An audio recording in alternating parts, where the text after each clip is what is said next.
Lord of the Mysteries, Silver Key by author Xiang Bu Dao by Ming Liao. Chapter 276-300.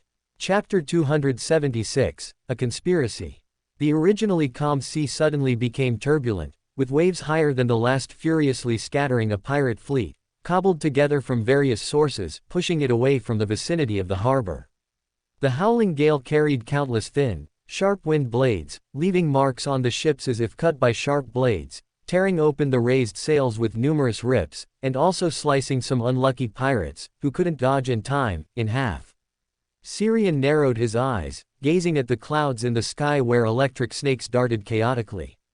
The spiritual radiance there was most intense. A demigod from the storm church was hidden within the dark clouds. Is this Sea King making a move? He briefly left the Rorstad archipelago, then returned silently, just to let these eager pirates walk into a trap and clear them out all at once. Dmitri adjusted the gold-rimmed spectacles on his nose, also looking at the clouds where silver-white electric snakes darted, and calmly said, "Who knows, but none of these gathered pirates should be able to leave today." Boom, boom. As the two conversed, silver-white electric snakes shot out from the clouds, carrying a strong, almost tangible, aura of tyrannical destruction, densely striking the fleet on the sea, which had been disrupted by waves and gales. This terrifying, silver-white and eerie electrical light show only lasted 5 or 6 seconds before quietly disappearing. The wind and waves on the sea quickly returned to calm. On the sea, where sunlight once again pierced through the clouds, not a single intact ship could be found, only scattered wreckage slowly sinking. Syrian retracted his gaze, a phantom book in his eyes rapidly disappearing. Good luck. He had just digested a portion of the scribe Beander characteristic, raising his recorded divine abilities to 2, and successfully recorded a lightning storm. Collecting his thoughts, he looked down at the completed painting in his hand, in a good mood, tore it off, and then began to paint the second one. Although these pirates, buried at sea, seemed to be gone, they still had some residual value, such as allowing him to record the current scene, which should also help him digest some of the scribe Beander characteristic. Dmitri watched Syrian, who was once again engrossed in painting, and couldn't help but ask, "You seem to really like painting. Is this your hobby, or is it for role-playing?" Syrian shook his head, not answering. Dmitri didn't mind and continued to ask, "Aren't you curious about the origins of these pirates who gathered together and dared to cause trouble at Bayham's port? Most of the time, the authorities choose to drive them away, rather than violently eliminate them like this. After all, pirates are also an indispensable part of the sea, and they are also followers of the Lord of Storms. Both the upper nobility of various countries and the Storm Church itself have ties with pirates, doing things that cannot see the light of day." Syrian shook his head, not curious. "But if you're willing to tell me, I can listen." After a moment of silence, Dmitri composed his expression and continued, "They are a probing attempt organized by the local resistance forces of the Rorstad archipelago. Of course, many rather foolish pirates also joined, otherwise, relying solely on those local indigenous resistance forces, they probably couldn't even put together a single ship. The resistance forces have been able to persist in the Rorstad archipelago until today thanks to the covert funding from countries like Intis and Fossick. Their original intention was to cause trouble for the Loan government's colonial rule in the Rorstad archipelago, but these resistance forces are truly hopeless. As far as I know, all parties have already decided to stop funding these resistance forces." After speaking, he glanced at Syrian. Seeing no reaction from him, he had to press, "What do you think of all this?" Syrian looked back at Dmitri, who had been probing him with words, feeling a bit speechless. He somewhat suspected if the other party was the Black Throne King's second mate. Burroughs Hopkins shouldn't let him ask him such political questions, since they had communicated before. Burroughs most likely knew he didn't belong to any official force. "This is a political question, and I am just an ordinary Beander." After a pause, he suddenly looked up at the sky. A somewhat indistinct figure was flying towards them in the swirling wind. "It's a Punisher deacon from the Storm Church, Dimitri's words suddenly stopped. In his line of sight, Syrian, who had just been sitting on the stone-stacked railing by the roadside, drawing, instantly vanished. Only a painting, swept up by the wind, proved that someone had just been there. "Son of a bitch." Dmitri, who had always acted like a gentleman, could no longer hold back and swore. Whoosh, whoosh. His response was several thin wind blades that cut through the air and shot towards him. Dmitri lunged sideways for some distance, dodging the incoming wind blades. But the Punisher from the Storm Church, riding the wind, gave him no chance to breathe, with thin, sharp wind blades continuously assailing him. During the dodging, a music box fell from Dmitri's body, landing on the ground, and was coincidentally switched on. Crisp, pleasant music instantly sounded, which even the howling wind couldn't mask. The Punisher, who was manipulating the wind, paid no attention to the fallen music box, continuously attacking Dmitri. The violent wind around him seemed to be an extension of his body and will. The strong wind pressure made Dmitri's movements difficult, and the thin but sharp wind blades, hidden in the swirling airflow, were hard to detect, constantly cutting Dmitri's body. If not for a layer of dark gold scales protecting him, he would probably have been cut into pieces of flesh by these dense wind blades. As time passed, Dmitri's face gradually turned pale, the layer of dark gold scales on his body became tattered, and warm blood continuously flowed from the wounds. In front of the suddenly appearing Punisher, dense wind blades rapidly condensed, then quickly dispersed. An irresistible drowsiness welled up in his heart. He clenched his right fist and brought it down towards himself, wanting to use pain to wake himself up, but his movement suddenly froze. Fear and dread appeared in his heart. He didn't want to and didn't dare to harm himself. Dmitri curled his lips, his dark brown eyes turning into golden vertical pupils. Under his gaze, the Punisher's eyelids grew heavier and heavier until he could no longer resist, falling to the ground and falling into a deep sleep. Dmitri took a step forward, his body instantly dematerializing, then disappearing from reality.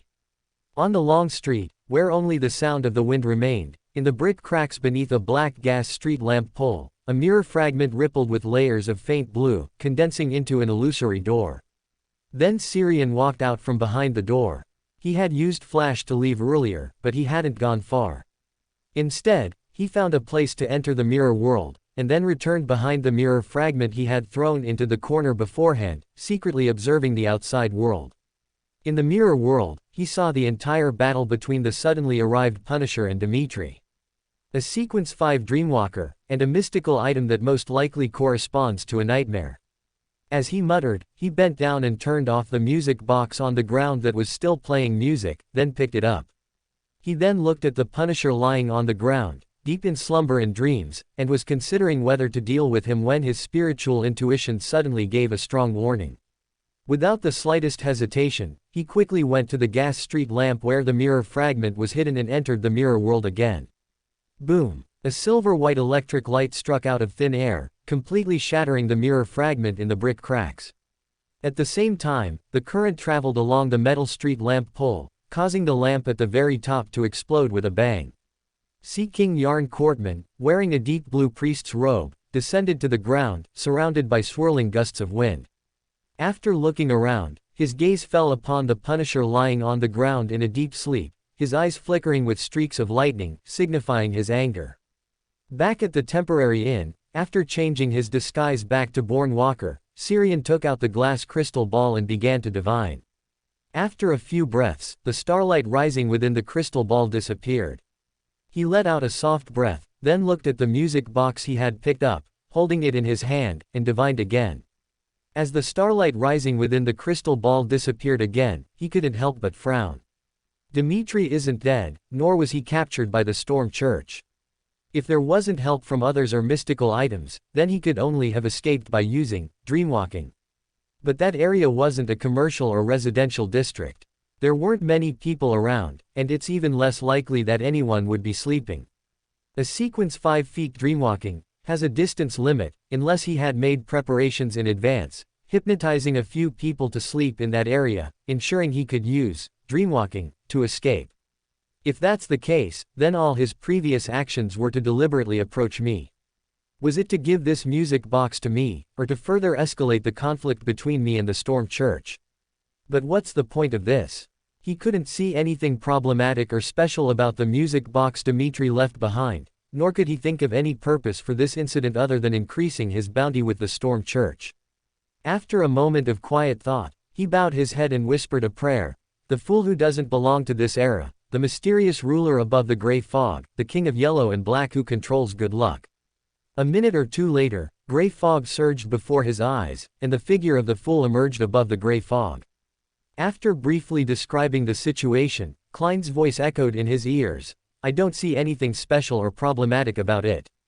Do you need to sacrifice it above the gray fog so I can help you divine? After a moment of thought, Syrian shook his head. No, I didn't get a result from my divination just now, and it would probably be the same for you. Since you're not sure if it's problematic, then just let someone test the waters. Klein, above the gray fog, twitched his eyebrow and couldn't help but ask, who do you want to trick? A demigod from the Moses ascetic order. Syrian tilted his head back, Ohates's face already appearing in his mind. Anyway, I don't need this music box, which I don't know if it's problematic or not. It's better to exchange it with someone for something more useful to me. If this is the will of the Black Throne King, a demigod is enough to test the waters.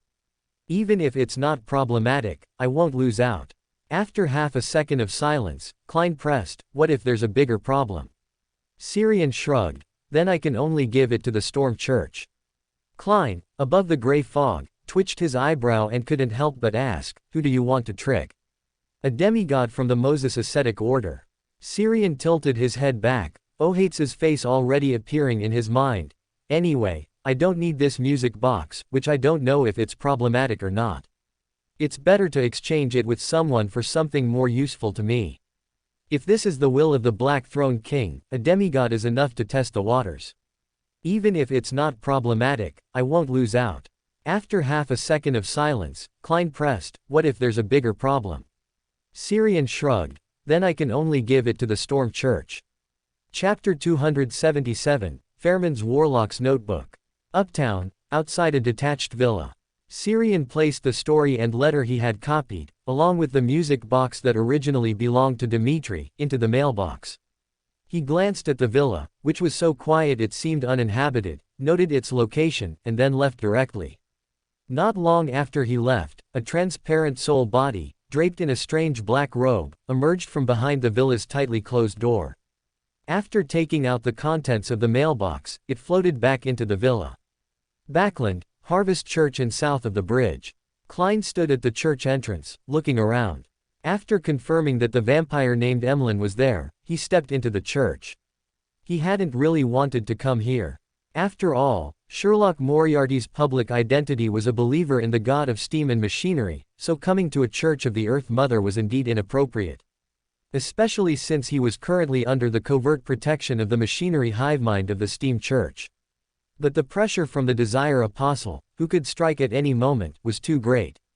Although the opponent's true target was most likely not these detectives, what if, after achieving their primary goal, they decided to retaliate as an afterthought? It wasn't impossible. Moreover, he could feel that his magician Beander potion was almost digested. He just needed one more performance opportunity, or to continue acting as a detective for half a month as planned. He was still missing the thousand-faced hunter's mutated pituitary gland and blood for his faceless advancement.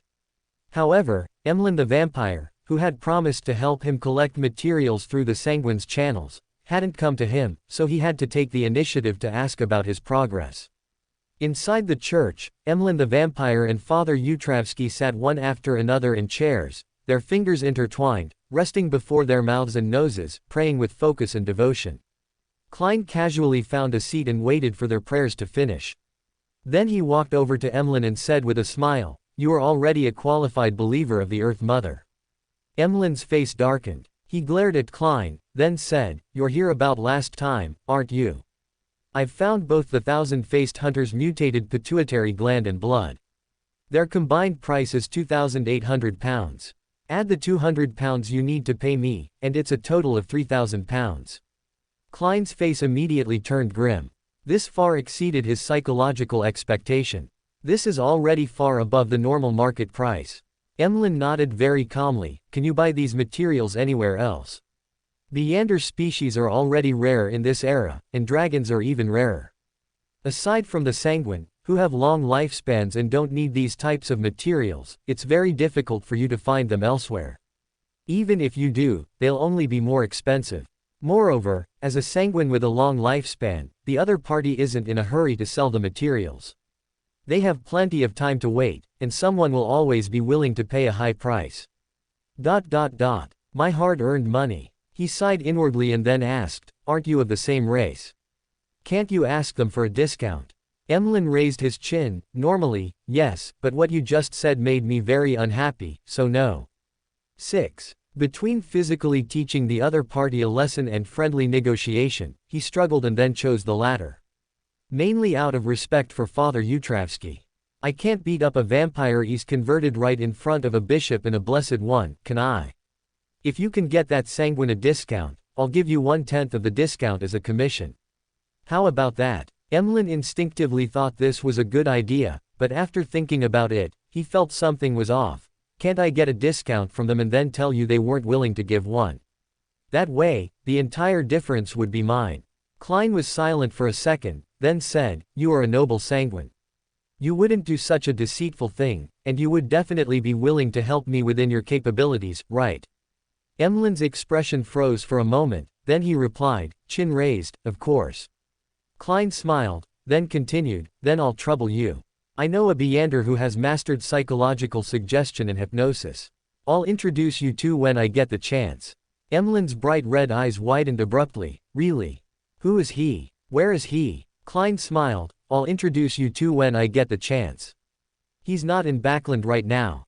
This isn't deception. Syrian does indeed have psychological suggestion and hypnosis. As for whether you can trust him, and whether he's willing to help you, that's not my problem. Emlyn nodded disappointedly. All right then. I hope this Beander you speak of can return to Backland before I completely get used to all this. Klein smiled. He should. He only left Backland to digest his Beander potion. I'll come find you in a few days. I hope you can talk to your kin and get a good discount.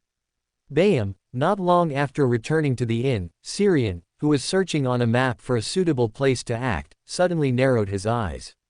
Brilliant, dazzling sunlight lit up his room. As the sunlight receded, Ohates, dressed in a black robe embroidered with gold thread, stepped down from a phantom carriage forged of gold. He looked at Syrian, who was sitting at the desk, and nodded with a smile, your luck is very good. If I hadn't already performed a divination on the way here, I would suspect you were blessed by an angel of the fate pathway. Such luck, perhaps it means the fate pathway is more suitable for you than the mystery prior pathway. Unfortunately, once a Beander pathway is chosen, it's very difficult to change, and the mystery prior pathway and monster pathway are not adjacent. After a slight pause, he took out a brown-covered notebook from inside his robe. On the front cover was an eye without eyelashes. This is Fairman's Warlock's notebook, a mystical item on the same level as that music box. It records many wondrous spells. As long as you turn to the corresponding page, sprinkle the casting materials, and chant the correct incantation, you can complete a spell.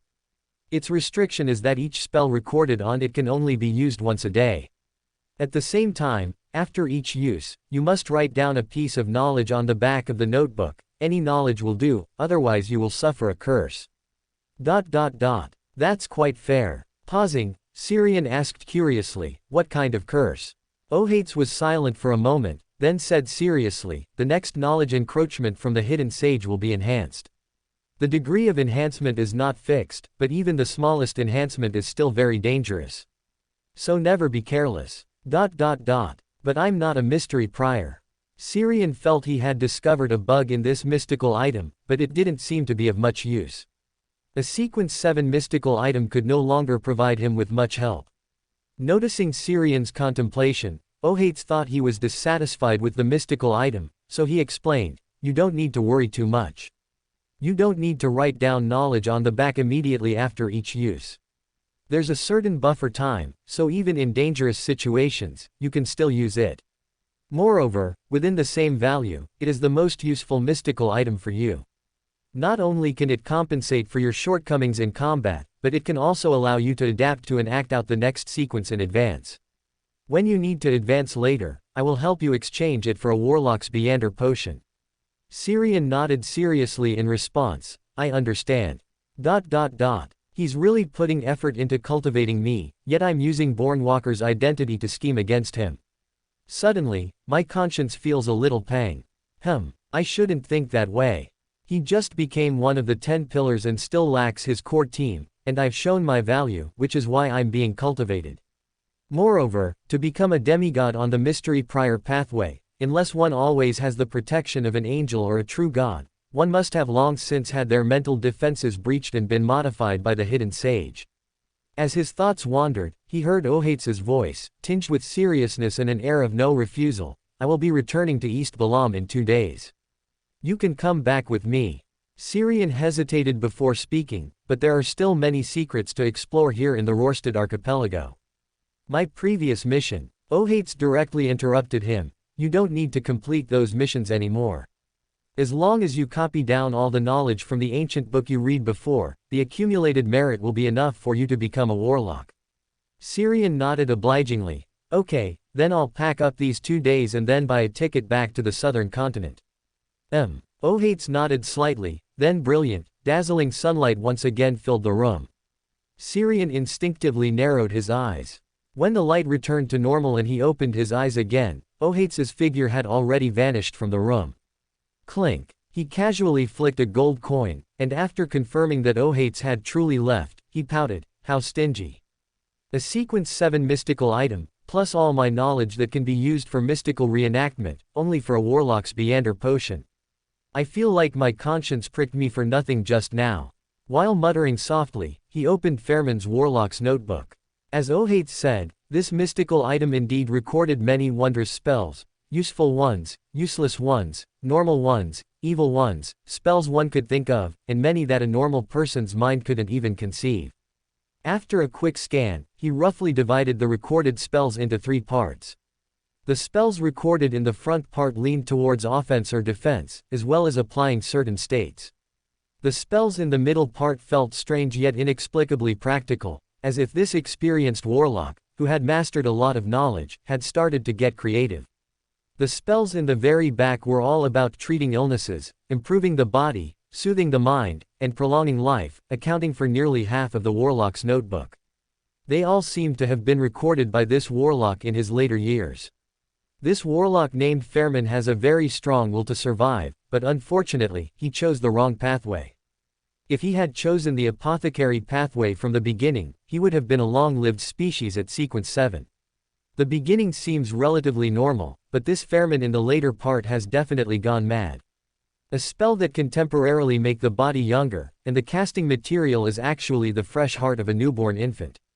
There are also spells for stripping souls, spells for projecting consciousness into other bodies. Is this guy researching how to seize bodies? After reading it, he directly threw the Fairman's Warlock's notebook aside. It wasn't a very useful item to begin with, and now it looked even more annoying. I'll find an opportunity to have Edfarna help me crush it. The Beander characteristic can still be used to feed my paintings. He muttered, put on his coat, and then went out to continue acting as his scribe. It wasn't until after dark that he quietly arrived near the detached villa where Ohates resided, using the mirror world. Chapter 278, Knowledge Pursues People. Syrian's figure occasionally flashed across the windows of the terraced detached villas, quickly arriving near Ohates' villa. He didn't get too close, only staying in the surrounding mirror world, and constantly changing his position. A demigod with strong spiritual intuition, whether getting too close or staring at the same spot for too long, would very likely be discovered by the other party. After circling around several times, Syrian helplessly realized that this villa seemed to have been pre-arranged by Ohates with a spiritual wall that isolated the inside from the outside.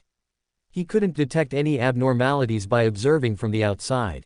I could directly enter the mirror world behind the glass or mirrors inside the villa, but then I would definitely be discovered. He muttered softly, glancing at the faint yellow light seeping through the gaps in the curtains. Then, prompted by his spiritual intuition, he moved to another location. As soon as his figure disappeared from the glass of the opposite villa, the curtain of the window he had just scanned was suddenly pulled open. Ohates, dressed in a black bathrobe, frowned as he scanned the view outside the window, a deep purple flash in his eyes. No abnormalities. Was it just a spiritual world creature passing by coincidentally? He frowned, redrew the curtains, and then sat back down at his desk. The secrets and knowledge born Walker brought him were very useful. Not only did he draw power from the knowledge to create several powerful and useful spells, but he also took the opportunity to digest part of the mysticologist potion. If I can acquire enough hidden knowledge, perhaps I can directly digest all the potions while creating spells and witchcraft. The ancient book born Walker lost was most likely taken by the local storm church. If my divination hadn't shown that Bansi Island is very dangerous right now, I would definitely go back and retrieve that ancient book. After muttering a few words, he calmed down again and immersed himself in the development of witchcraft. It wasn't until the wall clock chimed the hour that he finally yawned, reluctantly left his desk, and lay down on the bed. Perhaps due to his good mood, or perhaps because creating magic using mystical reenactment consumed too much energy, he quickly fell into a deep sleep. Click. On the bedside cabinet, the music box Syrian had picked up casually suddenly opened by itself. Two delicate little dolls slowly rotated, and a soft, melodious tune, as if cleansing the soul, immediately filled the room. In the mirror world, Syrian's spiritual intuition was suddenly stirred. It seems, something has changed. After a moment of hesitation, he tossed a gold coin and performed a simple divination. Glancing at the divination result, he pushed his hands forward, opening a door to the next mirror world. In Ohates's villa bedroom, a soft and melodious tune repeated in the pitch-black room, like a lullaby, echoing faintly. Syrian, who had just arrived in the mirror world inside the villa, also heard the sound. He found the melody exceptionally beautiful, making him feel relaxed and pleasant, as if he saw quiet moonlight and a tranquil, gently swaying lake. As he listened intently to the melody, he suddenly felt a premonition from his spiritual intuition, an invisible, strange, and indifferent gaze from behind him. He instantly woke up, then realized with astonishment that he seemed to have left the mirror world and arrived in an environment that was both familiar and strange. Under his feet was a black asphalt street, on both sides were modern high-rise buildings hundreds of meters tall, and around him were familiar yet blurry figures passing by, as well as honking cars. Am I already in a dream? He frowned and muttered, then pushed his hand forward. A faint blue light rippled out from his hand, and a blurred, insubstantial door suddenly appeared. It was embedded in the air, yet vaguely revealed a cluster of light floating in boundless gloom behind it. Having experienced dream wandering before, Syrian instantly recognized the floating light cluster behind the door as the ocean of intelligent beings' dreams. I knew that music box was problematic. But, does this count as me actively walking into a trap? I clearly threw the item to Ohates. Also, who is that gaze that just woke me from my dream? He paused, collected his thoughts, and softly chanted in ancient Hermes language, the fool not belonging to this era, the mysterious ruler above the gray fog, the king of yellow and black who controls good luck. I ask for some help from you. Less than half a minute later, a thick gray fog surged before his eyes, and the fool, high above the gray fog, revealed his figure and cast his gaze. Before Klein could speak, he proactively asked, "Is there anyone else in my dream?" "No." As Klein's voice echoed in his ears, he saw the fool raise his hand. Then a tall angel, wearing pitch-black full-body armor and bearing 12 pairs of black wings, flew out of the gray fog, landed in front of him, and enveloped him with its layered wings, providing protection. Creating a strong stimulus can make you wake up from sleep. I know. Syrian nodded, looking at the dream ocean behind the door. I plan to go into Ohates's dream, that Moses ascetic order demigod, and take a look. Since my dream has no intruders, it means that he, who fell asleep earlier and was closer to that music box, was targeted. I'm a bit curious what the Black Throne King wants to do, or rather, what Adam wants to do. Klein opened his mouth, wanting to remind him if he had forgotten Adam's characteristic of, whatever is said, will be known, but then he fell silent. Syrian, who clearly knew Adam well, couldn't possibly be unaware of this, so was he doing it on purpose? Was this to inform a big shot before an adventure, so that if he encountered danger, someone would rescue him? Was this reckless or cowardly? To say he was cowardly, yet he still wanted to enter a demigod's dream to see, knowing full well it could be dangerous. To say he was reckless, yet he still had to inform a big shot before setting off, even calling out me, the fool, who is just putting on an act. Should I be touched that he placed me in the same position as true big shots like Adam? As his thoughts drifted, he saw Syrian leave his dream through the door, then enter the closest dream light sphere to him. Ohates' dream, under a gloomy and overcast sky, was a ruined city with only broken walls and remnants. Many people stood or lay in the city's ruins. Their clothing and appearance had distinct southern continent features, but their eyes were all pale golden vertical pupils. In the center of the abandoned city, Xiang saw Ohates, dressed in a luxurious black robe embroidered with gold thread, wearing a golden bird-shaped crown, his figure standing in the sky. Directly opposite Ohates was a colossal, grayish-white dragon spiraling in the sky. The grayish-white scales covering the dragon's body were inscribed with complex and three-dimensional mystical symbols. They seemed to weave into something not belonging to the real world, making one feel mentally deranged, their thoughts twisted, and their spirit body tainted with various seemingly heartfelt notions, wishing to tear or destroy themselves, just by looking at them. Xiang immediately averted his gaze. This wasn't the pollution caused by directly looking at a mythical creature, but a mental plague disguised as pollution. No matter how real the dream images woven by a dream weaver were, they couldn't cause actual pollution. That wasn't a real existence conjured by a visionary. After realizing he had targeted the wrong person, Burroughs Hopkins didn't secretly leave Ohates' dream. It's also possible that he was discovered the moment he intruded into the dream, and then it escalated into a battle between two demigods, with no chance to leave. No, if a dream weaver wanted to leave, even if Ohates was a demigod, he wouldn't be able to stop him.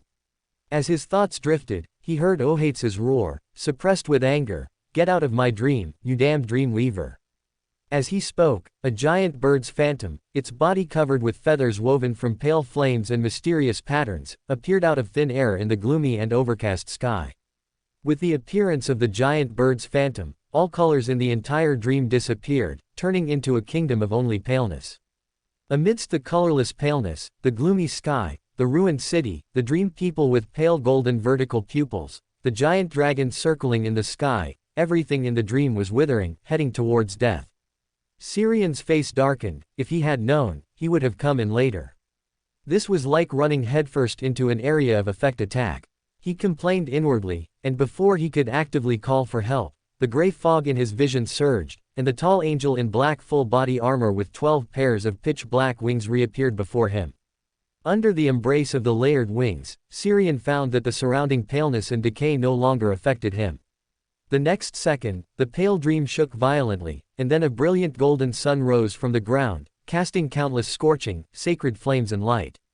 The paleness covering the entire dream seemed to suffer a strong blow and began to collapse. Crash! With a phantom sound, the pale dream shattered like a broken mirror. After a brief sensation of weightlessness, Xiang found himself falling into a deeper layer of the dream. Before, across hundreds of meters tall, angels with wings of light emerged. Their figures were blurry, but the turbulent storms around them, the light and heat as dazzling as the sun, and the shadows filled with filth and depravity were all incredibly real. The next second, these angel figures exploded with a bang. They transformed into pure, animated knowledge, madly pursuing every living being in the dream. Knowledge pursues people from the hidden sage. Every mystery prior would be pursued by knowledge from the hidden sage, even demigods were no exception, but this time it seemed a bit special. Affected by the hidden sage's aura, a cold, icy, illusory eye, devoid of any emotion, appeared in the dream's sky. Madness, ominousness, and chaos instantly spread. It was he. Ah! Klein's painful scream echoed in Xiang's ears. He, who was observing Xiang above the gray fog, immediately saw the hidden sage's projection in Ohates' dream and suffered considerable damage. Besides Klein observing from above the gray fog, everyone else in this dream also more or less saw the hidden sage's projection and suffered considerable damage. At the same time, they were also enduring the knowledge pursues people from the hidden sage. Chapter 279, Loss of Control. With the emergence of activated knowledge and the projection of the hidden sage, the dream instantly became precarious. Both the scenes of the dream itself and the anomalies created by Beyonder abilities were twisted into the purest knowledge by the hidden sage's aura, and then came alive. Under the influence of the hidden sage's aura and the pursuit of activated knowledge, the three consciousnesses in the dream instantly fell into endless pain and confusion. Taiwan Novel Network is super practical, easy to read. Xiang pressed his hands tightly against his head, which felt like it was about to explode, only able to emit painful groans, unable to form a single thought. The hidden sage's aura could not cause him substantial harm, but the activated knowledge constantly drilling into his head brought him immense pain. All sorts of useful and useless knowledge surged in, completely uncontrollable and unmanageable, yet it could substantially affect him. He even felt that the knowledge he himself possessed showed signs of activation under the influence of this atmosphere. Not far from him, Ohates was curled up in a ball on the ground, his body constantly splitting open, from which cold and indifferent eyes grew out. Under the influence of a large amount of activated knowledge and the hidden sage, he showed signs of losing control. Through long-term contact with the hidden sage, the Moses ascetic order had already developed a relatively safe method of listening, but this was for relatively normal and gentle knowledge acquisition, not for the current surge of activated knowledge. Facing a large amount of activated knowledge, even a demigod of the Moses ascetic order found it difficult to bear. In this state, he was completely unable to resist the influence of the hidden sage's aura. At the edge of this dream, Burroughs Hopkins, whose figure had appeared, was in a similar situation. His originally light brown eyes turned into pale golden vertical pupils, dark golden scales grew on his body, and his body unnaturally twisted and swelled, gradually approaching the form of a half-human, half-dragon monster. The impact of a large amount of activated knowledge caused all his virtual personalities to enter a frozen state, unable to process a single thought. Sirian clutched his head tightly, his eyes bulging and bloodshot, and warm liquid continuously flowed from his ears and nostrils, but he was oblivious, gradually transitioning from pain to numbness. The impact of a large amount of activated knowledge made his head feel like a computer host overloaded and on the verge of crashing. The next moment, an invisible, immense pulling force appeared on him. He did not resist, nor did he have any extra thoughts or will to resist. In a daze, his overloaded brain suddenly stopped, and his numb thoughts gradually returned, once again feeling the tearing pain in his body, especially in his head. He leaned numbly on the chair for about 10 seconds before finally recovering, letting out a long breath. I feel like my brain just turned into charcoal grilled brain flour in a tin foil box on a barbecue stall, and it had an excessive amount of chili and Sichuan pepper. That's a good description. Don't describe it next time. Klein rubbed his still faintly aching head and complained. He, who had just looked directly at the hidden sage, also felt terrible. Even though the eye in the dream was only his projection, the special nature of the space above the gray fog allowed him to directly see the opponent's true body through it. Then he almost exploded. He felt that one reason he didn't explode directly like when he previously divined the eternal blazing sun and the true creator was that the hidden sage was slightly weaker than them. Another important reason was that similar things had happened too many times, and he had developed a certain immunity. The first thing he did after regaining his thoughts and mobility was to re-establish contact and pull Sirian, who was still in the dream, above the gray fog. Seeing that Sirian's condition had almost recovered, he then sighed, "It's a good thing your body in the dream was an consciousness body, which could be directly pulled entirely above the gray fog. Otherwise, with the hidden sage's aura pollution and the pursuit of activated knowledge, you could probably only pray that Adam was watching you and willing to save you." Sirian raised a hand to rub his temples and said with certainty, "Adam must be watching. Otherwise, just a dream, even a dream woven by a dream weaver, wouldn't be able to withstand the aura erosion of a being at the hidden sage's level and would shatter immediately." It's also strange that Burroughs Hopkins and Ohates started fighting in the dream. As a dream weaver, even if discovered by the dream's owner in the dream, it's still very easy to leave, there's no need to fight. Furthermore, the timing of Ohates' knowledge acquisition was too coincidental. He paused, then looked at Klein and said seriously, "Help me divine the current status of Ohates and Burroughs Hopkins, and whether the hidden sage has left." Klein frowned and reminded him, "An injured demigod is still a demigod. Moreover, if they lose control under the influence of the hidden sage, it will be even more dangerous." Sirian spread his hands helplessly. "Although I have now escaped the dream influenced by the hidden sage, my body is still in the mirror world of the villa. I should have persuaded you earlier." Klein sighed, rubbing his forehead. "I can only try. With the presence of the hidden sage, divination is difficult to succeed. If you're unlucky and accidentally see the hidden sage during divination, you might get a close-up view of a flesh and blood fireworks display." After a moment of speechlessness, He explained, as a qualified seer, you just need to change the divination content to, when is the best time for me to leave here? Aren't you being targeted by a desire apostle? As a reward for helping tonight, I'll be your bodyguard for a while until that desire apostle is captured or killed. How about it? After thinking, Klein nodded, all right. But why do I feel like being a bodyguard is just an excuse for you? Syrian didn't deny it, only argued, what matters isn't what I think, but what I do.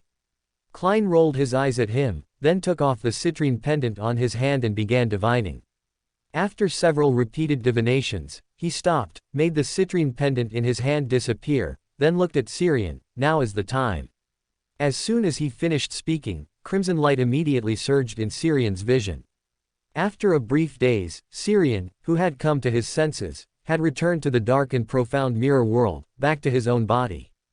Before he could make a move, a tall angel with 12 pairs of dark wings on his back broke through the gray fog in his vision and landed before him, wrapping him in layers with his wings, offering protection.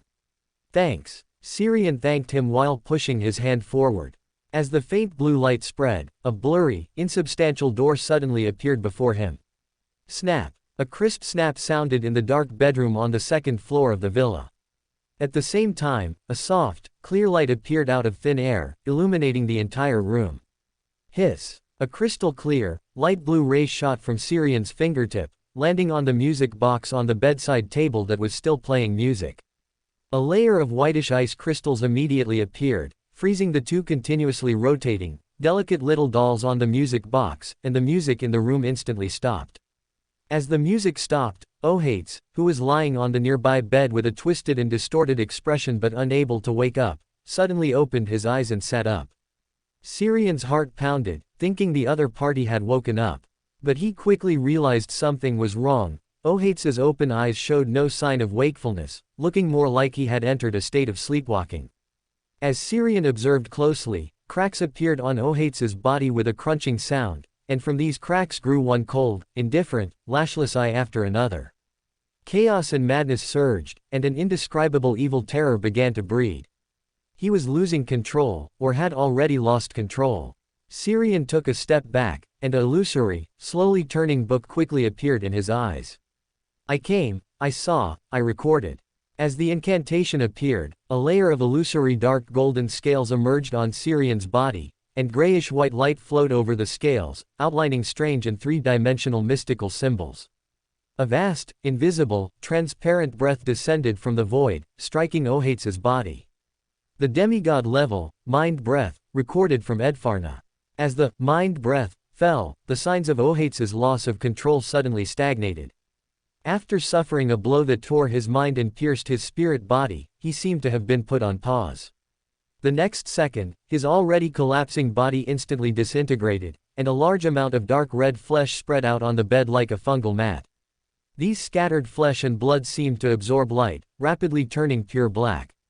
Then, one by one, mad, cold, and indifferent eyes grew out from the pitch-black flesh and blood, as if injecting a new consciousness into these collapsed tissues. They rapidly spread towards the floor, walls, and ceiling. The illusory book in Syrian's eyes continued to turn. I came, I saw, I recorded. As he reached out and made a pulling motion, a silver-white, two-handed greatsword forged from pure dawn light was pulled out of thin air by him. The next second, the silver-white greatsword was plunged into the floor, silently shattering into countless fragments of dawn-like light. They were dense and innumerable, forming a shimmering and violent, sharp hurricane that swept out in all directions. The pitch-black, flesh carpet, covered with eyes was cut into pieces by the violent and sharp storm of light, but like highly malleable modeling clay, they were not substantially affected much, only slowing their spread slightly. Instead, the furnishings and furniture in the bedroom, the surrounding walls, and the ceiling of the roof shattered under the cutting of the storm of light. Under Syrian's deliberate manipulation, in just 3 or 4 seconds, half of the second floor of the villa was destroyed. Ohates's out-of-control and collapsed flesh was fully exposed under the night sky, and then the storm of light dissipated. Syrian stood up straight, his hands half raised, and chanted in a melodious tone, I came, I saw, I recorded. As he chanted, silver-white electric snakes shot out from the clouds hidden by the night. They carried a strong, almost tangible aura of tyrannical destruction, striking down densely, covering the entire villa and a large surrounding area. Syrian immediately flashed to an area outside the dense lightning coverage, standing before a window that reflected a silvery white. The rumbling thunder sounded half a beat later, rising and falling, continuous. More than half of Bayam's people were startled awake from their dreams at this moment, and the entire upper city could see the magnificent, ceaseless lightning. Especially those living in this villa area, the violent and rampant lightning felt so close as if it would strike them at any moment. Syrian stood silently before the slightly trembling glass window, spiritually sealing off his hearing, while squinting at the violently raging lightning ahead, calculating how much longer his spirituality could last. Chapter 280, Take It and Go. Above the gray fog, Klein watched the violent, raging lightning that illuminated the entire night sky through the prayer light spot representing Syrian. Is this the Beyonder ability recorded by a scribe? It's a bit overpowered. Below demigod, isn't this instant death for anyone struck? As a neighboring pathway, a sequence 6 seer seems only able to change his appearance. This world is a bit biased. As he sighed, he saw streams of illusory, terrifyingly complex information, like a torrent, gushing out from the center of the raging lightning storm. Unprepared, Klein was disconnected from Syrian after once again, looking directly at the hidden sage. In reality, alerted by his spiritual intuition, Syrian also noticed the torrent of information rushing out from the center of the lightning storm. Hidden sage. Don't projections usually appear when knowledge is pursued? Why did he come personally? As his thoughts drifted, he heard the wind above growing fiercer, and at the same time, he felt his own lightning storm being weakened. It seemed someone was vying with him for control of the clouds and lightning overhead. Pirated copies really can't compare to the original. He sighed softly, then casually pulled out a gold coin and tossed it. After glancing at the divination result, he decisively gave up the idea of continuing to consume his spirituality to maintain the lightning storm, letting the Sea King, whose location was unknown, disperse the lightning in dark clouds in the sky. Then, an illusory, slowly turning book appeared in his eyes. The next second, his figure flashed directly into the charred ruins of the villa, where fine electric snakes still darted about. After adapting to the numbness brought by the surrounding currents, he pulled out a small compact mirror from his pocket and gently rubbed it with his finger. Suddenly, a phantom door of ethereal, quiet blue light formed. Bang! Syrian raised his hand and snapped his fingers. Pieces of charred, carbonized debris around him spontaneously floated up and streamed into the door he had opened, which led to the mirror world. Some of these charred fragments had faint blue-purple light spots precipitating from them, while others did not. He didn't bother to filter which were carbonized flesh fragments and which were just ordinary carbonized fragments. He threw them all into the mirror world. As he searched for any missed flesh fragments, the wailing wind around him seemed to change, and his spiritual intuition suddenly gave a warning. Without the slightest hesitation, the illusory book reflected in his eyes flipped rapidly. Then his figure suddenly vanished, reappearing 100 meters away. Boom! A lightning bolt as thick as a bucket struck where he had just stood, carving a deep pit more than 2 meters in diameter into the already collapsed charred ruins. On the other side, having just flashed to dodge a lightning strike, and before he could even catch his breath, Syrian's spiritual intuition warned him again. At the same time, the surrounding wind became thick and oppressive, making him feel as if he was stuck in a quagmire, difficult to move. Then, a terrifyingly powerful mental scan swept over, giving Syrian the illusion that all his disguises were unable to hide under this mental force. Without the slightest hesitation, he used flash again to leave his original position. After he left, a dull thud of compressed air suddenly erupted around the spot. The ground instantly cracked with several thumb-width fissures, and a nearby street tree was directly snapped in half. In the dining room of a nearby villa, Syrian's figure materialized out of thin air, the illusory book in his eyes flipping rapidly. Around him, brilliant starlight lit up, then quickly intertwined, outlining an illusory door covered in mysterious patterns. In the docklands, having just teleported back to his temporary hotel, Syrian once again felt that terrifyingly powerful mental scan. He raised his hand, condensed a shimmering crystal ball, then let it shatter and merge into the surrounding void. After completing the interference with divination and spiritual intuition, Syrian found that the terrifyingly powerful mental presence did not linger around him. It seemed it truly hadn't discovered him. Clang! He flicked a gold coin, performing a simple divination. After confirming there was no immediate danger, he finally breathed a sigh of relief, then pulled over a chair, sat down, and began to meditate. His meditation was not smooth. Outside the room, the fierce wind and thunder were constant, occasionally interspersed with the roars of beasts that could stir inner emotions. The thunder and wind could be blocked by shielding his hearing, but the emotion-inducing roars seemed to echo directly between minds, impossible to isolate. Syrian sighed helplessly. In this environment, he couldn't meditate properly to restore his spirituality. As the Sea King directly fighting the Black Throne King, did the dream filled with activated knowledge only end when the hidden sage's incarnated information torrent appeared just now? No wonder Ohates lost control so easily, and was so fragile after losing control. Seen this way, my summoned, lightning storm, destroying Ohates' out-of-control body saved the people in the villa area, and even saved the upper city. Otherwise, if one, or even possibly two, demigods contaminated by the hidden sage went mad in the city, even the Sea King, who wields sealed artifacts, might not be able to easily suppress them. Even if they could be suppressed, the battle between several demigods would destroy large areas. As he muttered, he saw a strangely shaped monster, similar to a giant dragon, streaking across the lightning-illuminated night sky. Rumble! Rumble! Dense lightning suddenly erupted, engulfing the dragon-like monster flying across the sky. Syrian, standing by the window, clearly saw that the strangely shaped dragon vanished the moment it was struck by lightning. Not teleportation, but an illusion. An illusion created by Sequence 3 level, psychology invisibility, plus a bit of psychological suggestion, made it difficult even for the Sea King to distinguish the target. As for the Black Throne King's true body, Syrian scanned around but found nothing, guessing that he had probably already fled from the collective subconscious sea. Clang! He repeatedly tossed a gold coin and then caught it. What exactly does he want to do?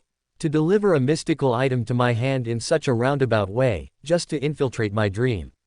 We are all members of the Twilight Hermit Order, couldn't we just communicate face to face?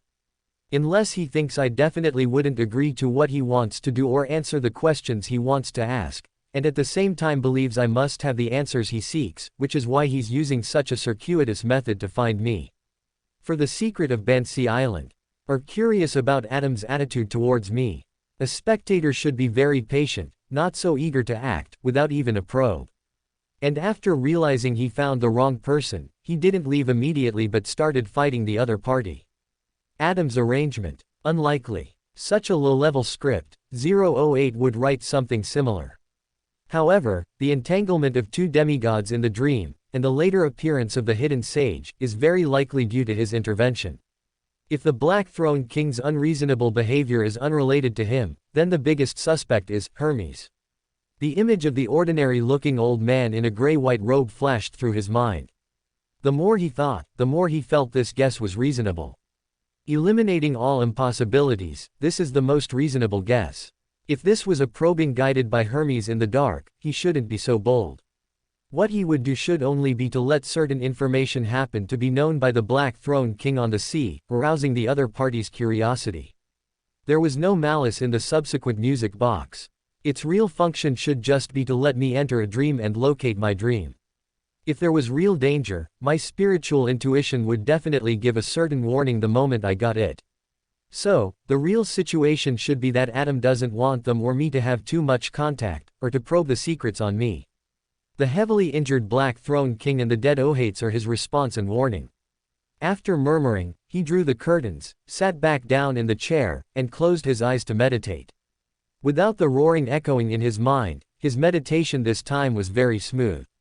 About 10 minutes later, Syrian, whose spirituality had almost recovered, reopened his eyes, tidied up the things in the room slightly, and then directly teleported away from there. In the grand hall of the Waves Cathedral, adorned with giant stone pillars and wave carvings, a wailing gust of wind suddenly poured in from outside the main door. As the swirling air currents gradually subsided, Yarn Courtman, whose loose storm cleric robe was bulging from his muscular physique, stood before the storm holy emblem formed by raging wind, sea waves, and lightning clusters. Silver-white electric light occasionally flashed in his deep blue eyes, and the air pressure around him was low, like a volcano ready to erupt or a storm gathering strength. In front of him, an old man with white hair, dressed in a deep blue bishop's robe, finished his prayer and rose from his seat. "Yarn, you need a baptism." Yarn Courtman nodded slightly and found a random seat. As if the softest sea breeze under the sun brushed over him, Yarn Courtman felt the chaotic and twisted thoughts constantly growing in his heart, making him want to tear everything around him and destroy himself, rapidly disintegrating. After a few breaths, he opened his eyes. The electric light that occasionally flickered in his eyes had vanished, and the suffocating low pressure around him was gone. Taking a deep breath and letting out a long exhale, he then slowly said, "That was a spectator whose state was close to losing control. His sequence should be equivalent to mine, and he had obvious traces of an evil god's aura. The previous, lightning storm, came from a scribe, or possibly a traveler. He was the first one I discovered, and I was interrupted during the pursuit by that spectator who was close to losing control. In the place where he summoned the lightning storm to strike, there were also residual traces of the same evil god's aura. There should have been a third Beander killed by him there. When I arrived, he was collecting bodies from which Beander characteristics had not yet precipitated. My intuition tells me that the one who died was also a demigod." As he recounted, the white-haired bishop's brows furrowed deeper and deeper. Two demigods, a scribe or traveler who recorded demigod-level Beander abilities, and it also involves an evil god. Quote.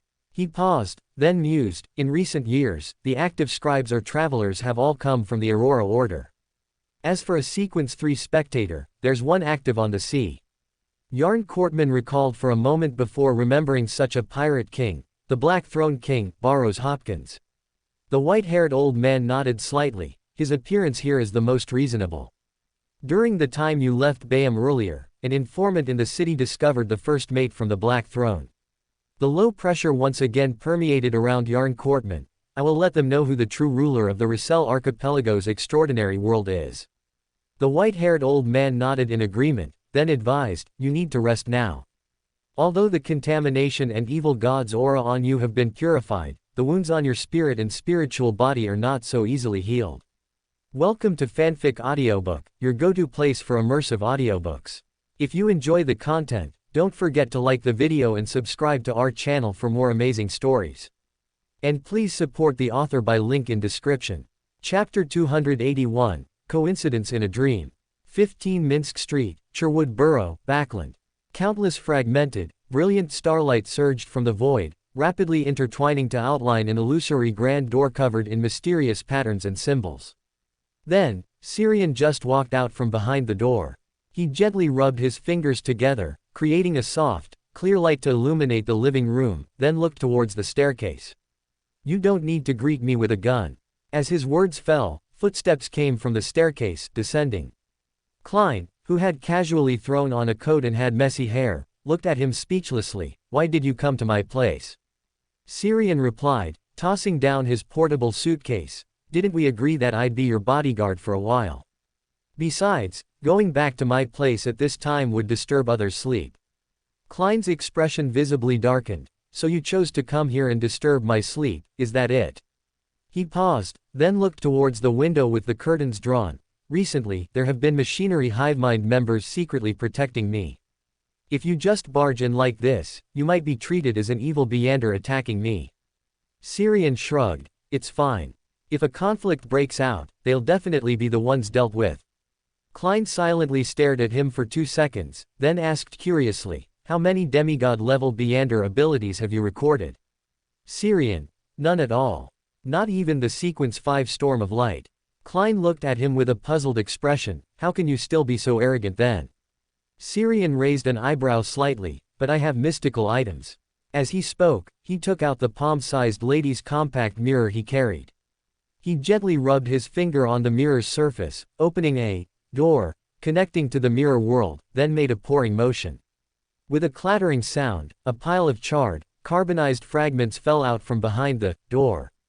Guided by his spirituality, Syrian precisely fished out a translucent crystal ball, containing an eye, from the charred debris on the ground. During the time he was teleporting back to Backland, the Beander characteristic of the mysticologist Ohates had already precipitated and condensed into this crystal ball containing an eye.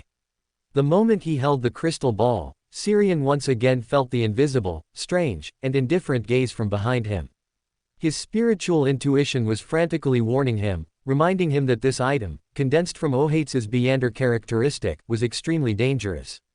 Resisting the urge to throw away the crystal ball in his hand, he turned his head to Klein and asked, "Do you have an iron box of a suitable size?" "Wait a moment." After responding, Klein rummaged around and found an iron box he used to store bullets.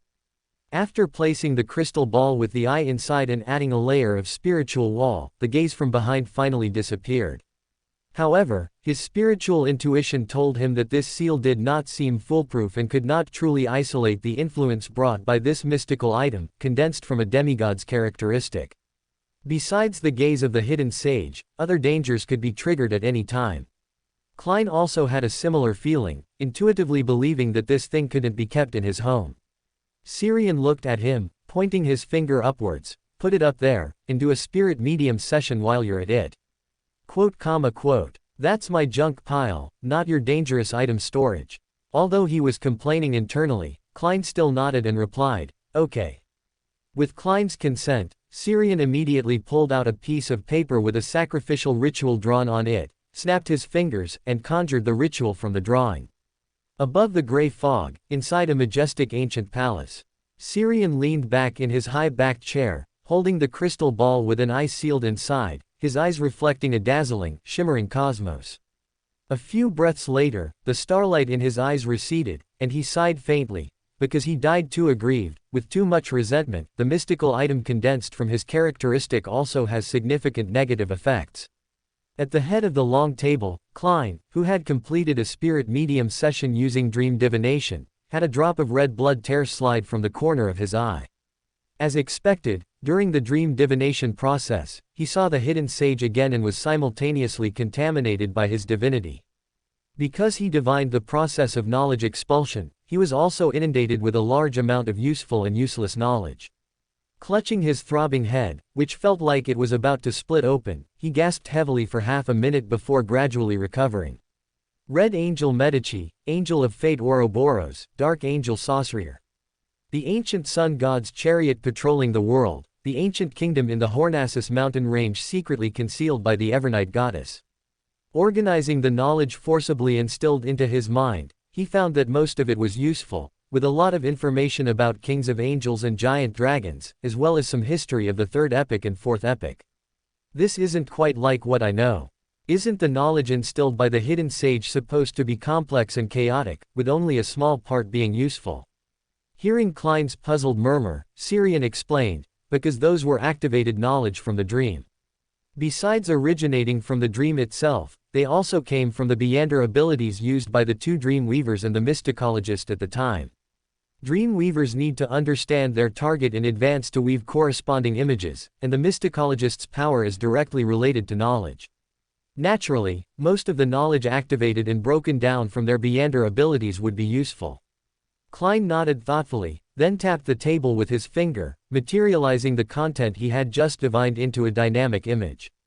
The scene displayed in the image should be Ohates's dream. He was wearing a magnificent black robe adorned with gold, a crown on his head, holding a thick and mysterious book, sitting high on a golden throne, with countless figures prostrating at his feet. From today onwards, I am the Emperor of East Balam, the Emperor of Knowledge, the Emperor of the Moses Ascetic Order. As his words fell, his body continuously grew taller, and most of the people prostrating at his feet were crushed like ants. Then, in a very Chunabu manner, he pointed to the sky with one hand and shouted, "Hidden Sage, I challenge you." The next second, torrents of information surged forth, reorganizing in the sky into a giant eye, filled with madness, cold indifference, and constantly falling downwards.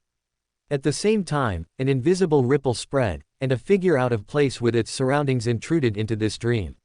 He had clear lowen features on his face, dressed as a gentleman, holding a black cane inlaid with gold, his hair neatly combed back, with slight wrinkles on his forehead, and an abnormally pale complexion.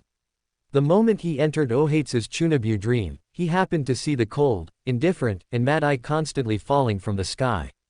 Normally, this was just Ohate's delusion in a dream, possessing no substance and causing no contamination or influence. Because he had only seen the hidden sage in the form of a data stream, the giant eye in the dream was entirely his own delusion and would not have any substantial connection with the hidden sage. But it seemed that because of his identity as a demigod of the Moses ascetic order, the hidden sage actually paid a little attention, and then, this delusion in the dream became the hidden sage's projection in the dream. This unlucky dream weaver directly stared at a projection of an evil god in a dream the moment he entered it. And then, as expected, he had an accident. Staring directly at a projection of an evil god in a dream inevitably plunged him into chaos, leading to mad, irrational actions. Under immense stimulation, Ohates did not awaken from his dream. Instead, his consciousness within the dream became clear and he discovered the intruder in his dream. Without the slightest hesitation, he chose to attack the intruder. When Xiang opened the door and entered this dream, what he saw was two demigods fighting in a daze. The constantly floating image ended, and Klein raised his hand to make the materialized image disappear, then sighed, "They both were quite unlucky. ... And you are truly the culprit." Xiang withdrew his gaze, leaning back in his chair and shaking his head slightly. It was all a prearranged coincidence. Klein's expression showed surprise for a moment.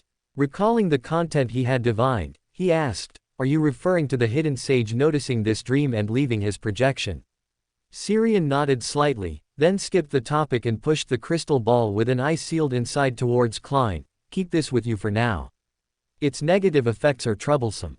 Klein did not refuse but cast a curious, inquiring look. "As long as you carry it, even if you don't use it, there's a certain probability of being noticed by the hidden sage. If you use it, you will definitely be noticed, and even if you are not a mystery prior, you will suffer knowledge expulsion. Also, probably because it was struck too hard by the storm of light, another negative effect of this crystal ball is that lightning strikes are prone to occur around it. Furthermore, it has a strong thirst for knowledge.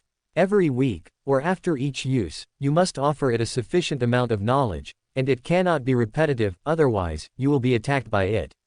Klein shook his head speechlessly. "Should I say it lives up to being a mystical item condensed from a demigod's Beander characteristic?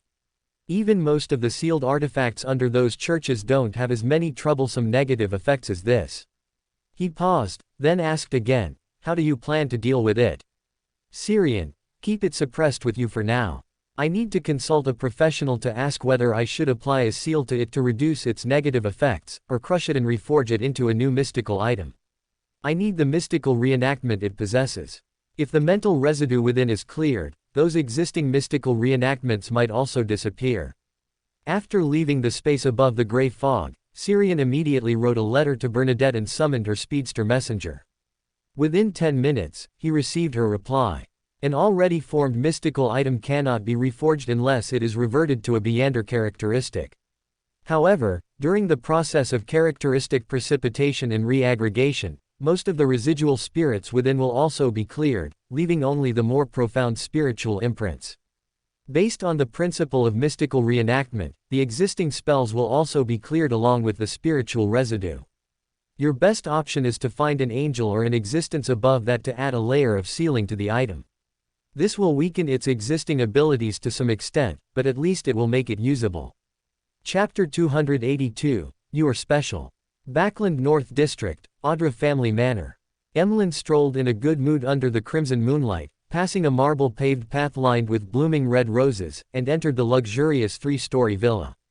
In the villa's first-floor hall, Casimir Audra, dressed as a gentleman and possessing an elegant demeanor, nodded slightly to him, then raised his chin slightly and said, "Come with me, grandfather is already waiting for you." "All right." Emlyn didn't mind the slight arrogance in the other party's attitude. Ever since he was forced to volunteer at Harvest Church, he had become the lowest rung in Backland's sanguine social hierarchy. This kind of arrogance expressed in facial expressions was much better than those impolite sanguine who openly mocked him. Following Casimir through an iron gate and down a winding staircase, Emlyn finally couldn't help but ask, "What does Lord Nibis want with me this time?" "I don't know. Grandfather just told me to inform you to come see him." Casimir didn't stop walking, merely shaking his head slightly. Emlyn pouted where the other party couldn't see. HMPH, he always brags at gatherings about how much Lord Nibis appreciates him, but every time there's a problem, he knows nothing. He's not even as useful as the butler in the villa. While Emlyn was grumbling, the two had already reached the end of the stairs. Qasimi expressionlessly took out a black iron key from his pocket. As the door creaked open, Emlyn immediately saw the black iron sarcophagus placed in the center. At Qasimi's signal, Emlyn stepped into the spacious and empty basement. Qasimi, who had brought him, stood guard outside the door and did not enter. Before the black iron sarcophagus, which had a crack, Emlyn composed his floating thoughts and bowed very seriously. "Good evening, Lord Nibis, I heard you were looking for me." Heavy, prolonged breathing came from the sarcophagus, as if the other party had just awakened from a long slumber. A few breaths later, the breathing stopped, and a deep, aged voice sounded. "Yes, the ancestor has bestowed a divine oracle."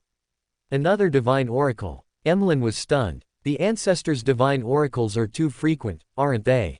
This year alone has more divine oracles than the past 10 or even decades combined. Nibis in the sarcophagus didn't mind Emlyn's thoughts, and continued in a deep voice. "Recently, rumors have spread in Backland about an existence called the Fool, and his honorific name has also been circulated." "I've heard of it." Emlyn nodded. Although he spent most of his time volunteering at Harvest Church, he wasn't cut off from information. Besides internal sanguine exchanges, Father Utravsky occasionally shared some news with him. He paused, then asked with some curiosity, "What does this have to do with the ancestor's divine oracle?"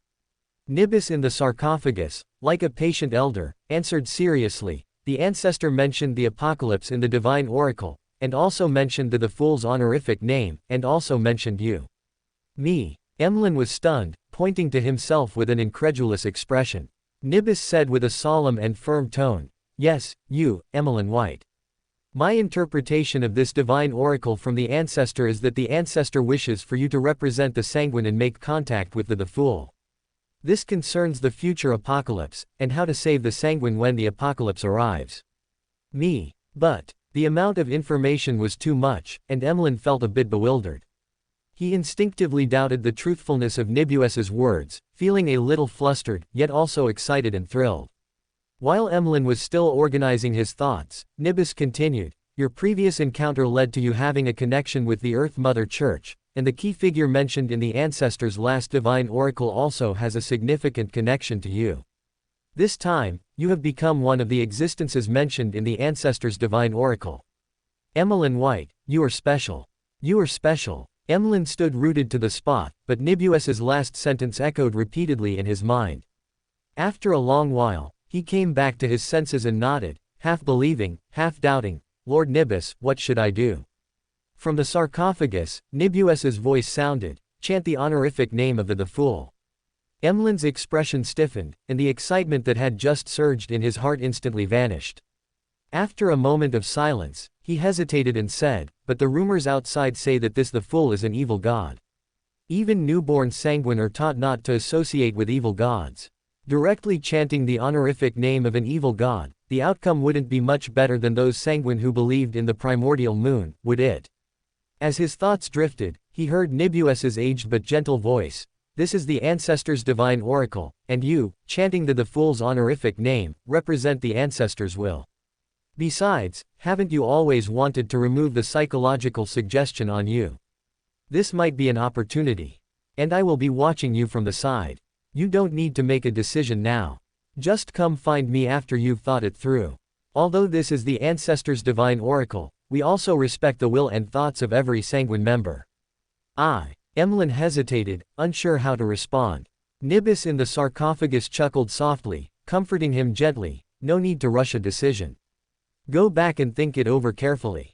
Once you've decided, tell Qasimi, and he will bring you to me."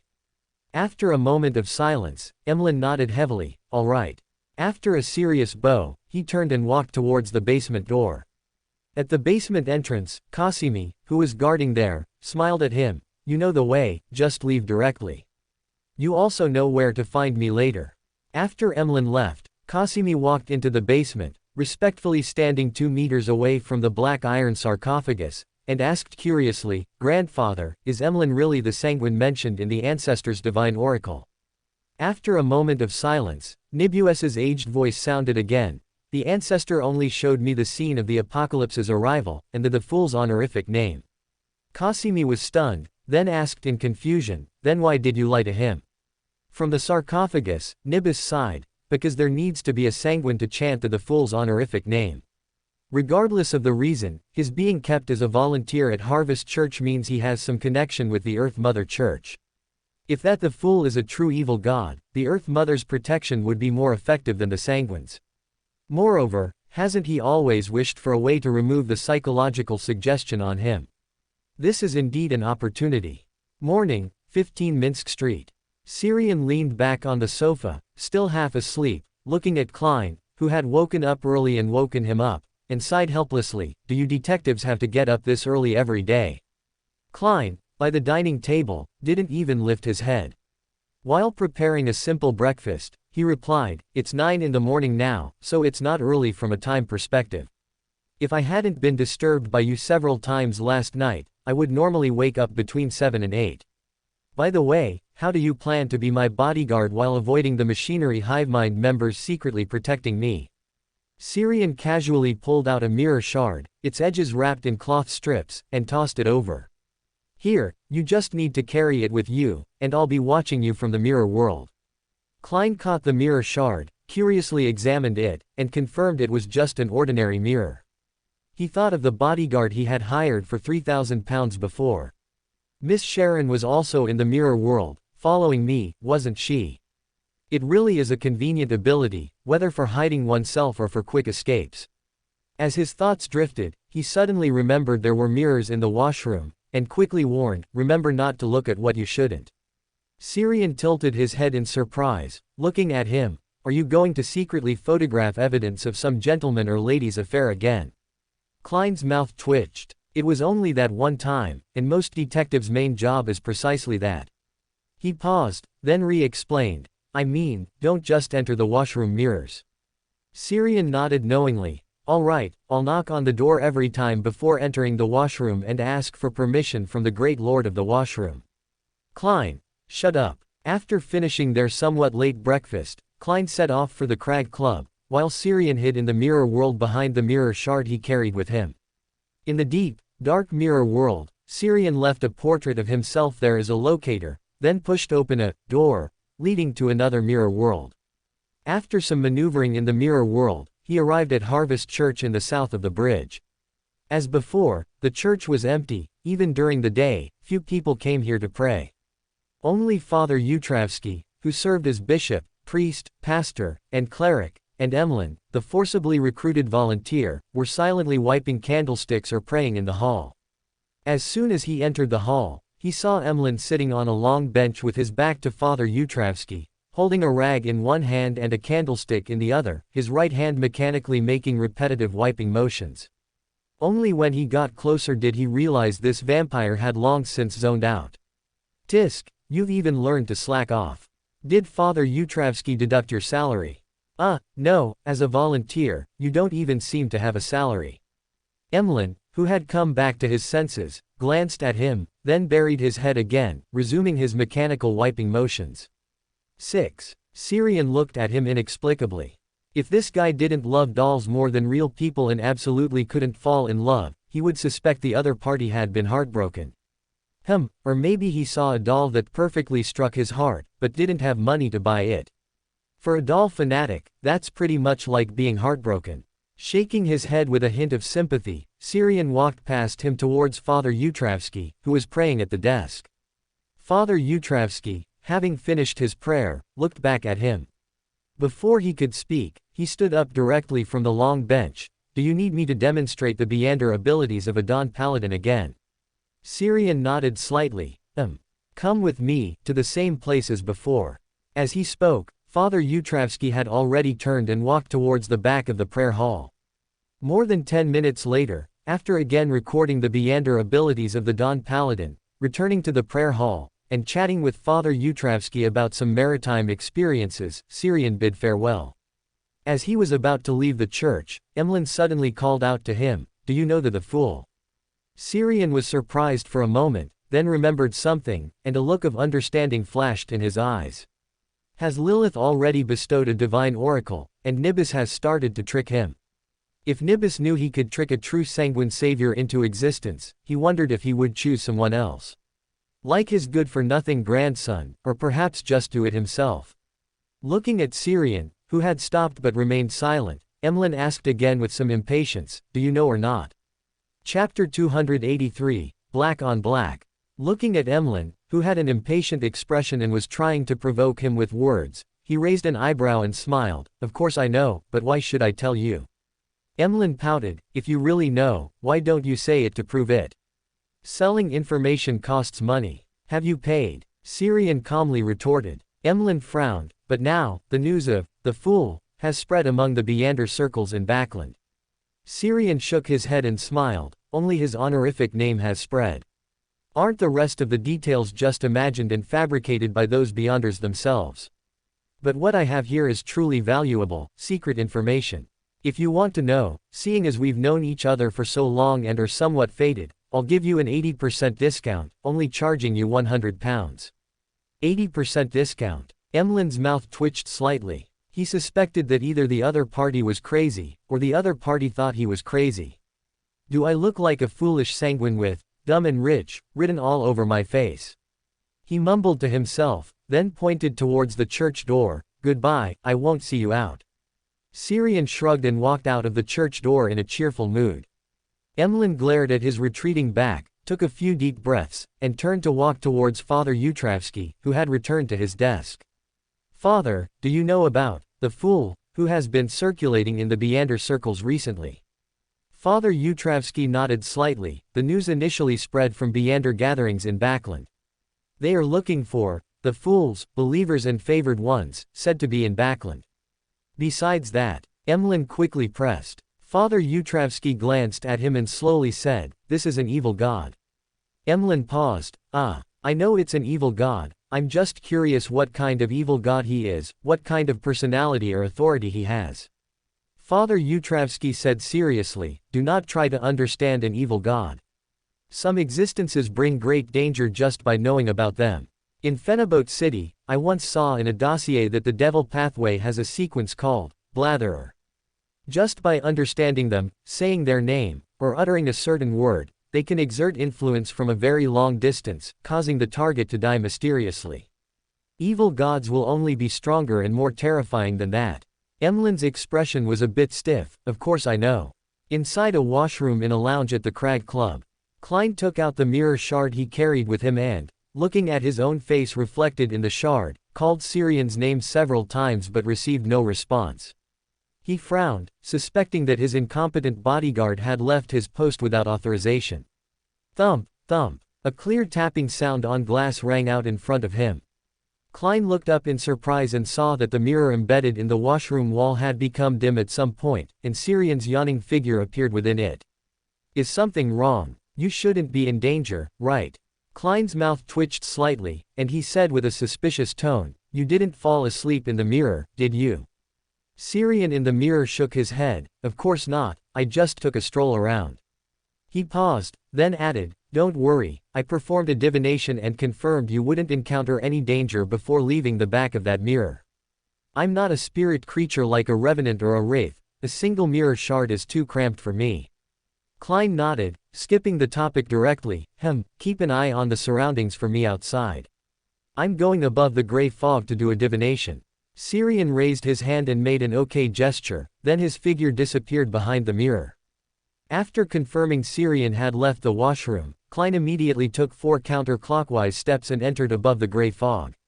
In the lounge outside the washroom, Syrian silently emerged from a reflective glass window, brewed himself a cup of black tea, then sat on the sofa and leisurely ate the snacks and fruit the club had prepared for Klein. In just 2 or 3 minutes, before he had finished his black tea, Klein emerged from the washroom. Glancing at the few remaining fruits in the fruit bowl, Klein nodded almost imperceptibly, then said, "I divined the whereabouts of that Desire Apostle. He is seriously injured and fleeing in the sewers, and his escape direction is getting closer and closer to us."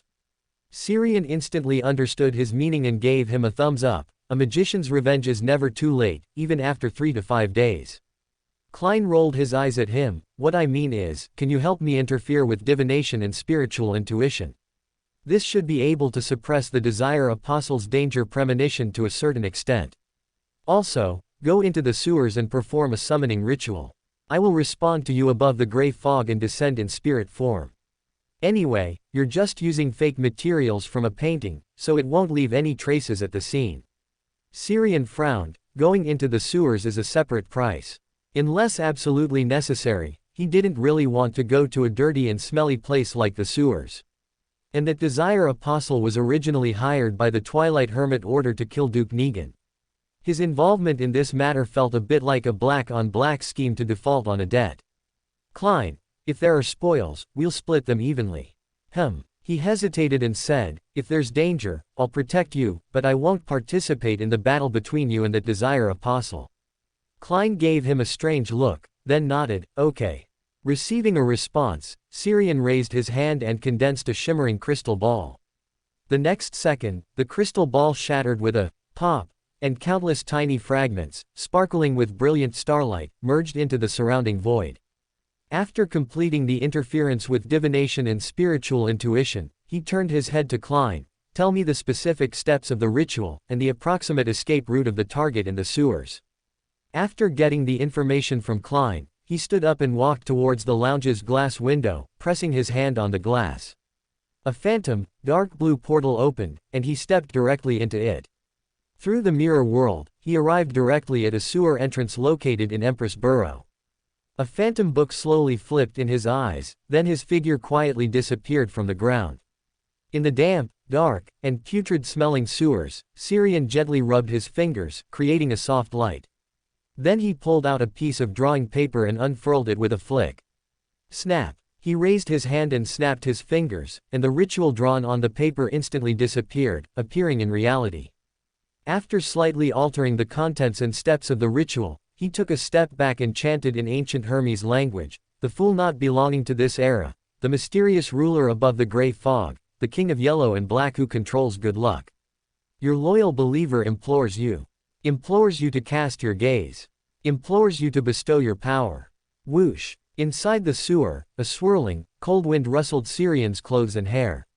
He took 2 more steps back, watching the flickering candlelight in front, now tinged with a dark blue, suddenly expand, stretching out a phantom portal. Then, a figure wearing black full armor, a pitch-black crown, and a matching cape flew out from behind the door. He maintained a spirit form, but was much more solid than typical spirits, appearing to the naked eye almost indistinguishable from a real flesh and blood body. Syrian curiously observed the spirit in front of him, muttering, "Tisk, truly worthy of the famous, Black Emperor, vigilante, he looks magnificent." Klein in his spirit state seemed much colder than usual. He glanced at the ritual on the ground and asked with a hint of chill in his voice, "Can you keep up?" Syrian nodded, "I can teleport. Don't let the ritual be destroyed." After giving the instruction, the vigilante, Black Emperor, floated directly into the depths of the sewer. After watching Klein's spirit leave, Syrian gently rubbed his fingers, making the light illuminating the surroundings disappear. Then he reached out and conjured a lightless, black curtain, from the air, covering the ritual in front of him, making the flickering candlelight in the ritual disappear. Having done all this, a phantom book appeared and flipped in his eyes. Then, streaks of brilliant starlight appeared out of thin air, interweaving to form a phantom door covered with mysterious symbols and patterns. In a wider area within the sewers, sewage flowed quietly in the ditch, and a mixed, foul odor permeated the surroundings. Thin, fluctuating shadows clung to the cold walls and somewhat rusted metal pipes, trying to rely on the coldness to calm themselves down and rein in the bloodlust and desire in their hearts. Who? Amidst heavy gasps, the shadow on the wall suddenly turned its head, looking at the place it had just passed. A figure wearing pitch-black full armor, a black crown, and exuding extreme majesty, came into his view. Before he could react, a silent shriek suddenly came. The shadow's movement paused, and large patches of black constantly fell from its body, as if shedding black snowflakes tainted with deep desire. Under a strike that pierced directly into the spirit body, the shadow instantly scattered, turning into large patches of pitch-black liquid spreading in different directions. At the same time, brilliant starlight flew out from the void, rapidly interweaving and outlining a phantom door. Under the illumination of these starlights, Klein discovered that the scattered pitch-black liquids were all very thin, seemingly just illusions meant to distract him.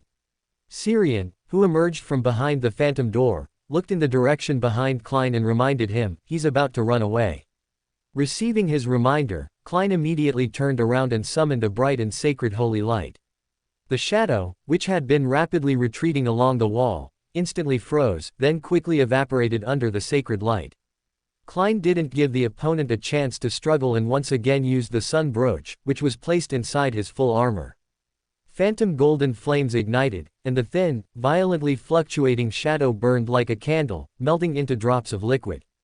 In less than 2 seconds, the shadow in the flames no longer struggled and lost its vital signs. Syrian walked over to the thin layer of shadow, which no longer had any vital signs, examined it, then pulled out a deck of tarot cards from his pocket and handed them to Klein. Do you want to scatter a deck of tarot cards at the scene? Klein, whose expression was hidden by the black full armor, hesitated for a moment before asking, why do you carry tarot cards with you? Syrian raised his chin, of course, to scatter cards at the crime scene after causing trouble. After a moment of silence, Klein still took the tarot cards from his hand and scattered them at the scene.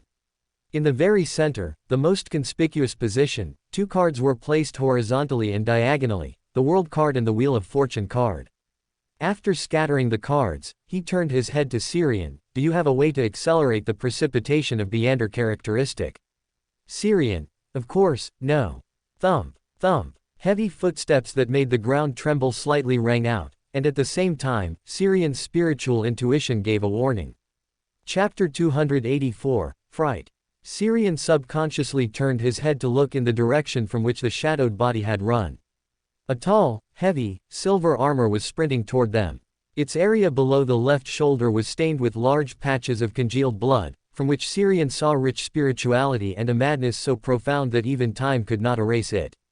Klein glanced briefly at the suddenly appearing blood-stained silver armor, then said in a low voice, that is the Church of the Ninth Sealed Artifact 1-42.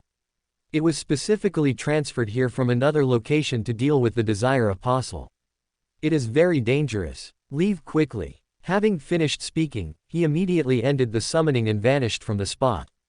Sensing the blood-stained silver armor's gaze fall upon him, Syrian's spiritual intuition warned him frantically, as if an unpredictable attack would cleave him into pieces the next second. Suppressing the turmoil in his heart, he smiled and asked, could you pretend you didn't see me and let me take his Beander characteristic? Fine. Silvery white rapiers erupted from within him, blooming like a sword flower, slicing him into fragments from the inside out. The figure of Syrian that was cut apart did not shed flesh and blood, but shattered into countless paper scraps stained with pigment. In the corner not far away, the darkness that had always shrouded the area fell away like a curtain, revealing Syrian's figure. He curled the corner of his mouth, smiling as he looked at the blood-stained silver armor opposite him that had attacked without a word, and pulled a monocle from his pocket, raising it to his eye.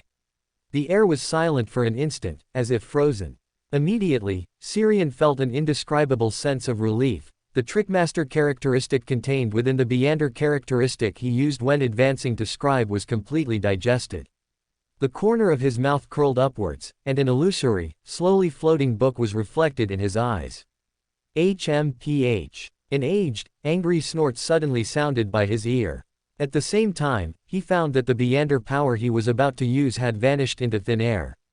Don't scare me, or if I get frightened, the monocle will really go on. Just as he finished speaking, fine, silvery white rapiers erupted from within him again. With a tearing sound, his body turned into a pale yellow paper figure, shredded by the sharp silvery white rapiers. Over 10 meters away, Syrian's figure reappeared. The illusory book in his eyes constantly flipped, and before the next eruption of silvery white rapiers, he flashed out of this sewer area. Inside the blood-stained silver armor, Leonard lowered his head and muttered softly, "Old man, was he talking to you just now?" The moment he saw that person take out the monocle, he felt a terror unlike anything before, a terror about to erupt from within him, no less terrifying than facing an evil god's offspring, which briefly froze his movements and thoughts. That feeling only lasted for a very brief moment, as if everything was just his imagination. But the lingering palpitations, which had not yet fully subsided, made him realize that his feeling just now was real. The old man parasitic within him seemed to have encountered a problem, but it was quickly resolved. After a brief silence, an aged, tired voice echoed in his ear, "Your colleagues have arrived." Following that, heavy footsteps sounded behind him, as the red gloves, who were following the bloodstained silver armor, arrived belatedly.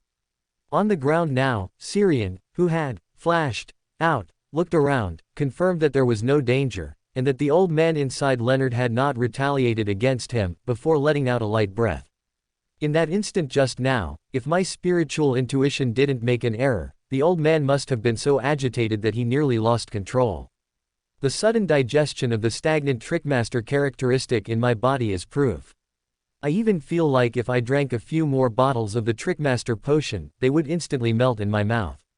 After muttering a couple of sentences, he walked up to a reflective glass window, reached out and pressed it, opening a door leading to the mirror world. On the other side, Klein, having ended the ritual summoning, returned directly to the palace above the gray fog. He did not leave the palace above the gray fog immediately, choosing instead to communicate with the spirit of the Desire Apostle first.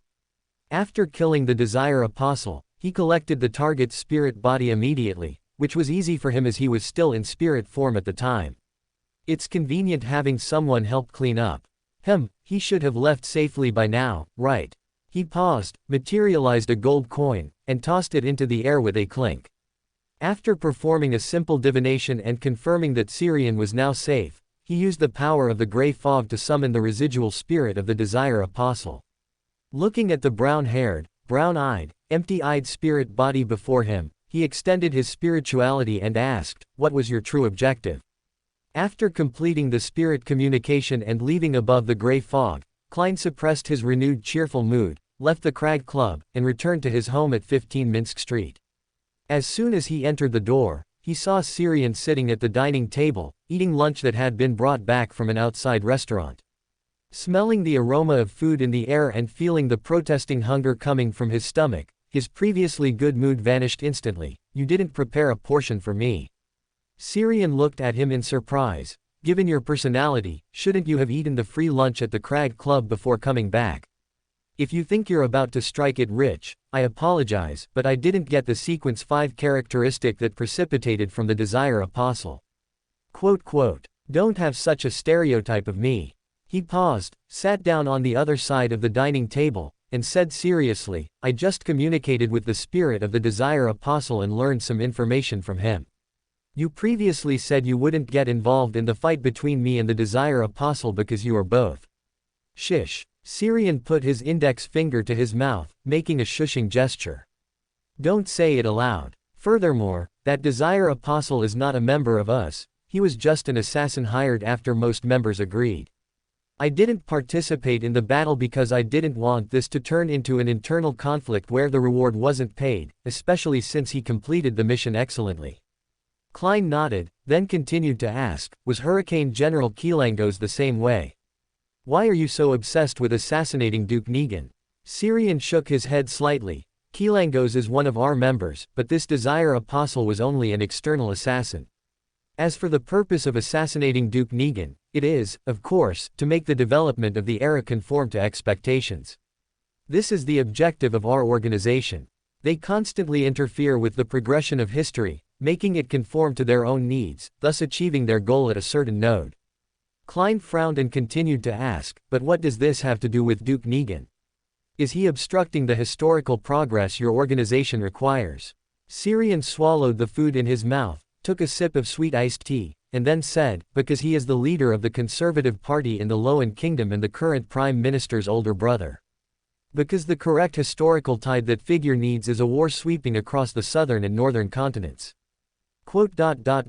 War. Klein murmured, knitting his brows, and pressed, "Why?" Syrian shook his head slightly, remained silent for a moment, and then said, "Perhaps, it is a ritual." Red Priest. Klein instantly recalled the Red Priest card he had seen before. The ritual for a conqueror to advance to sequence 0 Red Priest is to ignite a war sweeping across the continent and achieve sufficient victories. Syrian shook his head slightly. "It's different. A red priest needs to achieve sufficient victories in war. But our organization is clearly more inclined toward behind-the-scenes planning and guidance rather than fighting on the front lines. It just so happens that the historical tide that figure needs is war. He paused, then added, it's also possible that war is the easiest historical tide to bring about among all options. Klein nodded, then fell silent.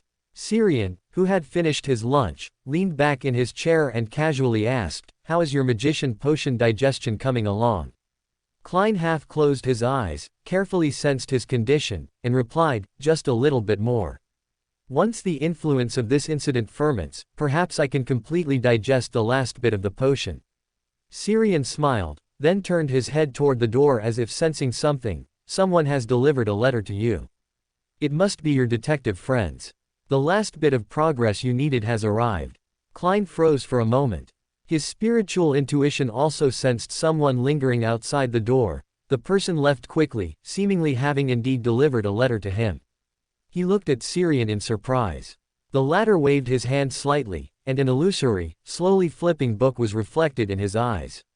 The Desire Apostle is dead, the previous agreement is fulfilled, and I must now attend to my own matters. As he spoke, brilliant starlight flew out of the void, quickly outlining and reconstructing an illusory door covered with mysterious patterns and symbols behind him. Watching Sirian teleport away, Klein couldn't help but sigh, what a truly convenient ability. He paused, looked at the lunchbox and food scraps on the table, and wore a speechless expression. You could at least clean up the garbage you left behind. Street. George Burrow, underground area of St. Hilaire Cathedral. Icons put down the bitter coffee in his hand, which had neither sugar nor honey, and looked at the ancient silver mirror placed on the table in front of him. After preparing himself psychologically, he reached out and lightly stroked the surface of the silver mirror 3 times, witnessed by several members of the machinery hivemind. Respected Erodes, my question is, what is the true identity of the vigilante Black Emperor and his companion who killed the Desire Apostle in the sewer? On the surface of the dim silver mirror, ripples spread out, and only after a while did the corresponding scene appear. A figure shrouded in starlight, strolling through the deep, dark mirror world. Just as they looked at the image displayed in the mirror, the figure in the mirror suddenly raised his head and looked towards them. Then, a lightless darkness enveloped the mirror's surface, and all images disappeared. After a long moment, ripples spread across the mirror's surface again, forming a new image. This time, the figure that appeared was wearing black full-body armor, a black crown, and a matching cape fluttering behind him. The vigilante Black Emperor. He suddenly appeared in the darkness, and then suddenly vanished. The mirror surface then returned to its dim state, and one by one, ancient Phosic words, vivid red as if blood was flowing from them, stood out. What color underwear do you like? Icons looked at the words on the mirror, his face suddenly flushed, and after a moment of hesitation, he still uttered a single word with difficulty, red. In the suddenly quiet room, Icons dejectedly ran his hand through his voluminous curly hair and continued to ask, Respected Erodes, my second question is, who or which faction instructed the Desire Apostle to assassinate Duke Negan? The surface of the dim silver mirror fell silent again, and after a while, layers of ripples spread out, forming a scene like an oil painting. It was the scene of the sun about to set, with the last rays of the evening sun illuminating the vast land. Chapter 285, Progress. In the underground section of St. Samuel Cathedral, Leonard was rather carelessly flipping through past case files related to the tarot cards. Only when he was the only one left in the room did he tilt his head and whisper, Old man, are you still there? After a long while, the slightly aged voice in his mind finally spoke, Young people nowadays are so impatient. I'm an old man who suffered such a shock, of course I need to stabilize my condition first. Leonard frowned and said solemnly, suffered a shock. Did you nearly lose control earlier? Lose control? The slightly aged voice in his mind raised its volume. Although I am severely injured, I wouldn't be frightened into losing control by some brat playing with a monocle. After a slight pause, the voice added, that apprentice is very suspicious. He definitely knows Aemon, and he also knows that I am parasitic on you. I originally wanted to steal the memories related to me from him, but instead, I saw Adam in his memories. No, it should be that he deliberately recalled Adam in his mind. Fortunately, I stole that thought from him immediately, otherwise, the game of chase between Aemon and me would probably have ended. Aemon, Adam. Leonard was puzzled. Aemon is that enemy of mine. As for Adam, he is Amon's brother. They are the eldest and second sons of the ancient sun god, respectively. Fortunately, their relationship gradually estranged after the fourth epoch. Otherwise, I would have to consider directly seeking the protection of the night and serving as an angel under her. Also, you had best not mention that name, don't even think about it. Sequence 1 of that pathway has the characteristic that everything said will be known. Even Aemon, after being repeatedly mentioned, might discover anomalies from fate and lock onto you. Once the voice in his mind finished speaking, a sense of relief at having survived a disaster inexplicably rose in Leonard's heart. Letting out a light breath, he asked again, "Were you silent earlier because you were considering whether to directly seek refuge with the goddess?" As soon as he finished speaking, the voice in his mind sounded again, "No, I was thinking about whether to directly steal all your memories related to me, then leave your body and parasitize someone safer." Leonard's eyes lit up. "So you plan to leave my body?" "Hey," the voice in his mind sneered, "you seem quite happy." Leonard shook his head slightly. "No, I was just asking out of concern as your junior." "Hey, then you will be disappointed. I don't plan to leave your body just yet. You are currently a Nighthawk of the Church of the Night and have joined the Red Gloves, which means you have already gained a certain degree of attention from the Night. If I parasitize a deacon whose position is higher than yours, I might directly expose myself to the Night's gaze. And parasitizing ordinary believers or Nighthawks is too low value. It might prevent me from having enough time to call for help from the Night when danger arises. Furthermore, although I didn't steal the memories from that very suspicious apprentice, it wasn't a complete loss. He probably won't tell Aemon the news that I am parasitic on you." Leonard curiously pressed, "Why?" But the aged voice in his mind did not answer, falling silent once more. He wanted to ask for more information, but the sound of the door opening behind him forced him to temporarily abandon the idea. A new day dawned, and Klein arrived at the Harvest Church in south of the bridge once again. The assassination of Duke Negan, after a night of fermentation, brought him plenty of feedback for intercepting the Desire Apostle before the churches could. When he woke up, he discovered that the magician potion had been completely digested. Because he provided crucial clues during the church's pursuit of the Desire Apostle, he also received an additional bounty provided by the machinery hivemind. So, after finishing breakfast and tidying up briefly, he hurried to the Harvest Church. Even if that sanguine didn't offer a discount, he could now afford the mutated pituitary gland and blood of a thousand-faced hunter. Of course, a discount would still be best, save whenever possible. After Sequence 6, there was still Sequence 5, Sequence 4. He still needed money for many things. As his thoughts drifted, he had already walked into the Harvest Church and saw the vampire Emlyn, who had come here early in the morning to volunteer and was currently very carelessly wiping the candlestick. Klein looked him over with some surprise. Last time they met, he was earnestly working while pretending to hate it. How did he learn to slack off so quickly? Gathering his thoughts, he stepped closer. Regarding the previous transaction, what did that sanguine say? Emlyn reacted half a beat late, looked up at him, and replied, £2,500. This is a discount given only because I am also a sanguine. Klein nodded. No problem. We can trade today. All right, tonight then. After speaking, he looked down at the rag in his hand with a bitter expression. I still have to stay here to volunteer. At the same time, on the other side of south of the bridge, on a street near the Backland Bridge area, a carriage without any crests or markings slowly stopped at the corner of the road. Subsequently, 4 figures of varying heights in a large golden retriever successively got off the carriage and entered a cafe displaying a closed sign. Audrey curiously surveyed her surroundings, following behind Furs as they passed through one door after another. She was here at Furs's invitation to attend a high-end Beander gathering. Besides her, Glaint and Hugh also came. They were all very interested in the high-end Beander gathering mentioned by Furs.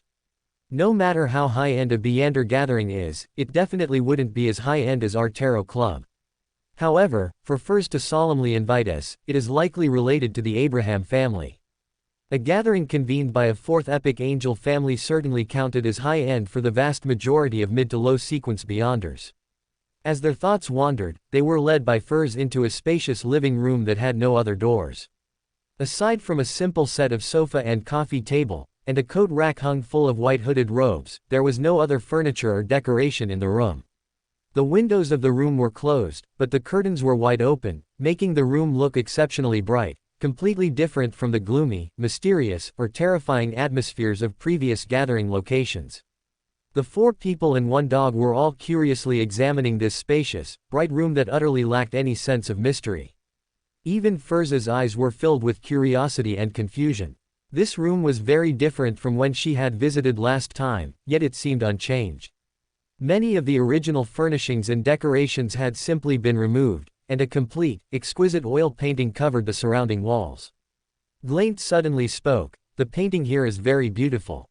The 3 people and 1 dog beside him simultaneously turned their heads to look at him, seemingly using their eyes to remind him, "We are here for a Beander gathering, not an art exhibition."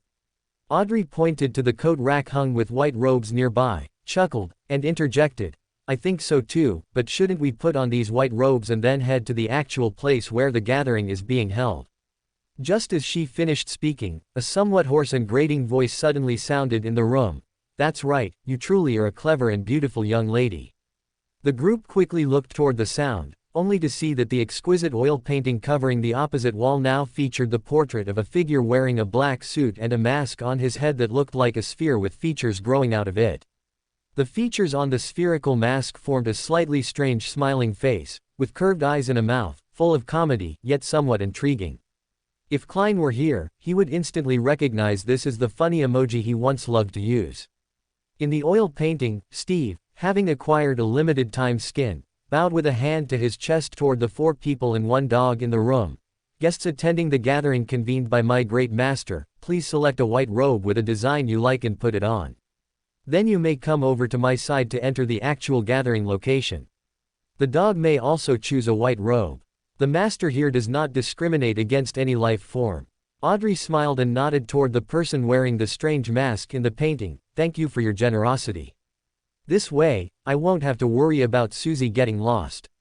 The large golden retriever at her feet barked after hearing its name.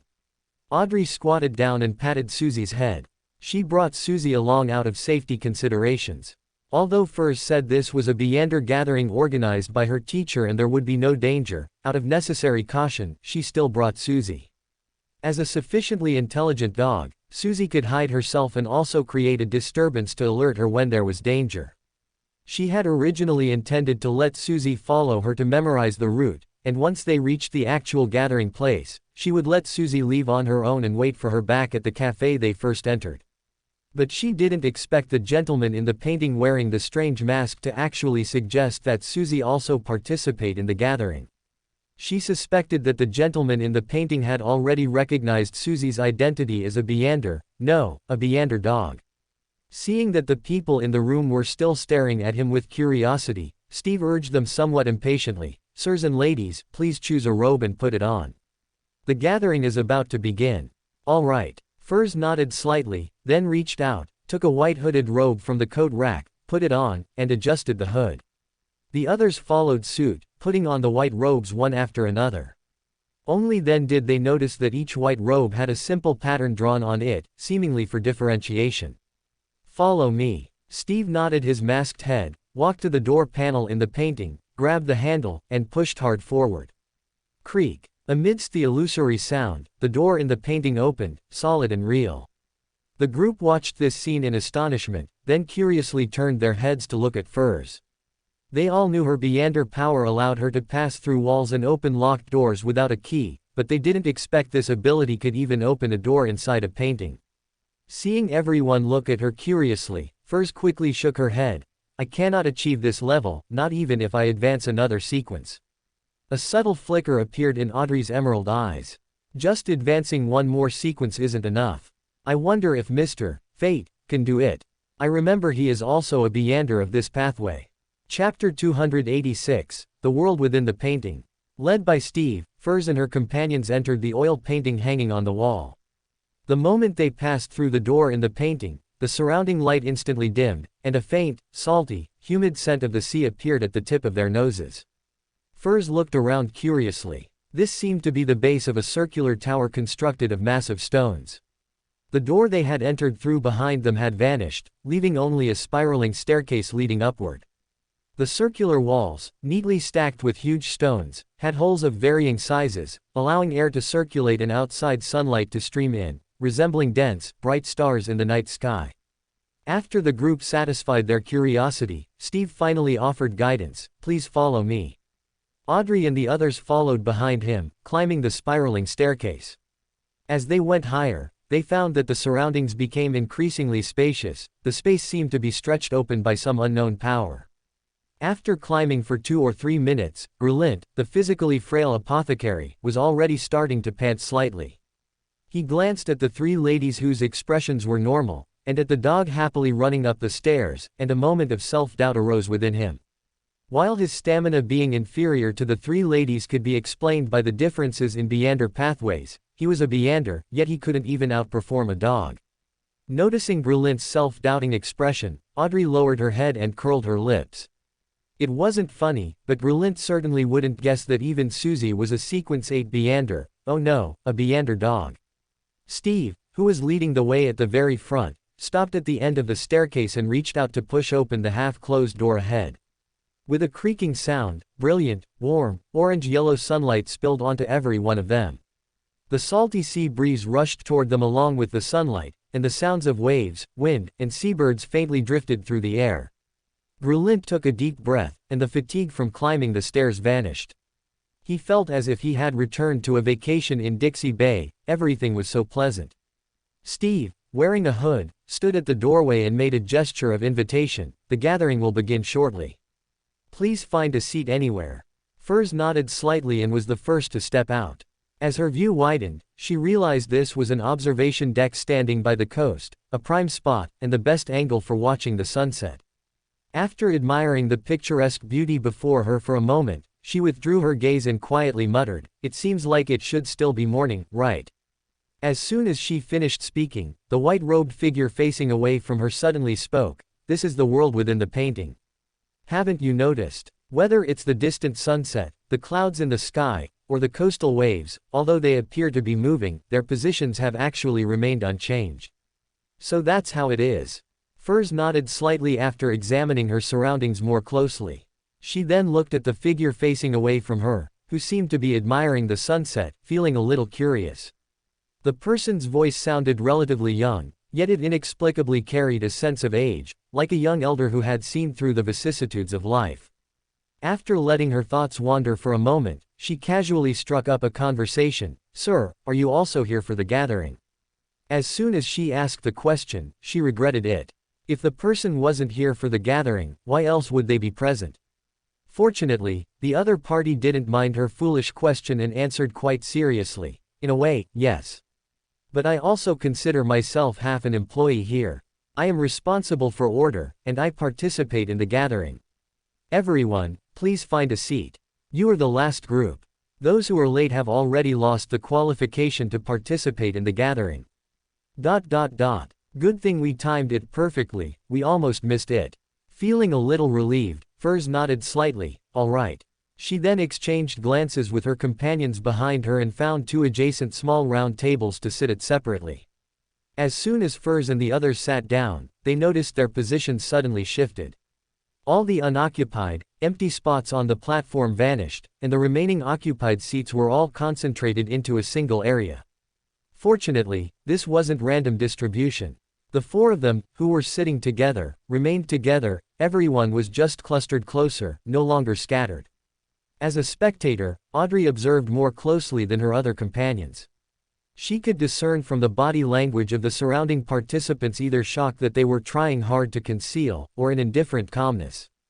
Judging by everyone's reactions just now, most participants were not of high sequence, but there were also some who were likely mid-sequence, or even high sequence beyonders, such as the gentleman who just spoke with Furs. Furthermore, a power similar to psychological suggestion covered this place. She couldn't clearly see or remember the appearance of the participants. Even for Berlint, Hugh, and Furs, whom I know very well, I subconsciously ignore their appearances. As far as I can tell, this gathering is more miraculous than any other gathering I have participated in, excluding the Tarot Club. Even the internal seminars of the psychology alchemists cannot compare. This is much closer to the mysterious and unpredictable Beyonder gatherings I used to imagine. While her thoughts drifted, a voice that felt somewhat familiar, yet she couldn't quite place where she knew it from, rang out, "Welcome everyone to the gathering I convened. You may call me Mr. the Painter. As for your code names, they were determined the moment you chose your white robes. This is not fixed. If you are unsatisfied, you can change it the next time you participate in the gathering." Syrian, whose face and figure were obscured by a layer of gloom, making him impossible to see clearly, sat on a single sofa at the very front and raised his hand to snap his fingers. Snap! A thin, invisible curtain dropped, dimming the surrounding light considerably. Simultaneously, everyone participating in the gathering noticed a layer of fluorescence light up on their white robes, outlining various simple patterns of animals, plants, and tools. These patterns were very peculiar. No matter what angle they looked from, they always faced them directly. How marvelous! Why is the pattern on my body a strange long-haired turtle? Mine is a scar-faced gray wolf. Hearing the surrounding whispers spoken in deliberately lowered voices, Syrian chuckled. In the world within the painting, the concept of direction is not entirely consistent with reality. As for the patterns on the white robes, you can change them every time. After a slight pause, he continued, "Since this is the first time all of you are participating in this gathering, I will first explain the procedure and some matters needing attention. First, the gathering procedure is divided into two types: transactions with me, and free transactions among yourselves. The order is not fixed and can be interspersed. Regarding the issue of trust during transactions, I am skilled in divination, and I can also serve as your notary." As he spoke, he snapped his fingers again. Streaks of golden light materialized out of thin air, becoming purer and purer, eventually evolving into a seal-like projection, clearly revealing the aura of the sun domain. This was not the Beyonder power of a notary that he had recorded, but a product of fantasy. In this world within the painting, created using the Traveler Beyonder characteristic and already approaching an alternate dimension, his fantasies were close to reality, though still somewhat different from the original. The phrase, "creator of the world within the painting," in the honorific name of the high-dimensional overseer might point towards omniscience and omnipotence, meaning omniscient and omnipotent within the world within the painting. Collecting his thoughts, he scanned the crowd below. Seeing that no one was tactless enough to stand up and object, he continued, "Before the transaction segment officially begins today, I will first introduce what you can trade for from me. First are potion formulas. All potion formulas below high sequence for the apprentice pathway, seer pathway, hunter pathway, lawyer pathway, and spectator pathway. Also, partial potion formulas for the assassin, mystery prior, sailor, bard, and secret supplicant pathways. Beyonder materials, mysticism knowledge, and mystical items are also within the scope of transactions. Since there are too many types, I won't list them one by one, and I cannot guarantee that I will definitely have what you need, as collected materials and mystical items cannot be kept indefinitely. Besides these, I also sell and collect valuable intelligence.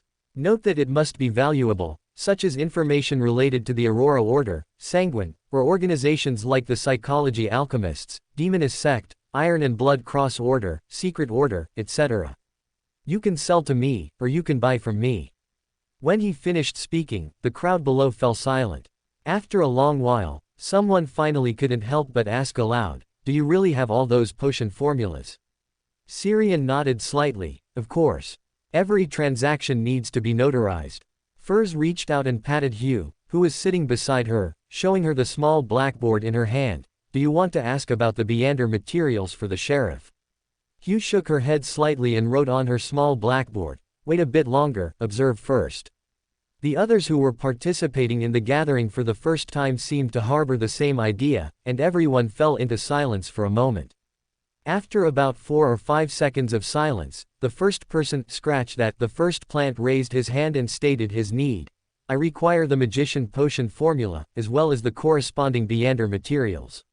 Whether it is Mr. the Painter, or any of you present, we can trade." Syrian looked around and, seeing no one else respond, chuckled and said, a sequence 7 potion formula is £750.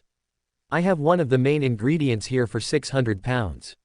The notarized contract has appeared on the small blackboard in front of you. If you agree to the transaction, sign your name directly, otherwise, wipe the contract away. It remains valid until the end of today's gathering. Furthermore, I do not accept bargaining, as the price I quoted is inherently reasonable. Fine. Owen, acting as the first speaker, the plant was full of emotion, because he truly had to pay the £600 for the material. Under the curious, scrutinizing, or calm gazes of the surrounding people, Owen quickly wrote his name on the small blackboard in front of him. Subsequently, streaks of golden light shone from the small blackboard in his hand, outlining a seal-like projection. This projection split into two, transforming into two rice grain-sized specks of light, which entered Syrian and Owen's bodies respectively. Transaction complete. Syrian waved his hand, and Steve, wearing a comical hood, walked out from behind him, approaching Owen with a tray in his hand. Having witnessed a transaction, Furs patted Hugh beside her again. The latter nodded thoughtfully, and just as she was about to speak, another voice preempted her. I require the sequence 4 potion formula for the Hunter pathway, including the complete advancement ritual. Sequence 4. In an instant, everyone's attention was drawn to the person who had suddenly spoken. Sequence 4 is already genuine high sequence, a demigod. This also means that the person speaking now is highly likely to be a veteran sequence 5, on the level of a pirate admiral. Even within the 7 Orthodox churches, a sequence 5 Beander is already a bishop or a deacon. Chapter 287, The Plant at the Gathering. Furs looked at the person who immediately offered to buy a sequence 4 potion formula with surprise and curiosity. She realized it was the gentleman she had chatted with earlier, whose voice sounded young yet strangely aged. He said he was half an employee here, so was he acting as a plant. However, it was effective, at least it proved that the conveners of this gathering could genuinely produce sequence 4 level potion formulas. It was just that ordinary participants probably couldn't buy them, nor could they afford them. Or, was this the true purpose of the half-employee status? That only by joining would one be qualified to purchase high sequence formulas. The more she thought about it, the more likely it seemed. This transaction was both a display of their foundation and a subtle way to attract participants to join them. Audrey's thoughts were similar to hers, perhaps even more extensive. Earlier, Mr. the Painter said he had all the potion formulas below the high sequences for the apprentice, seer, hunter, lawyer, and spectator pathways. Since the hunter pathway had a sequence 4 formula, the other pathways mentioned alongside it likely did too. Perhaps the power behind Mr. the Painter had mastered most, or even all, of the potion formulas for these Beander pathways. Since the Abraham family was involved, the apprentice pathway must certainly be complete. However, I have already joined the psychology alchemists, so I don't need to buy formulas and materials outside. Furthermore, while this Beander gathering is certainly high-end, it also signifies a new faction taking root in Backland, and it needs to be monitored. As her thoughts drifted, she heard Mr. the Painter at the front speak calmly. A sequence 4 potion formula is priceless and does not fall within the scope of general circulation. The terms of the transaction are relatively complex. Firstly, you must join us. Secondly, you cannot actively or passively divulge or sell the potion formula in any way.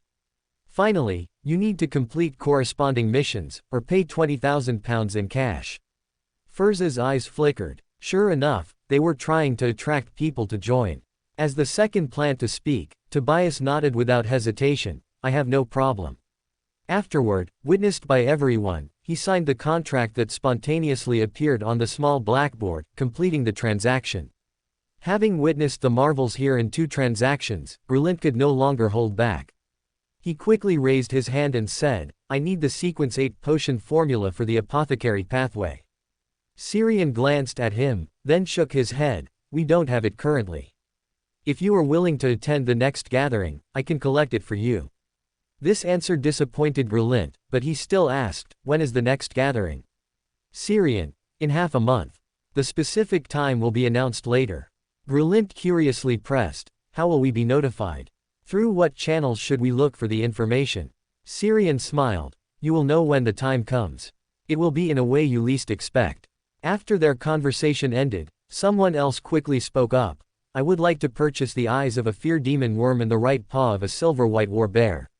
Syrian tilted his head and sized up the speaker. Sitting together, judging by her height, this should be Xiao. After a brief digression, he replied calmly, I do not have those two materials, but I have substitutes for them. With the corresponding supplementary ingredients, you can still formulate the complete potion. Its price is £700. Every transaction will involve a notarized contract, so you don't need to worry about being cheated. If you are still suspicious of the items that can substitute these two materials, you may choose to refuse the transaction. Xiao hesitated and said, I need some time to consider. Syrian nodded, before this gathering ends. If you haven't decided after the gathering is over, it will be considered an automatic forfeiture. After their conversation ended, someone below quickly raised their hand. I want to sell some Beander weapons. Syrian looked at the person and nodded slightly, while using his spiritual observation to determine the person's sequence and pathway. He seems to be an artisan. I wonder where Lawrence found him. This pathway is firmly controlled by the Church of the God of Steam and Machinery. It is almost impossible for a wild Beander to advance all the way to artisan. Did he defect from his former organization, or is he an informant for the Steam Church, or perhaps a test? While his thoughts wandered, the artisan began introducing the Beander weapons he brought, 2 modified pistols. Their power and range far exceed ordinary firearms of the same type, but they have significant recoil. However, this is nothing to a Beander, I mean, those whose bodies have been enhanced by potions. While Beanders who aren't physically strong wouldn't be injured using them, the recoil makes it impossible to aim accurately. In addition to the guns, there are matching Beander bullets with purification and spell-breaking effects. There is also a golden dagger. It targets undead creatures, especially wraiths and vengeful spirits. One strike can severely wound them, and hitting them 3 times or more will cause the spirit to dissolve into a transparent liquid and vanish. Its Beander effect can last for about a month, or if used frequently, perhaps only half a month or a week. But even without the Beander effect, it is made of gold and has high collection and artistic value. While introducing them, he also displayed the Beander weapons he mentioned, especially the golden dagger, ensuring people knew it was truly made of gold. Syrian leaned back, looked around at the crowd, and casually said, you may bid freely. As soon as he finished speaking, someone below offered, the golden dagger, £200. The artisan immediately shook his head, impossible. The gold used to make it alone is worth more than that. Are you selling the gold, or its Beander effect? Both. You might as well wait until its Beander effect disappears and then take it to a gold dealer for recycling, or auction it off as a piece of art. I think that would fetch you more than selling it here. After all, which Beander has that much spare money to buy gold? £850. Everyone looked at Grelint, who had suddenly shouted the price, especially the artisan selling the Beander weapon.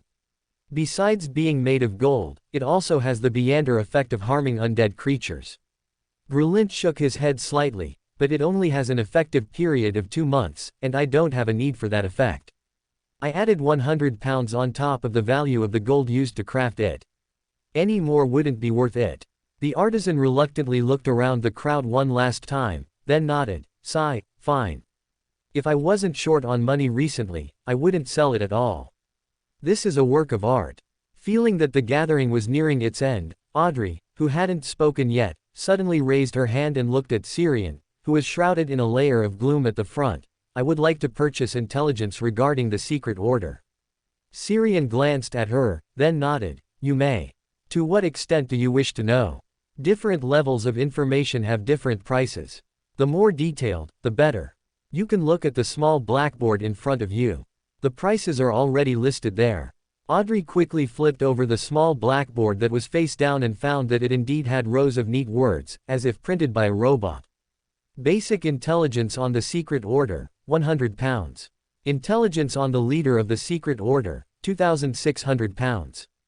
Detailed intelligence. So expensive. After calculating her financial situation, Audrey realized she couldn't afford the detailed intelligence. After some internal struggle, she chose to give up.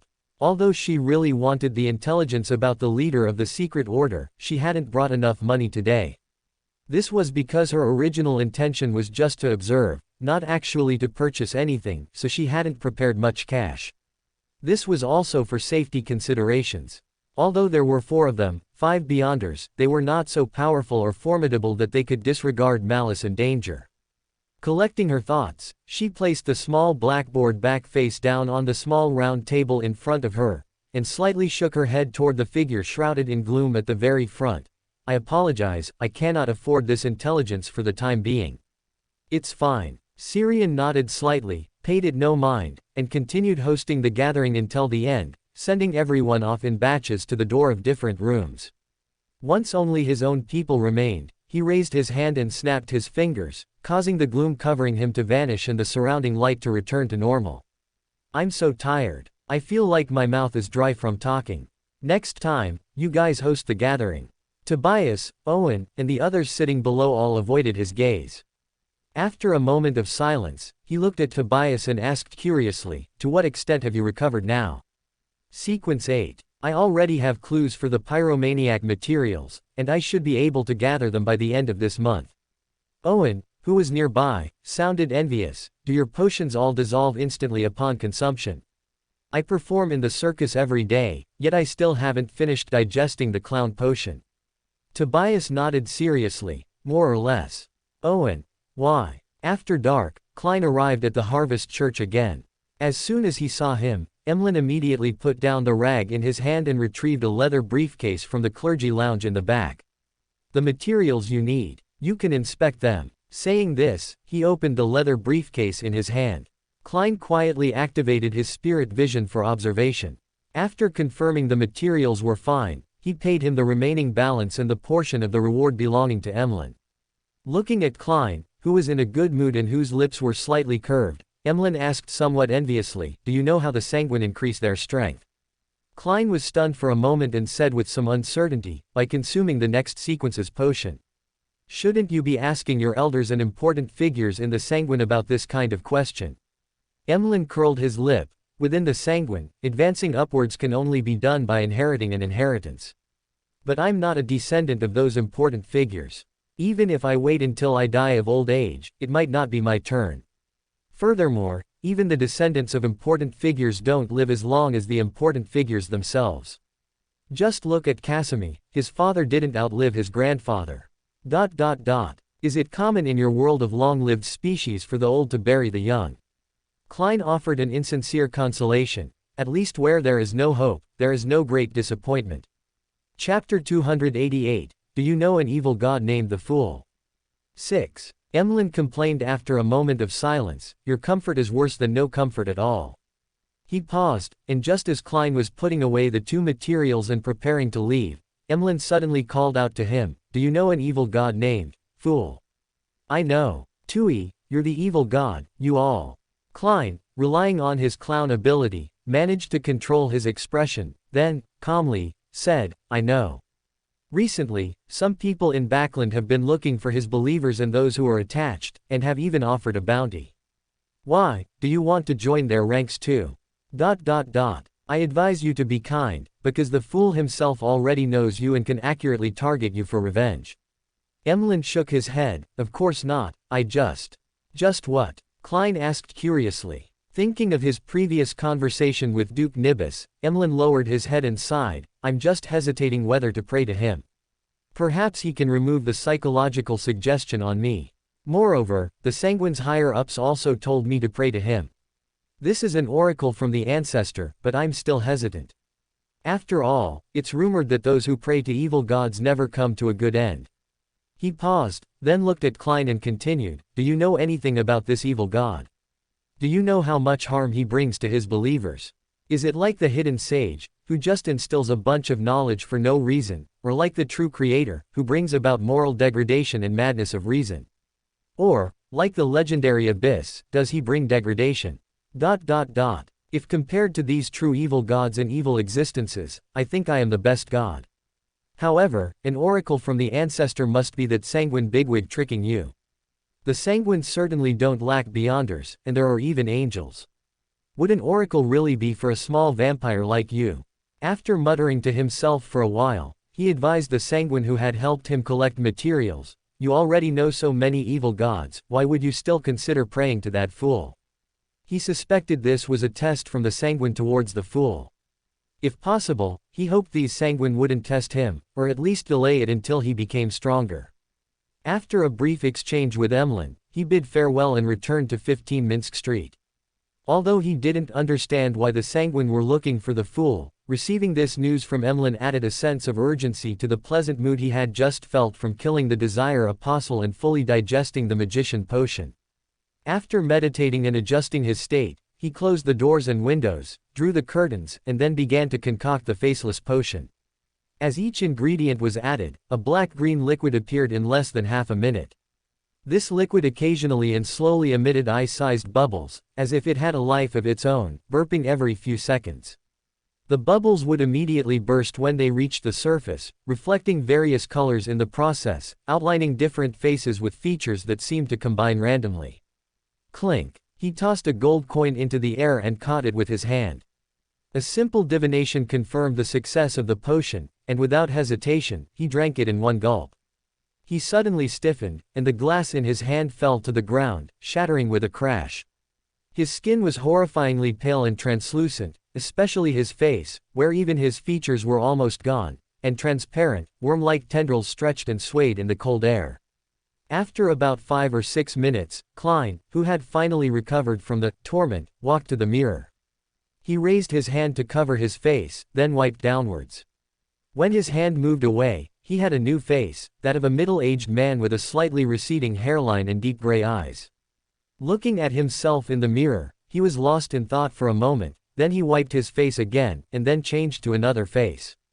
Black hair, red eyes, handsome, slightly feminine, with undisguised arrogance in his brows, a serious yet somewhat dashing vampire, Emlyn.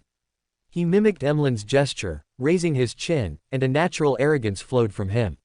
Not only the appearance, but also the different temperaments of each person, I can easily remember and imitate them. Muttering in the exact same tone and voice as Emlyn, he wiped his face again. The tendrils on his face writhed, rapidly changing his appearance and temperament. At the moment this transformation was about to be completed, his spiritual intuition suddenly warned him, preventing him from continuing to change into Serene's appearance. After a series of writhing movements on his face, he reverted to the appearance of Klein Moretti. Phew! Such a terrifying spiritual warning, as if as long as I changed into that appearance, I would no longer be myself. Does even appearance have a patent in the mystical world? In south of the bridge, Serene, who had returned home, was leaning on the sofa, flipping through today's newspaper. Today's Tassoc Daily reported on the assassination of Duke Negan. The authorities ultimately blamed the Aurora Order and took the opportunity to strike several of the Aurora Order's strongholds in Backland. Tisk, speaking of which, the Twilight Hermit Order seems to have achieved its goal without paying anything. Although the Desire Apostle completed the assassination mission, he himself died, so that Abyss card naturally didn't need to be given.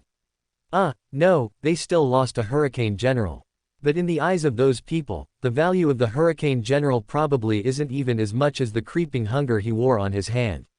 As he muttered to himself, the door clicked open from the outside. He subconsciously looked up. It was Haven, followed by a stranger, though not entirely a stranger, the person felt somewhat familiar to him. "Oh, you're back." Haven looked at him with some surprise, then introduced, "This is Burke Griffin, who just returned from studying abroad in Intis, and he's also the lab assistant I just hired. He just got back and brought a lot of things, but he hasn't found a place to live yet, so I let him temporarily store some luggage at our house. Now he's moving to his new home." After speaking, he turned to introduce to Burke Griffin, "This is my younger brother, Serene Gray, who is rarely home." "Good evening, Mr. Griffin." Serene smiled and nodded at the other party, while constantly recalling the source of that familiar feeling in his mind. After the two left the living room, he reached into his jacket pocket and pulled out the glass crystal ball, performing an astrology divination. Images flashed through his mind, quickly settling on the artisan who had sold Beander weapons at his previous gathering. Is it him? A Sequence 6 artisan acting as an assistant to a Sequence 9 savant. Does he have ulterior motives, or is he really doing that badly? After pondering for a moment, he performed another divination. Due to lack of information and a divination medium, he did not get the desired result, but he could confirm that this Mr. Griffin seemed to have no ill intentions. An artisan returning from studying abroad in Intis, could this guy have apostatized, or is Burke Griffin just a fake identity? As he pondered, Haven and Burke Griffin had already come downstairs, each dragging a heavy-looking black suitcase, and carrying several bulging cloth bags in their other hands. Serene looked at the huge pile of luggage with some surprise. Should he say, as expected of an artisan? Could it all be laboratory equipment and materials? Or did he pack everything he could take from his entire home when he left Intis? Withdrawing his gaze, he politely asked, "Do you need help?" Burke shook his head, slightly out of breath. "No, I hired a carriage, it's right outside the door." Then I think the horse pulling the carriage might need help. Muttering quietly to himself, Serene said nothing more, and continued to flip through the newspaper in his hand. After all, he was just being polite. A few minutes later, Haven returned, rubbing his sore shoulders. Serene, flipping through the newspaper in his hand, casually asked, "Where did you find this assistant?" "I posted a job advertisement on the bulletin board, and he came to me himself. I carefully vetted him. He has excellent knowledge and practical skills, and there's nothing wrong with his character or personality, so I kept him." Serene nodded, then asked, "Do you know anything about his background and origins?" Haven looked at him with some surprise, then nodded, "Of course, I only kept him after confirming there were no issues with these." "Did you discover something?" Serene shook his head slightly, "No." After quietly staying in Backland for several days, he finally replenished the demigod-level Beander abilities he had previously consumed from Bernadette. "My luck hasn't been very good these past 2 days. Fortunately, Bernadette has a good temper and only suggested that I wait for this period of low luck to pass, even after I used demigod-level Beander abilities more than 20 times a day." Gurgle, gurgle. The timely chime of the wall clock interrupted his monologue. The next second, dense gray fog and crimson, illusory light rose before his eyes, and an invisible yet immense force pulled his spirit upwards rapidly. After a slight daze, the crimson light in front of him dissipated, and he saw the ancient palace above the gray fog, which remained unchanged through the ages. As he looked around, Justice Audrey had already risen, lightly holding her skirt, and joyfully greeted everyone. "Good afternoon, Mr. Fool." "Good afternoon, Mr. Destiny." "Good afternoon, Mr. Hanged Man." After everyone had finished their greetings and salutations, Justice Audrey turned to look at the Fool Klein at the head of the table. "Respected Mr. Fool, I have obtained 3 pages of Russell's diary." These were copies she had requested from the psychology alchemists. Because they were given to her too late, she only had time to memorize 3 pages. "What reward do you want?" Hearing Mr. Fool's question, Audrey, who had already thought it through, immediately replied, "Can it be the reward for you answering my previous question?" She was referring to the answer she received when she previously asked Mr. Fool about Duke Negan's assassination. "Mr. Fool advocates equivalent exchange, and this is the price I need to pay for the answer to the previous question." Anyway, the psychology alchemists still have many pages of Russell's diary, which I can slowly memorize and exchange for more mystical knowledge, secret information, or Mr. Fool's help at future gatherings. Klein nodded calmly, "You may." He then helped Miss Justice materialize the 3 pages of the diary she had memorized, and made the diary appear directly in his hand. As Serene and the others waited in silence, the Fool made the diary in his hand disappear, then faced everyone and nodded slightly, "You may begin." As soon as the Fool finished speaking, Serene noticed that all the Tarot Club members, except himself, slightly adjusted their sitting postures, seemingly preparing for their upcoming statements. Perhaps their movements were too synchronized, as they all fell into a brief silence together after realizing that everyone intended to speak. Chapter 289, Associations and Inferences. After a brief silence, the Hanged Man, Alger, looked around and was the first to speak. "I have 2 commissions, or perhaps 3. The first is to investigate the truth behind Duke Negan's assassination, specifically which organization or force is behind it. The second is related to Bayam, the capital of the Rorstad archipelago, also known as the City of Generosity. A few days ago, a battle involving several demigods and an evil god took place there. According to reliable sources, the evil god that appeared on the scene was the Hidden Sage. Therefore, it is speculated that one of the demigods involved in the battle belonged to the Moses ascetic order. Besides that, there was also the Black Throne King of the Sea, Burroughs Hopkins. He escaped after being severely wounded by the Sea King and is currently being hunted by the Storm Church. There's also the painter, Randolph Carter, who has recently become active at sea. He might be a Sequence 6 or a Sequence 5, capable of using Beyonder abilities at the demigod level, and he might even possess a Grade 1 sealed artifact. My second commission is to investigate clues about the Black Throne King, Burroughs Hopkins, and the painter, Randolph Carter, as well as the reasons and objectives behind the chaos they caused in Bayham. Any valid clue will do, and I will pay a reward based on the value of the clue. As he spoke, he looked at Syrian, his eyes full of suspicion. The timing of the painter Randolph's appearance at sea and fate, Mr. S. departure to sea was too coincidental, and they both went to Bansi during that period. Furthermore, fate, Mr. mentioned that his current sequence is called Scribe, which allows him to record Beyonder abilities he has witnessed and reproduce them.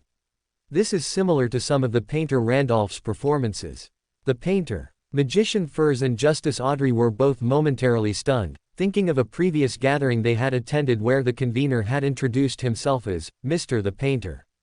Audrey's thoughts drifted slightly. Could it be the same person?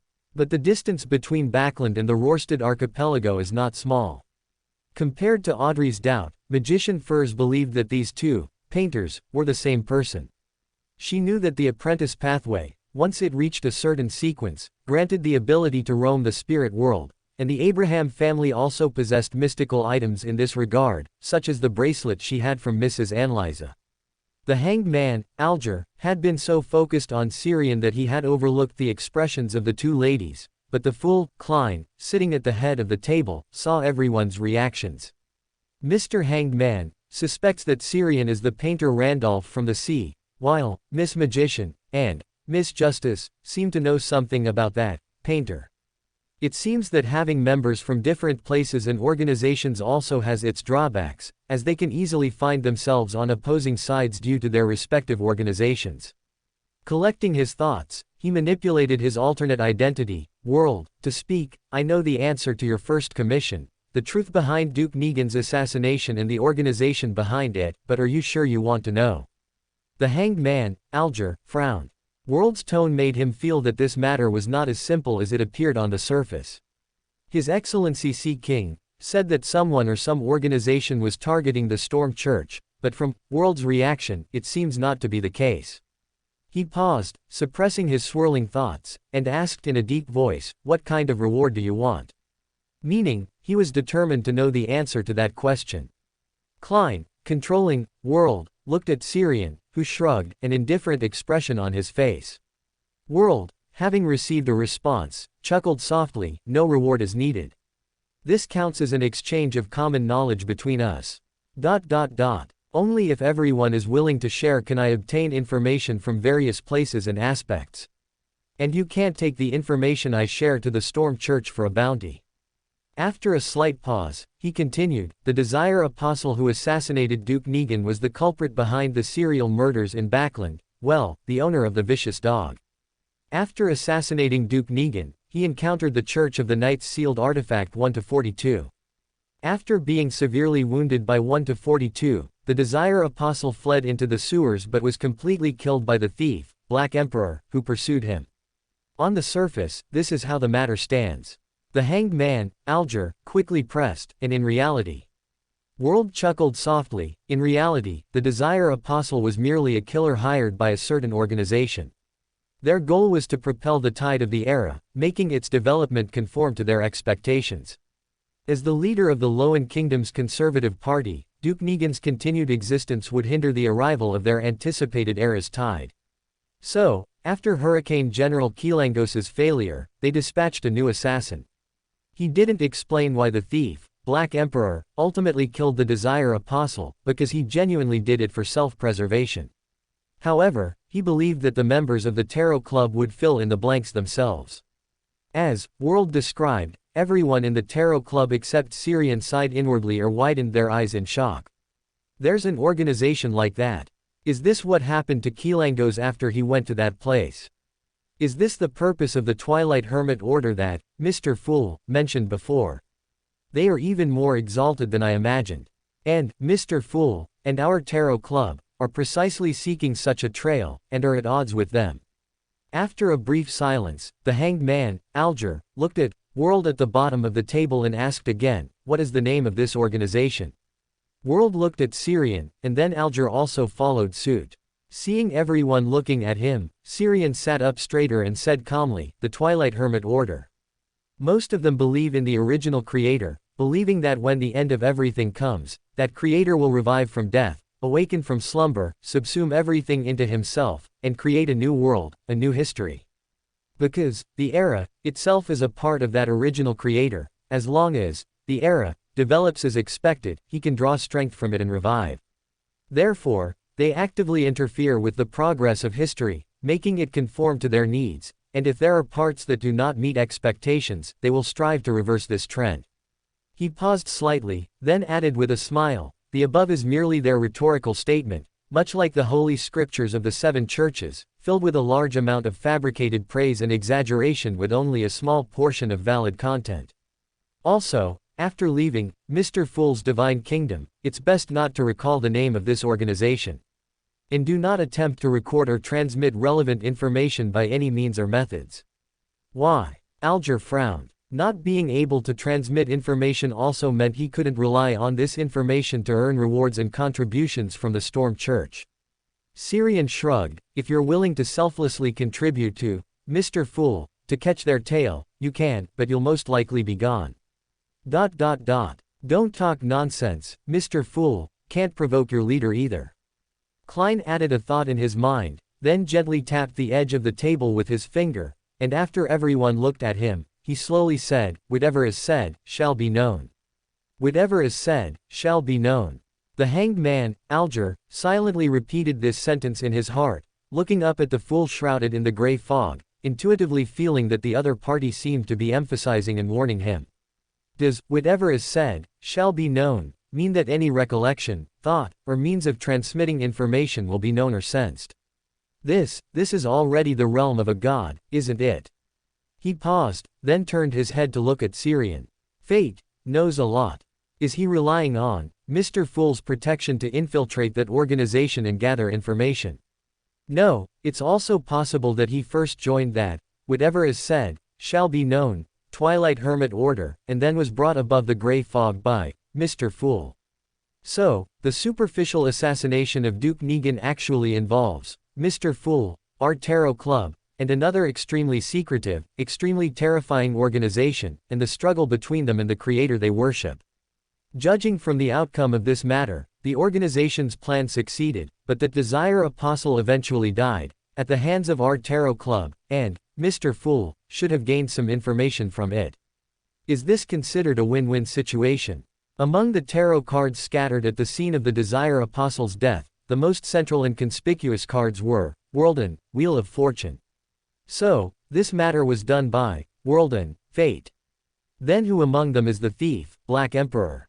His gaze moved back and forth between World at the bottom and Fate, Syrian on the left. The thief, Black Emperor, could also be a third person, who simply concealed his existence for some reason. I remember, Miss Justice mentioned that in a previous incident, the thief, Black Emperor, threw down Judgment and Emperor cards. Thinking of this, he couldn't help but glance at Justice Audrey, but found the noble lady exceptionally calm. Did she already know or guess? Was this the question for which she paid with those 3 pages of Russell's diary? Magician Furs was completely in a state of shock and bewilderment. Before today, her understanding of Duke Negan's assassination was limited to what was in the newspapers. Without the rich associative and inferential abilities of the hanged man, Alger, she was still wondering whether she should write all this down or quickly forget it. Mr. Fool's, whatever is said, shall be known, sounds very dangerous, and the more you know, the more dangerous it is. For a writer like me, many things, once known, always make me unable to stop thinking about them. While everyone was either deep in thought or silent, son Derek sat quietly and reserved, as if he were in class. Seeing everyone deep in thought, Syrian simply turned his head to look at son Derek, who had been very quiet beside him, and casually asked, "What are you thinking about?" Although quiet, Derek, who had been very attentive, immediately replied, "Nothing, it's just that I've been assigned an exploration mission again recently. It's that semi-collapsed temple belonging to the true creator. This time, the chief is leading the team, and he specifically asked me to go with him." Syrian raised an eyebrow thoughtfully, then asked, "Are you worried about danger there?"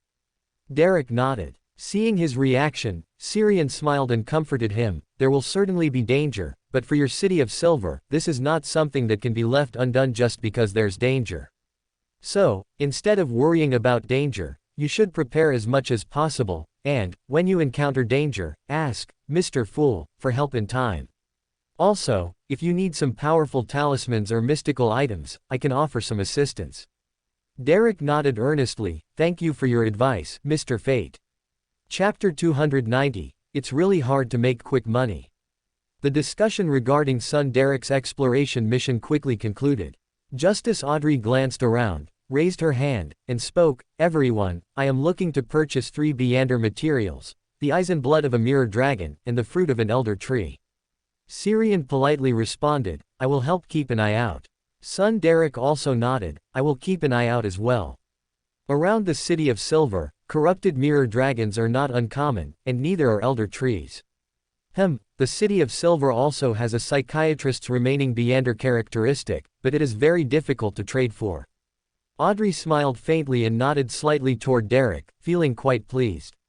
If the honest Mr. Sun said they were not uncommon, it meant he had a high probability of collecting these materials. Of course, she would not give up on the channels provided by the psychology alchemists. If she could collect a second potion of psychiatrist, she could give it to Susie. Klein, manipulating the world, chuckled softly, "I will also ask around in my circle for you. Additionally, my previous material request is void. However, I now have new requirements. Please help me look out for the residual spirituality of an ancient vengeful spirit, the eyes of a 6-winged gargoyle, and clues regarding mermaids." He directed the last half of the sentence toward Hanged Man Alger and Fate Syrian, as they were currently the only two active at sea within the Tarot Club. Mr. Hanged Man is still more reliable. His experience at sea is far superior to a novice who has only been sailing for half a month. Moreover, Syrian seems to cause trouble wherever he goes. Even if there were mermaids nearby, they were probably scared away by the commotion he created. As for Mr. Sun, judging from previous discussions, the forsaken land of the gods seems to have no sea. Even if it did, there probably wouldn't be any normal mermaids in such a place, and what I need is their singing, not materials from their bodies. Has the world advanced? Did he receive a reward from Mr. Fool for killing the Desire Apostle who assassinated Duke Negan? Hanged Man Alger looked at the world with a mix of surprise and envy, then said, "I will help you look out, but Beander creatures like mermaids are very rare at sea now. They mostly only appear in the drunken boasts of sailors and in some maritime rumors." Syrian chuckled lightly and interjected, "I do know some news about mermaids, I just don't know if you dare to go." Klein glanced at him, then manipulated the world to ask, "What price do I need to pay?" "None needed." Syrian shook his head. "This is probably an option you wouldn't consider. In a certain sea area near Toscat Island, the Evernight Goddess's church raises a batch of mermaids, used for the advancement of faceless cultivated within the church." 6. The world fell silent for a moment, then pursued the question in a hoarse voice, "Are there any other pieces of information?" Syrian, "The secret order also controls the seer pathway." Klein, manipulating the world, continued to ask, "What about the Antigonus family?" Syrian shrugged, "After the Night Country was destroyed by the Church of the Night, these became their spoils of war." The world. So that's how the goddess's church acquired the seer pathway and the mermaids they raised.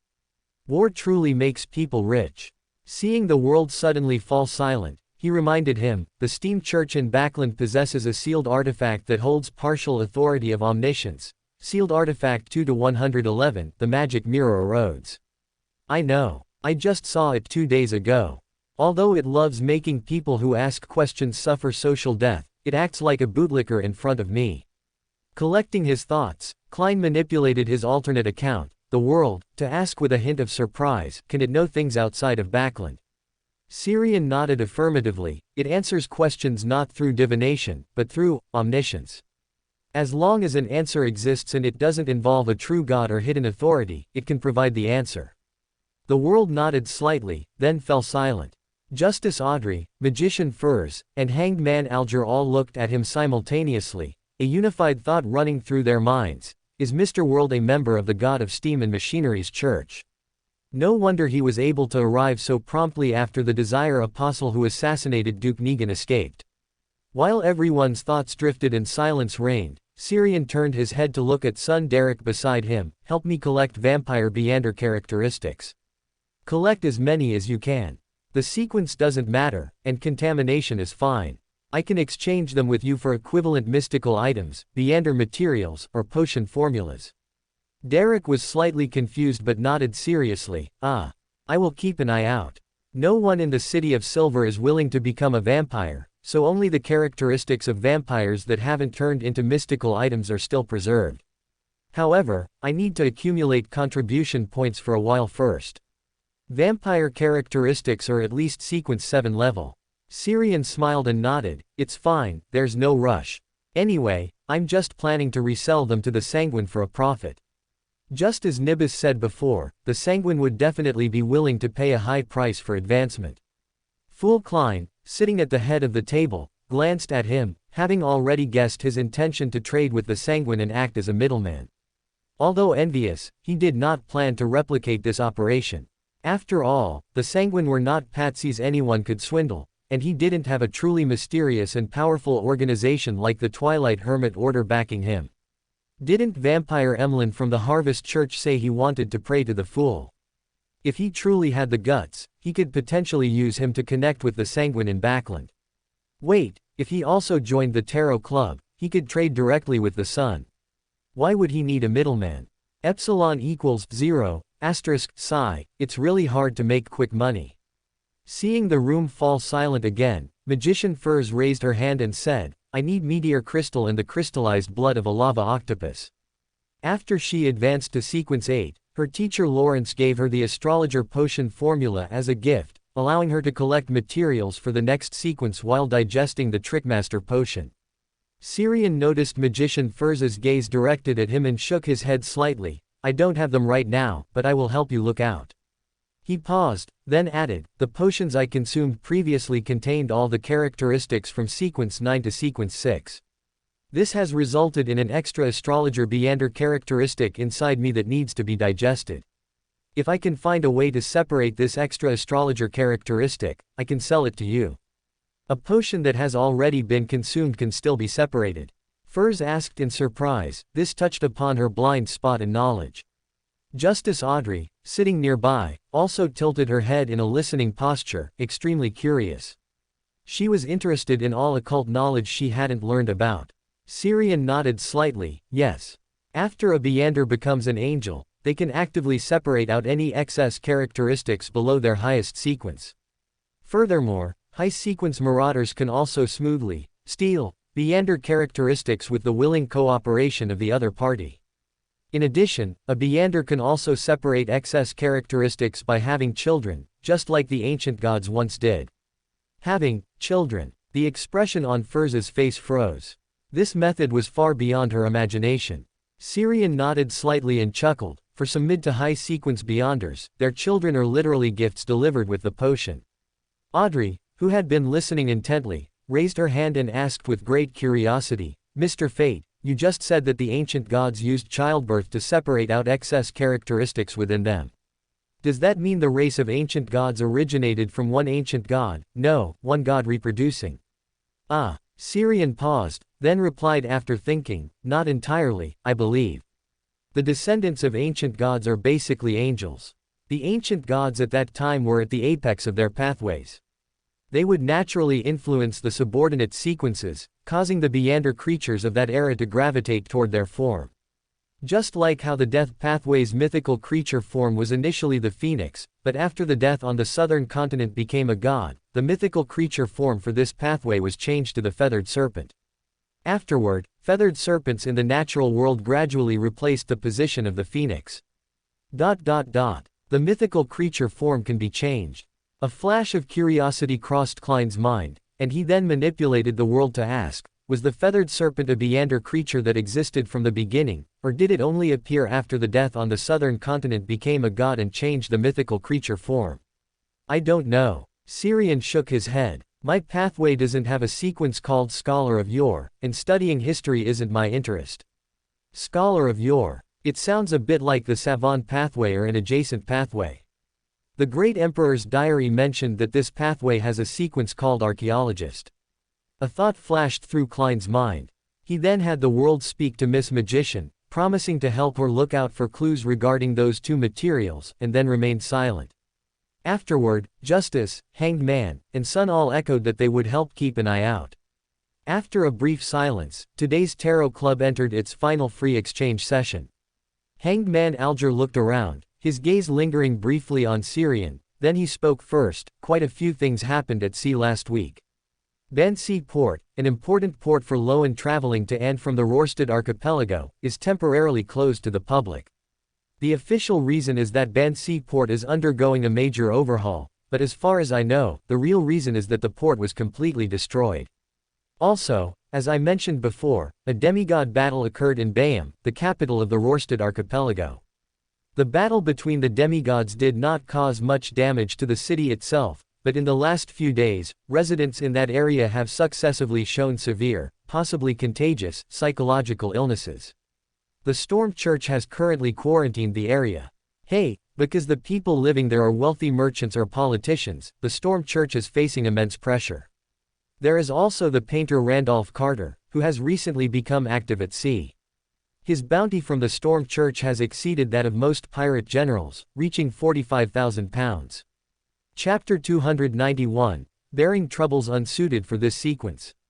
At the head of the mottled long table, the fool, Klein, glanced at Serene sitting below him. £45,000, what a truly testing number for one's heart. Should I discuss selling some less important intelligence with him, just like Prince Edisic had me investigate myself? As his thoughts wandered, the Hanged Man, Alger, continued, regarding the painter, who has been active at sea recently, there's also a very interesting rumor. What rumor? Justice? Audrey asked curiously. Alger looked at Serene, but the latter did not respond. After a slight hesitation, he continued, it is said that any portraits of him that circulate will inexplicably spontaneously combust, turn completely black, or simply lose all their content. Some have confirmed that his portraits do self-destruct, but wanted posters in most places remain intact. Therefore, some suspect that he can monitor his surroundings through his portraits, which is why he deliberately leaves those wanted posters on the bulletin boards. Because of this rumor, apart from the wanted posters on bulletin boards, almost no other portraits of him can be seen anywhere else at sea. That mysterious. Audrey's expression showed a hint of surprise. She mentally reconnected Randolph, the painter, wanted by the Storm Church at sea, with the Mr. Painter, who convened the gathering she previously attended. Mr. Painter, who convened gatherings in Backland, could create worlds within paintings, and Randolph, the painter, wanted at sea, could make his portraits self-destruct, and perhaps even monitor his surroundings through them. It was hard not to suspect they were the same person. The magician, Furs, also thought of these things, but compared to Audrey's pure curiosity, she felt more worry. After all, her teacher clearly had a close relationship with this Mr. Painter, who sounded like a dangerous person. Could they both be members of the Abraham family, and everything they did was an attempt to break the bloodline curse? Pausing, she turned to look at Serene across from her. She always felt that Mr. Fate would know something, but how should she ask? The Hanged Man, Alger, glanced at Justice, Audrey sitting opposite him, and carefully began, I want to know about the political changes in Backland after Duke Negan's death. Audrey looked at Mr. Hanged Man with some surprise. She didn't quite understand why this Tarot Club member, who was always active at sea, would be concerned with Backland's political changes. Shouldn't Backland's political changes not affect the sea? Although she had some doubts, she still shared the information she had heard recently, directly or indirectly. After Duke Negan's death, the House of Lords split, and his eldest son, who inherited his title, lacked the prestige to quell the disputes. During this time, the House of Lords was embroiled in internal conflicts, and many bills were shelved, but the government employee examination and the investigation into Bakland's air pollution, which were already in motion, were not affected. I understand. The hanged man, Alger, nodded slightly. No war will break out in the short term. Serain turned his head to look at him and interjected, war doesn't necessarily start from Loan. The Industrial Revolution brought by Emperor Rosal has lasted for over 100 years. Whether it's Loan, Fosik, Intis, or other countries, internal class conflicts and external frictions have accumulated to the brink of eruption. Alger was silent for a moment, then retorted, it sounds like you believe war is inevitable, and it won't be long from now. Serain smiled, leaned back in his chair, and leisurely said, this is an inevitable tide of the era. The fool, Klein, paused his relaxed posture, what does that mean? Is the Twilight Hermit Order doing the same things in other countries as they did with the assassination of Duke Negan, not just in Loan? A hint of doubt flashed across the hanged man, Alger's face, then his pupils suddenly contracted, and he instantly realized, everything that mysterious organization, whose name cannot be spoken, is doing is to instigate war. Although it was a question, he said it with extreme certainty. Justice, Audrey frowned slightly, her expression not looking too good. She disliked war, and even more so, war instigated by others' conspiracies. Her gaze lingered on Serain and Alger for a moment, and she asked doubtfully, why instigate war? And why specifically assassinate Duke Negan? Is it because he was the leader of the Conservative Party in the House of Lords? Hearing Miss Justice's question, Alger chuckled and explained, Duke Negan was not only the leader of the Conservative Party in the Loan Kingdom but also the largest land aristocrat outside of the king, and the brother of the current prime minister. His death itself was a blow to the Conservative Party, and at the same time, a provocation to the radical factions. As for why they want to instigate war, he turned his head to look at Serain. I don't understand the intentions of other forces, but for a nation, this is the best means to shift internal conflicts. Serain interjected, because they need a war. They. Alger and Audrey looked at him in surprised silence, then simultaneously turned their heads to look at Mr. the Fool at the head of the mottled long table. Noticing the gazes directed at him, the fool, Klein, sighed inwardly and said in a calm tone, to go further. Who wants to go further? The seven deities, the evil gods, or those angels close to true gods? The hanged man, Alger, frowned deeply, seemingly already seeing the surging undercurrents beneath the calm surface of the real world. Needing only a catalyst for all the contradictions to break through the surface and erupt, he must accelerate the acting and digestion of the potion. Only by becoming a demigod can he gain enough power to protect himself in the war that will eventually break out. Justice, Audrey felt much the same at this moment, a strong sense of crisis arising in her once calm heart. She must advance to a higher sequence. Only when she becomes strong enough can she protect her father, mother, and brothers in the future. The magician, Furs, sat in her seat with a bewildered and stiff expression, her mind filled with thoughts like, who am I, where am I, how did the topic suddenly fast forward to war? She felt as if the world became increasingly incomprehensible since joining the Tarot Club. Now, even if someone told her the world was ending tomorrow, she felt she wouldn't be surprised. She now profoundly understood what it meant that sometimes ignorance was bliss. She could do nothing, yet she bore worries and troubles unsuited for her because she knew too many truths. Being able to worry every day about how to complete more tasks, earn money, and then buy materials to advance, like Zio, was also a kind of happiness. Unlike her, she bore troubles unsuited for this sequence, feeling inexplicably hopeless about life. The son, Derek, sat quietly in his seat, listening intently but bewildered to everyone's conversation. He had no concept of war. Although it was taught in the City of Silver's general education courses, to him, it was just a story from myths and legends.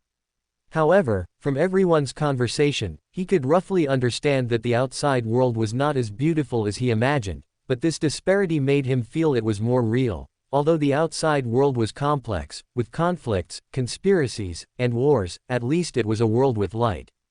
After a period of varied thoughts and silence, everyone ended the somewhat heavy topic and began exchanging knowledge of mysticism. This continued until the fool, Klein, worried that he had been in the washroom for too long and would arouse suspicion, gently tapped the table to signal the end of today's Tarot Club meeting. Streaks of crimson illusory light ascended, melting the figures on either side of the mottled long table. In the armchair, Surain suddenly opened his eyes and glanced at the clock on the wall. Only 20 minutes. Next, I'll go to the Gargaz archipelago. That's a place colonized by Phosic, so I can safely use the identity of Randolph Carter without worrying about the Storm Church's wanted order. As he muttered to himself, he walked to the desk, picked up the leather briefcase on it, and then an illusory, slowly floating book appeared in his eyes. I come, I see, I record. As the incantation appeared, streaks of brilliant starlight lit up, rapidly interweaving in front of him, outlining an illusory door covered with mysterious patterns and symbols. The moment the illusory door formed, he stepped directly into it. Rorstad Archipelago, Bayham's dock. Alger walked out of the hotel and headed towards the private dock where the Azure Avenger was moored. He had been suddenly summoned by the Storm Church to take on the task of investigating the organization behind Duke Negan's assassination and tracking down the whereabouts of Black Throne King, Burroughs Hopkins and Painter, Randolph Carter. Painter, Randolph Carter is very likely fate from the Tarot Club, so this task can only be shelved. The organization behind Duke Negan's assassination also cannot be reported. The only task I can pursue is the whereabouts of Black Throne King, Burroughs Hopkins, but that's quite dangerous. The best choice is to give up. I'll just go through the motions for these tasks. My focus now is on digesting the Wind-Blessed potion and finding ways to save money. The most reliable way to get the next sequence potion formula is still from Mr. Fate. Furs paced back and forth in her room, wondering whether to tell her teacher about Randolph Carter, the painter, wanted by the Storm Church at sea. If they are both members of the Abraham family, teacher should already know. But, it's also possible teacher doesn't know these things. After pacing around the room several times, she finally made up her mind and pulled out the chair in front of the desk. She found a letter and a pen, then pondered for nearly a minute before deciding on her wording. She subtly mentioned the painter, wanted by the Storm Church at sea to her teacher, then expressed her curiosity about Russell's diary, hoping to obtain some copies for study. Gargaz Archipelago's capital, White City, Nass. In an inconspicuous alley corner, fragmented starlight flew out from the void, rapidly outlining an illusory double door. Surain emerged from behind the door, carrying a leather briefcase. On the white stone-paved street, Surain curiously observed his surroundings. The streets and houses of this city were mostly constructed from a local white stone, and when viewed from afar in the sunlight, it appeared as a city so white it seemed to glow. Almost every household here had dried fish skins, drying fish meat, and fish oil hanging outside their doors. In some places, one could even see exaggeratedly large whale bones. It was far less prosperous than the Rorstad archipelago, but the distinctive local culture, largely unaffected and unintegrated by Phosic, made him feel that this place might be more suitable for him to digest the scribe potion. As he walked, Surain suddenly tightened his jacket, a miscalculation. I didn't expect the temperature in this sea area to be so low. It must be at least -10 degrees Celsius, right? His body shivered, and he quickly changed direction, heading towards the nearest hotel. Chapter 292, The Contract. After stepping into the hotel and feeling the warmth from the fireplace, Syrian finally felt alive again. Afterward, he found the waiter at the front desk and communicated with him for quite a while using his less than proficient and fluent Phasac language before finally completing his check-in procedures. As a place colonized by Phasac, the Phasac language is widespread in the Gargaz archipelago, but the local indigenous accent is quite heavy, causing some communication difficulties for Syrian, who was not very proficient in the language to begin with. After checking in and being led by the waiter to his room on the second floor, the first thing he did was light the stove inside.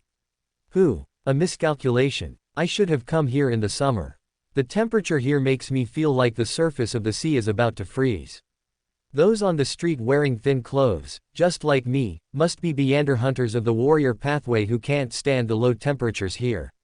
This is the first time I've envied Beanders known for their physique. I feel like my Sequence 6 cold resistance is worse than a Sequence 9 warrior's. While muttering to himself, he stiffly rubbed his fingers together and used the ignition trick to increase the fire in the stove. One stove isn't quite enough. I feel like one side is hot and the other is cold. No, it should be one side hot and three sides cold. Oh. After whispering softly, he clasped his hands above the stove and chanted softly in ancient Hermes language, "The fool who does not belong to this era, the mysterious ruler above the gray fog, the king of yellow and black who wields good luck." Half a minute later, dense gray fog surged into his vision. Klein, the fool above the gray fog, paused briefly as he watched Syrian huddled in front of the stove. He then raised his perspective and saw a cold, white city where heavy snow was fluttering down from the sky. "Where are you now?" Syrian rubbed his fingers, causing the flames in the stove to swell slightly. Only after feeling the warmth did he reply, "The Gargaz archipelago, north of the Sonia Sea. This is the capital, Nas, the city of white. The whaling industry is prevalent here. I originally intended to document the local scenery and customs, but now I feel like I can't leave this stove." After a slight pause, he brought up the main reason for his prayer. "Help me purchase some cold weather clothing, hats, gloves, shoes, scarves, all of it. I need things with good insulation. And bring me a bowl of ginger soup." "Never mind, there's no ginger in this world. Just a hot drink will do." Klein above the gray fog was silent for a moment before asking, "Can brewed black tea work, or coffee?" "Actually, I highly recommend hard liquor to fight the cold. The vodka from the Fasak coastal regions is quite good. They say one sip can warm up your body." Syrian's mouth twitched. "I don't drink hard liquor. Just give me a hot coffee. Don't add sugar or honey, I'm afraid I'll be full afterward." Klein, "No problem." After responding, he immediately cut the connection and left above the gray fog. In the hotel, Syrian, sitting by the stove, rubbed his fingers occasionally, causing the flames to leap out and rotate around him, dispelling the chill behind him that the stove couldn't reach. Dong, dong. A knock suddenly sounded. Syrian looked back, and the quietly activated spirit vision allowed him to see two clusters of dense spiritual light outside the door. After letting the surrounding leaping flames fall back into the stove, he turned his head to look at the desk where his suitcase lay, waved his hand, and caused the painting scroll spread on the desktop to fly into his grasp before going to open the door. Creak. Somewhat to his surprise, a man and a woman stood outside the door. Although their gaze held no obvious hostility, it carried intense vigilance, suggesting they had already recognized the identity of Randolph Carter. The man looked to be around 30, with light and sparse eyebrows and a thick beard. His build was similar to Father Utravsky at the Harvest Church in Backland, perhaps slightly taller.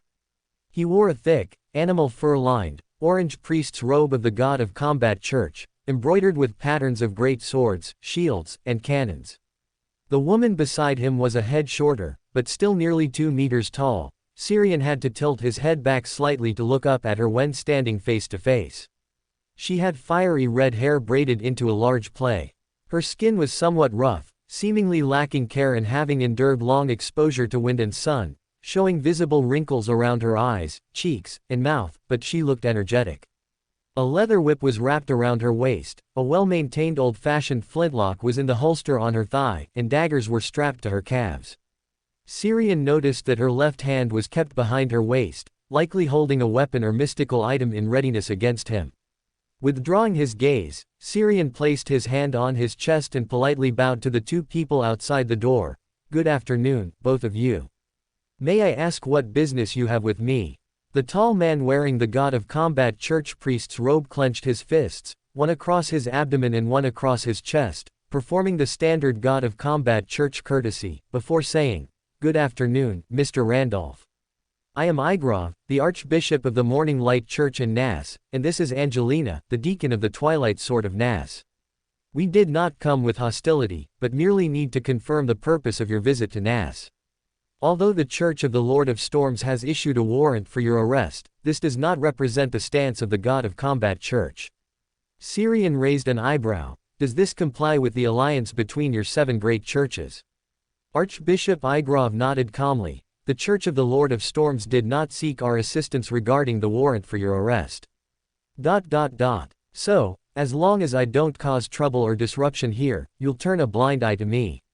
He was both surprised and unsurprised by the Archbishop's politeness. He was surprised that the Archbishop approached him personally to say this. He was unsurprised because the Fasak Empire's garrison strength in the Gargaz archipelago was not strong. The most powerful person was the Sequence 5 Archbishop standing before him, perhaps supplemented by a level 1 sealed artifact, which was far weaker than the Rorstad archipelago. Such defensive strength posed no threat to him, provided he didn't fall into a trap. However, being approached directly by the local archbishop shortly after checking in suggests that the reputation of Randolph Carter has completely spread across the sea. Is it because of that £45,000 bounty? Gathering his thoughts, he nodded politely to Archbishop Igrov. I am the painter. I came to Nas to observe the whaling industry and local culture of the Gargaz archipelago and seek new creative inspiration. I will probably leave in a week or two. As you can likely tell, I am not adapted to the cold climate here. As he spoke, he couldn't help but rub his hands. Damn it, why do we have to talk right by the door? The little warmth I just accumulated in my room is escaping. Archbishop Igrov exchanged glances with Angelina beside him. The latter took a dark brown parchment from an inner pocket of her coat. For both our sakes, we require you to sign this contract. I can swear to my lord that this contract will not harm you in any way, it is merely a restraint to reassure both parties. It will automatically become void once you leave the Gargaz archipelago. Syrian looked at the parchment that radiated the aura of the sun. I need to look at it before making a decision. Igrov, of course. Syrian reached out and took the parchment handed to him by the tall middle-aged woman, examining it carefully twice. He found the clauses on the parchment contract to be very detailed. He must abide by local laws, cooperate with local law enforcement, refrain from arbitrary attacks or secretly influencing others using Deander abilities, and must not cause widespread environmental destruction here. However, it also specifically stated that he could retaliate if he encountered danger, extreme circumstances, or severe provocation. Looking at the rules listed on the parchment contract, he suspected this was something prepared long ago, a standard procedure used by the local god of combat church when dealing with powerful or troublesome foreign beyonders. This truly didn't resemble the handling style of a warrior. Or perhaps the level 1 sealed artifact in the Gargaz archipelago is of the Black Emperor pathway and can utilize this type of contract. As his thoughts drifted, he pulled a gold coin from his pocket and flicked it into the air with a clink. Archbishop Igrov's eyes were calm, showing no surprise or unexpected emotion at his actions. Did they already know my pathway and sequence? While pondering, the gold coin fell back into his hand. Heads up, indicating affirmation. After a slight pause, he tossed the coin a few more times. He then looked at Archbishop Igrov outside the door, smiled, and nodded. Do you have a pen? As soon as he finished speaking, Angelina handed him a round-barreled fountain pen. Syrian reached out, took it, and immediately signed his name on the parchment, then handed the parchment and pen to Igrov. The latter took them and signed his own name as well. Golden light immediately blossomed on the dark brown parchment, eventually weaving into an illusory seal. The parchment contract then vanished in pale golden illusory flames, turning into 2 grains of light the size of rice. One merged into Igrov's body, and the other entered Syrian's body, but it pierced through him and flew toward the corner of the room. Halfway there, the grain of light inexplicably retreated and merged back into Syrian's body. Igrov smiled and looked at him. The contract is complete. We hope Nas provides you with a pleasant experience, and we wish you success in finding the inspiration you seek here. Syrian smiled and nodded. After seeing the Archbishop and Angelina off, the door in front of him slammed shut by itself. Syrian's body quickly became faint, lost its depth, and finally turned into a portrait of Randolph Carter.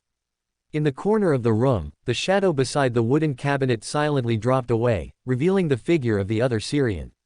In his vision, the gray fog surged quietly, and the figure of the fool sat high above the gray fog, looking down at him. During the conversation with Igrov, Klein, who had prepared the hot coffee, contacted him through the prayer light spot above the gray fog and threw him a paper figurine angel. Relying on the clone conjured by the painting scroll, and the protection of the paper figurine angel, the parchment contract that should have bound him was cleverly grafted onto the clone.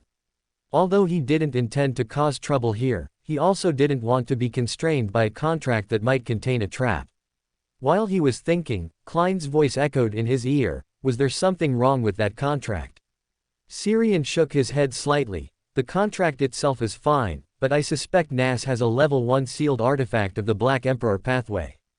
A level 1 sealed artifact? Yes. Syrian nodded, then explained. The geographical location of the Gargaz archipelago is not superior, nor does it have any particularly prominent industries. Its sole pillar industry is whaling, lacking sufficient value. To the Fasak Empire, this place is tasteless to eat but a pity to discard. Therefore, the forces stationed here are not powerful. The strongest person is the Sequence 5 Archbishop from earlier. Relying on only one, or at most two, Sequence 5 Beyonders cannot deter the pirates at sea, so there must be a level 1 sealed artifact here. Chapter 293, Enthusiastic Erodes. 1 or 2 Sequence 5 Beyonders, plus a level 1 sealed artifact. The God of Combat Church shouldn't have to tolerate you this much, right? Wouldn't forcefully driving you out be better, and more consistent with their stance? Syrian sat back down by the stove, but I can teleport. I can come and go as I please. A Beyander who can divine, teleport, and flash is hard to ambush. Moreover, the fact that they managed to find me so quickly, although partly because I didn't hide anything, also shows that they are paying enough attention to Randolph Carter and are vigilant against him. They likely know that I can also use demigod-level Beyander powers. If a battle breaks out in the city, the only ones who will suffer losses are them. So, it's better for both sides to maintain a degree of restraint and impose constraints through a contract. That way, everyone can be at ease. After all, I'm not a pirate who burns, kills, and plunders. Pirates wouldn't allow an important port to be destroyed, much less let people in a large area contract mental illness. Although you didn't do any of these things, they are all highly related to you. In the eyes of the Storm Church, you have probably become a walking troublemaker. Muttering a few words internally, Klein urged him to hold the ritual and took the freshly brewed hot coffee. After leaving above the gray fog, Klein was not in a hurry to leave the washroom. Instead, he drew a symbol combining concealment and prying on the mirror above the sink. As the symbol took shape, the originally clear mirror instantly became dark, as if shrouded in a layer of watery light. Soon, silver, seemingly leaping luminous words appeared. My esteemed, great, supreme and transcendent master, your loyal and humble servant Erodes has answered the call. May I ask what your command is, my great master? At the end of the text, there was also a small peeking figure emoji. It's still so enthusiastic that I feel a little uncomfortable, and it actually uses emojis. Does this mirror have some strange fetish? It wasn't like this when it was in front of icons of the machinery hivemind. Why is it acting so subservient and flattering toward me? He paused, gathered his thoughts, and voiced his question. I want to know where I can find clues about mermaids.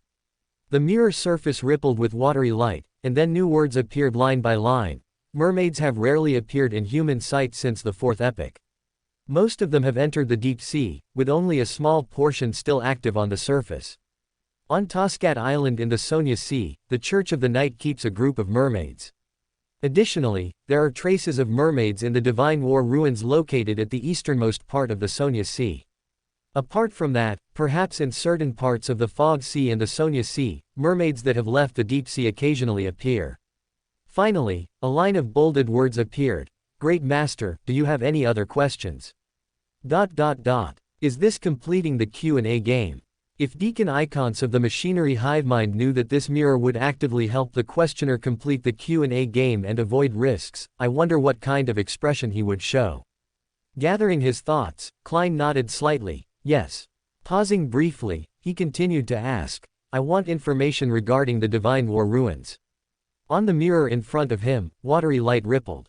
The previous words disappeared, and new ones immediately surfaced. That is the sea area at the easternmost edge of the Sonia Sea. It is not a real ocean, but ruins remaining after a divine war. I can confirm that mermaids are active in the depths of that sea area, but it is extremely dangerous. I cannot pry into too much information, and there is some information I am forbidden to disclose. Great Master, are you satisfied with this answer? Klein nodded. He then asked again, whose divine war left behind those ruins?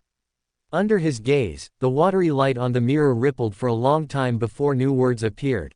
I apologize, Great Master, I cannot answer this question. However, I can tell you that residual aura from the domains of the sun, earth, darkness, and death remains there. Great Master, could you please stop asking this question? Otherwise, they might discover me. I can. Klein nodded, then changed the question. For the ritual to advance to marionettist, can mermaid song be replaced by something else? The mirror, shrouded in watery light, seemed to fall silent, with no words appearing for quite some time. Just as Klein thought he had asked a question that even magic mirror or roads couldn't answer, bright silver words appeared on the mirror.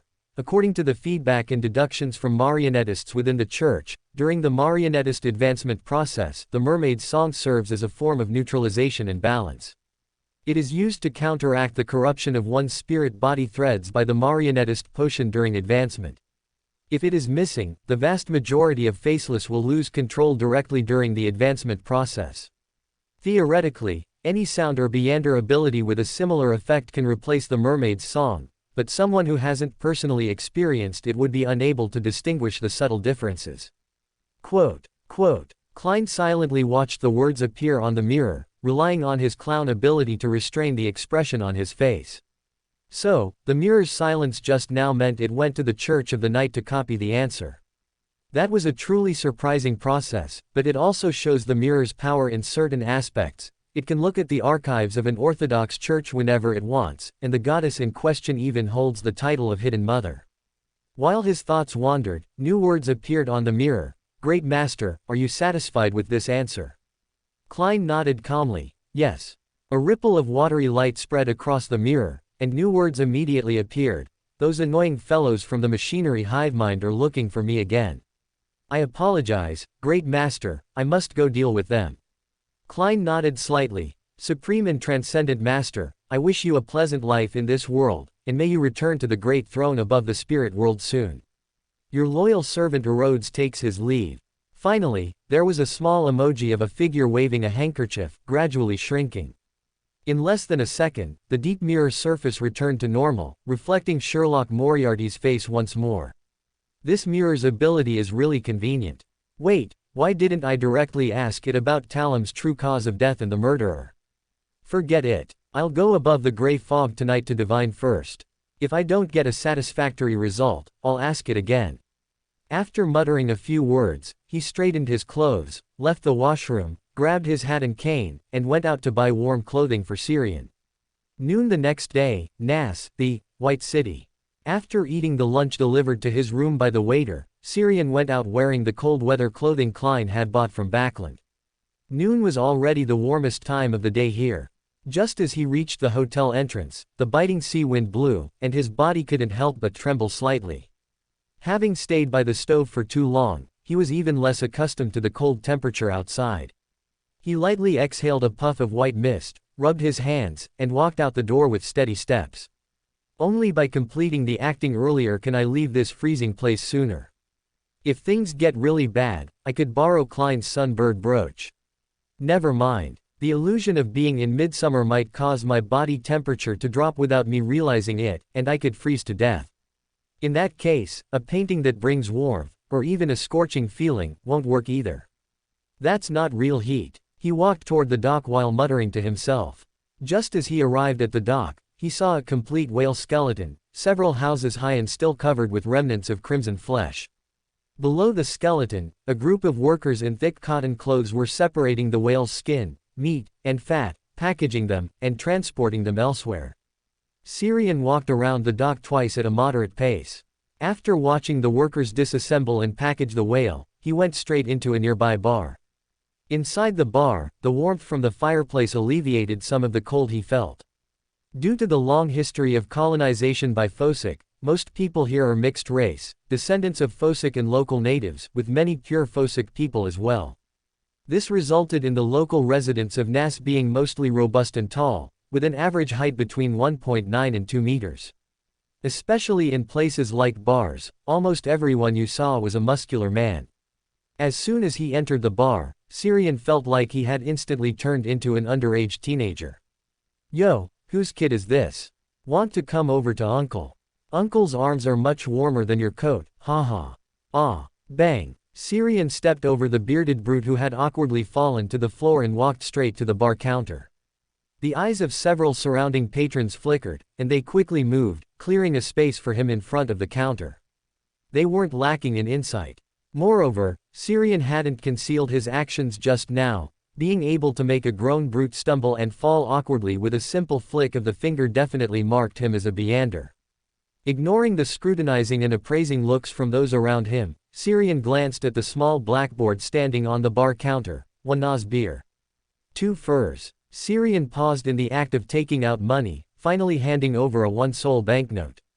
He had come in too much of a hurry and forgotten to exchange currency. Keep the change. Consider it a tip, and tell me about interesting things happening recently. The bartender, who looked young but already showed signs of a growing beard, lit up and happily accepted the 1 sol banknote Syrian handed him. In the northern continent's currency system, Loan's currency holds the highest value. 1 sol can be exchanged for about 5 furs, meaning this tip was worth more than the drink Syrian ordered. Encouraged by the tip, the bartender poured him a full mug of beer and enthusiastically recounted recent sea rumors. It's said that a while ago, Vice Admiral of Blood clashed with Vice Admiral Iceberg over the key that can open the giant's treasure in the sea area above the White Whale Sea. As a result, one of his ships was sunk by the Golden Dream. Currently, Vice Admiral of Blood is leading his fleet in pursuit of the the Golden Dream. Also, in the sea area of the Rhode Island archipelago in the north, it's rumored that a mysterious, the painter, appeared, causing significant losses to the Storm Church. The Storm Church's bounty on him is as high as £45,000. Most pirate generals don't have a bounty that high. Many pirates and bounty hunters are interested in this reward. Is that so? Syrian raised an eyebrow, lightly tapping the side of the glass in his hand with his index finger. Are there any pirates or bounty hunters in Nas interested in this bounty? Of course there are, otherwise how would I know this news? The bartender's words suddenly stopped. He looked at Syrian, who had removed his hat and pulled down his scarf, and the man's face gradually overlapped with a portrait on a wanted poster he had seen. Gulp. The paw. Mr. Carter, you. Chapter 294, Testing the Waters, Counter Kill. Syrian looked at the bartender, who had recognized him and suddenly become a little tongue-tied, and could only sigh internally. This is a little different from what Mr. Hanged Man said. Didn't we agree that apart from the wanted posters on the bulletin boards, my portrait would hardly exist anywhere else? How can any random bartender recognize me now? Did my act of destroying a portion of the wanted posters carrying my image instead deepen the impression of Randolph Carter among those who frequent the seas? This really saved me a lot of trouble. As his thoughts drifted, his spiritual intuition suddenly gave him a premonition. He exerted force with his feet, sliding his entire body a certain distance to the side. Open black lens bracket. Remember this site's domain name. Read Taiwan novels on Taiwan Novel Network, twcon.com, super smooth, close black lens bracket. Bang! A fist wearing a fingerless glove slammed onto the bar counter with a bang. The entire bar counter shook violently several times. The glass cups placed on it rattled, and the wooden surface where it was struck was slightly dented. Syrian glanced sideways. It was the bearded man he had previously tripped onto the ground using falling spell. As he assessed the bearded man who had suddenly ambushed him from behind, the opponent clenched his fist and swung at him again. Syrian retreated unhurriedly, simultaneously raising his hand and snapping his fingers. The bearded man's foot slipped, and his body uncontrollably pitched forward again. However, this time he reacted quickly, twisting his body as soon as he lunged out, rolling once on the ground before regaining his footing. HMPH, what kind of man constantly uses such despicable methods? If you have the guts, fight me head on. Syrian gave him a look reserved for an idiot, then his pupils contracted sharply, and his dark eyes turned pure white. The next second, a blinding white light, more dazzling than staring directly at the midday sun, suddenly erupted. For a moment, everyone in the bar was affected by this sudden brightness, falling into temporary blindness. Syrian pointed his hand toward the bearded man's feet, and the surrounding area instantly became a glossy region, as if coated in a layer of grease. He then quickly approached the opponent. Sensing the movement, the bearded man hurriedly clenched his fist and stepped forward to attack him. The bearded man, taking a step forward, slipped. Coupled with the forward shift in his center of gravity caused by the punching motion, he lost his balance and lunged onto the floor ahead again. As he fell, he tried to stomp his feet to regain stability, but the surrounding area was a slippery zone, like it was coated with grease. After several attempts to push off, he finally collapsed face first onto the floor. Syrian curled the corner of his mouth, semi-squatted outside the slippery zone created by falling spell, and reached out to pat the opponent's shoulder a few times. Zzzzzt. With every pat, fine electric arcs shot out from under his hand. The bearded man lying on the ground convulsed uncontrollably as if suffering from epilepsy, followed by a smell of scorching. The electric shock at the sequence 6 level had an intensity close to high-voltage electrocution. Ordinary people would become numb and faint under such an electric shock, suffering severe aftereffects or even death, but for Beyonders whose bodies had been strengthened, it was far from lethal, though it was extremely painful, like torture. As the temporary blindness caused by the flash effect disappeared, the people in the bar had just gained clear sight when they noticed the bearded man, who had just demanded a head-on fight, was now lying on the ground. His body twitched occasionally, emitting a scorched smell mixed with the stench of urine. As regulars of this bar, although they didn't know each other intimately, they were acquainted and familiar. The bearded man was considered a figure of some note among them.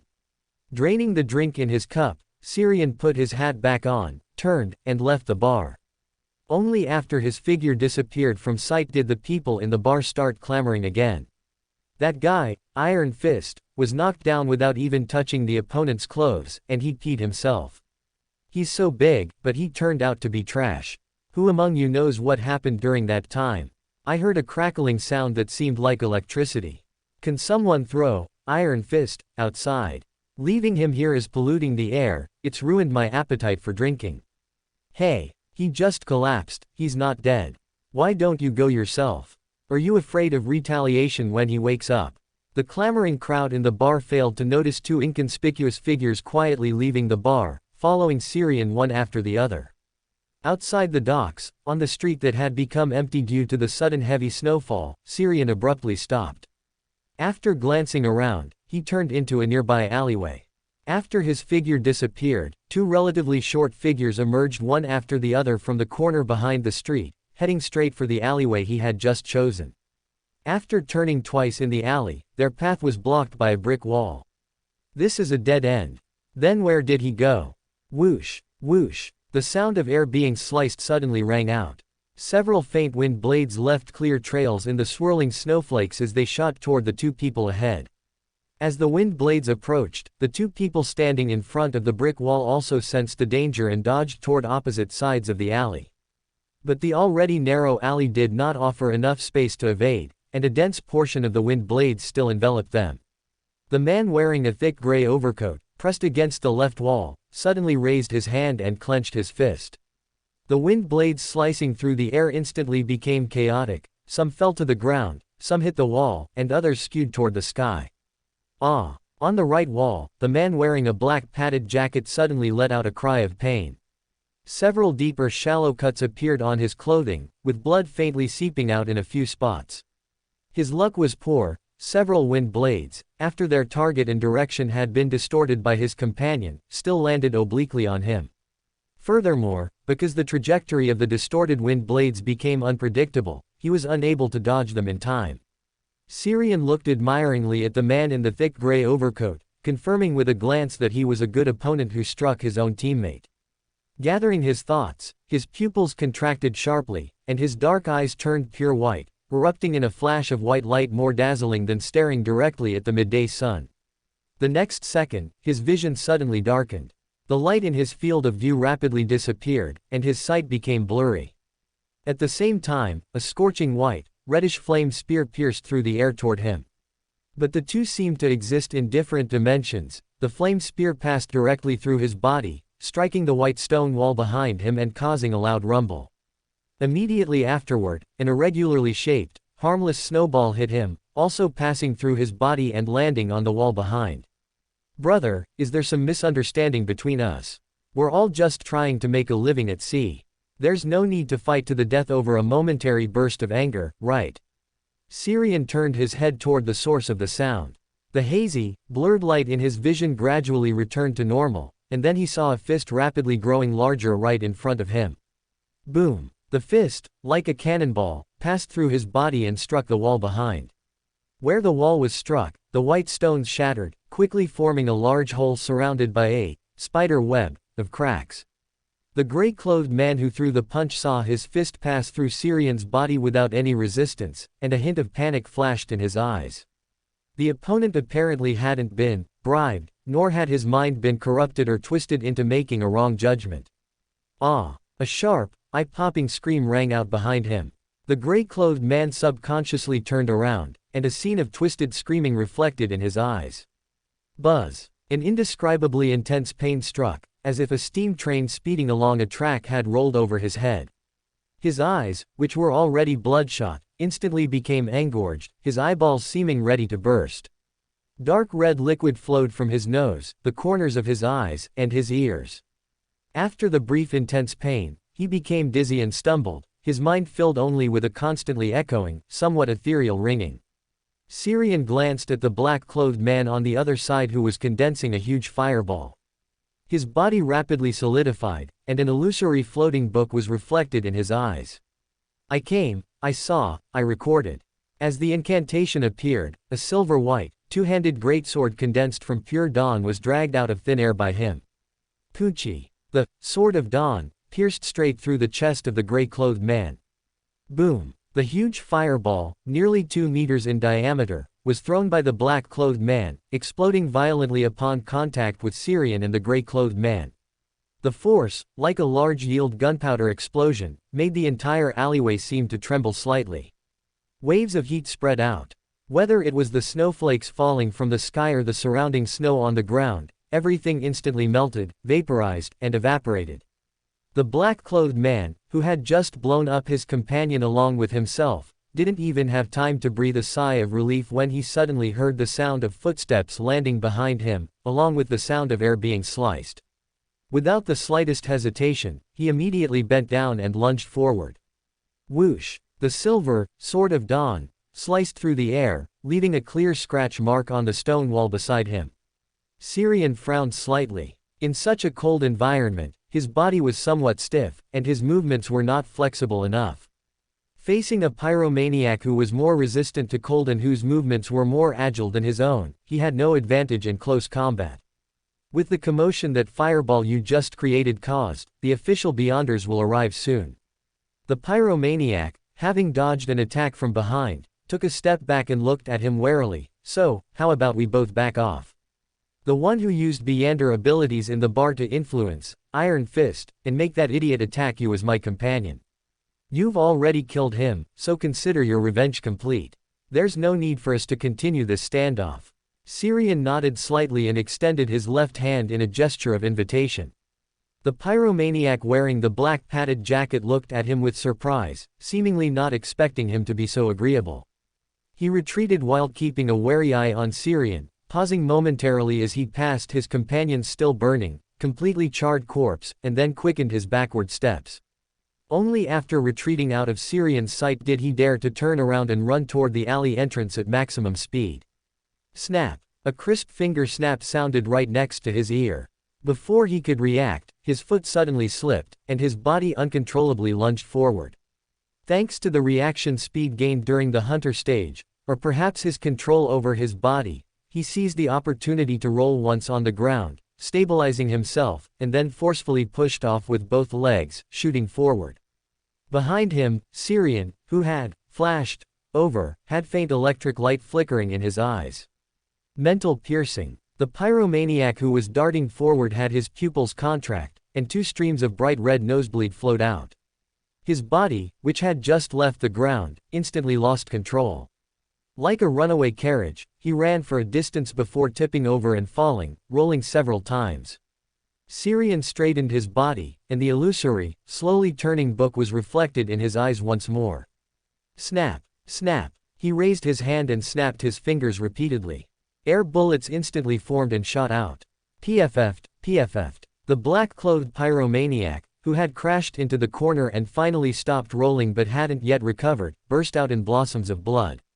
Nail-sized single holes appeared on his neck, chest, shoulder, and other areas. The black padded jacket on his upper body was stained dark red. Syrian pulled 2 blank drawing papers from his coat pocket. The illusory book in his eyes turned its pages, and he flicked his wrist, throwing them out like flying knives. Chapter 295, Spirit Mediumship. PFF'd. The pyromaniac, unable to dodge, had his throat slit by the painting paper. He tilted his head to look at Serene Gray, his mouth spitting out bloody foam as he let out a few gurgling sounds, then fell completely silent. After confirming that the other party had no signs of life, Serene Gray approached, dragged his corpse to the depths of the alley, and teleported back to his temporary hotel with the charred corpse. Not long after he left, several tall figures, wearing thick cotton clothes, carrying broadswords, and armed with firearms, appeared. They followed the traces on the ground to the end of the alley, seeing the walls and ground marked by sharp blades, scorched by flames, and shattered into spider web patterns by immense force. The leader, a dark-skinned man over 2.2 meters tall with a broadsword on his back, frowned as he looked around and said in a deep voice, "At least 3, likely more Beyonders were involved in a chaotic battle. The battle ended less than a minute ago. To be able to take away so many corpses out of thin air, the final victor must possess teleportation or storage-type Beyonder abilities." Beside him, a black-haired woman in her 30s, wearing clothes similar to men's attire and nearly 1.8 meters tall, frowned and said, "Could it be the painter, Randolph Carter, who just arrived in Nass? He is powerful enough and possesses means of teleportation and flashing." The leading man shook his head slightly. He signed a contract with Archbishop Igrov, so he shouldn't be able to actively kill people in the Gargaz archipelago. Perhaps, these people were targeting his bounty. Perhaps. The leading man nodded imperceptibly, then asked, "Can you learn anything from the nearby spirits?" The black-haired woman frowned and shook her head. "No, there are no natural spirits or undead nearby. They might have been driven away by the Beyonders before the battle, or they might have been dealt with incidentally during the fight." The leading man nodded, then instructed, "Split into 2 directions. You follow the traces here to investigate the source, and I will investigate Mr. the Painter, who came to Nass for inspiration." After teleporting back to his temporary hotel, Serene Gray casually tossed the 2 corpses onto the floor, then set up a spiritual wall in the room to isolate the inside from the outside. He then pulled a scroll from his suitcase, materialized the ritual depicted in the painting through imagination, and took out the glass crystal ball, beginning to attempt spirit mediumship. A layer of eerie green candlelight flickered continuously in the circling cold wind, and under the intertwining firelight, a transparent, lifeless spirit gradually outlined itself in the air. It was the Beyonder whose chest he had pierced and who had then been burned to death by his own companion with a huge fireball. Serene Gray scrutinized the spirit, then asked, "Your identity?" The transparent spirit floating in midair replied with a vague, dreamlike voice, "Aiden Bronson, a Phosic intelligence agent at sea. Why did you attack me? I need enough fame to join the King of 5 Seas fleet. Killing or defeating you is the fastest and best option." After a moment of silence, Serene Gray continued to ask, "Do you have any inheritable assets?" "I own a property in Trier." After answering 3 questions, the spirit mediumship ended, and Aiden Bronson's spirit naturally vanished before Serene Gray's eyes. "No, don't go, brother, I haven't even asked how to inherit your estate." Sighing, he had no choice but to turn his gaze to the pyromaniac's corpse, and brilliant, pure starlight flickered within the crystal ball. Soon, the pyromaniac's transparent, illusory spirit appeared before him. After a slight pause, he asked the same question as before, "Your identity?" The spirit before him stared at him blankly, speaking in a dreamlike voice, "Sergeant of the Nuans ship destroyer, Esser. And Vice Admiral of the Deep Sea subordinate, I probably know why you targeted me the moment we met." Gathering his thoughts, he asked again, "What is your relationship with Aiden Bronson?" "Recently acquainted friends. He's very capable, and I wanted him to join the Vice Admiral of the Deep Sea's command." "Where is the Vice Admiral of the Deep Sea now?" "The captain and the Nuans sailed together to Sunia Island." After answering 3 questions, the spirit of ship destroyer, Esser rapidly faded and disappeared in midair. Exhaling lightly, Serene Gray made the spirit mediumship ritual, conjured from the scroll, disappear, then looked at the 2 corpses casually placed on the floor. "Although I can't perform spirit mediumship anymore, I can still use divination to find out their whereabouts in Nass. This reckless, ship destroyer, was likely unknowingly corrupted by Aiden Bronson, which led him to make impulsive and irrational choices. As for Aiden himself, he was too confident. Or, he had some understanding of the scribe, knowing that the scribe could only record a limited number of Beander abilities. So, after seeing me only use a not-so-powerful trick to teach that bearded man a lesson in the bar, he made a wrong judgment and dared to follow me directly. His initial intention should have been just to track and probe, but he didn't expect me to ambush them. Still, he didn't know enough. Didn't he know that the scribe's previous sequence was astrologer? Even with spiritual intuition alone, I could detect such crude tracking. As he murmured, he flicked a gold coin with a clink, letting it spin a few times in the air before it landed back in his hand. My feud with the Vice Admiral of the Deep Sea is completely established, but he probably won't chase me directly with his ship. At most, he'll issue a bounty and a pursuit notice to appease his pirates. He put the gold coin and crystal ball back into his pocket, then looked at the two corpses on the floor. Their Beander characteristics had already precipitated. A crimson item resembling a heart, and a black, gold-inlaid pocket watch. That heart was the pyromaniac's Beander characteristic, slowly expanding and contracting, with tiny, almost invisible flames spewing from its surface pores. The pocket watch was a mystical item formed when Aiden Bronson's characteristic precipitated and combined with an item on his person. Serene Gray took out the crystal ball for a simple divination and quickly understood its effects and negative impacts. It can distort the direction and target of attacks, and also distort the meaning of language, actions, and intentions, thereby establishing a certain order beneficial to oneself. Its negative effect is that it gradually corrupts the minds of everyone around, including oneself, making people dark and greedy, easily provoking conflicts and disputes. Strong liquor can suppress and eliminate this influence to a certain extent. The best option is to soak it in alcohol when not in use, and to drink a shot of strong liquor after each use. How much must one love drinking to leave such an effect on a mystical item formed after death? But it's much better than the gauntlet left by Giant Shark. Yoarj, I just need to carry a flask of strong liquor to use it normally. I'll call you, liquor lover, then. No sooner had he spoken than a knock sounded at the door. Serene Gray tilted his head towards the door, quietly activated his spirit vision, and then saw a cluster of silvery white spiritual light. He withdrew his gaze, looked at the two corpses on the floor, and after some thought, threw them into the mirror world behind the mirror.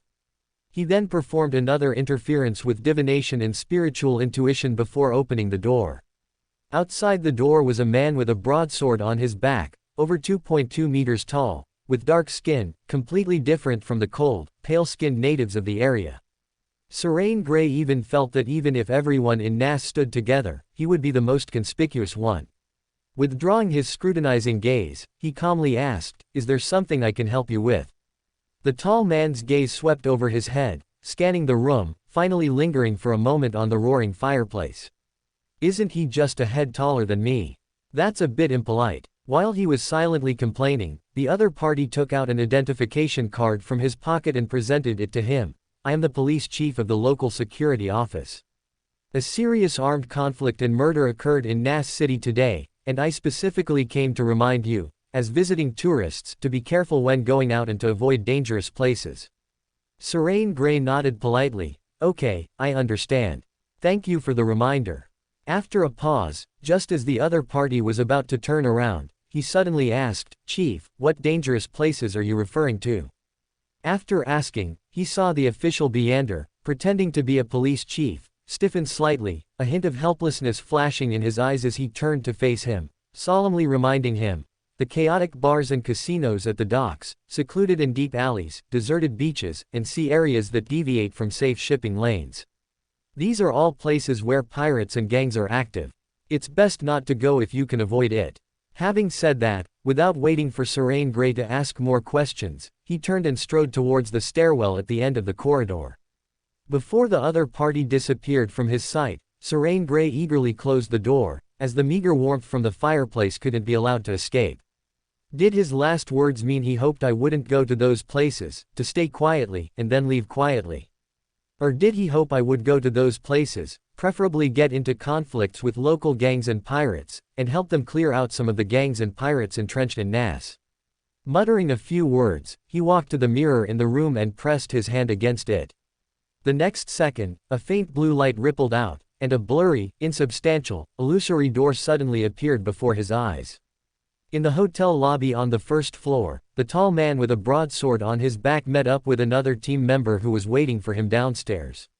The team member, with a neat buzz cut and equally tall, over 2 meters, watched the broadsword-wielding man stride towards him and asked in a lowered voice, "Captain, did you find anything?"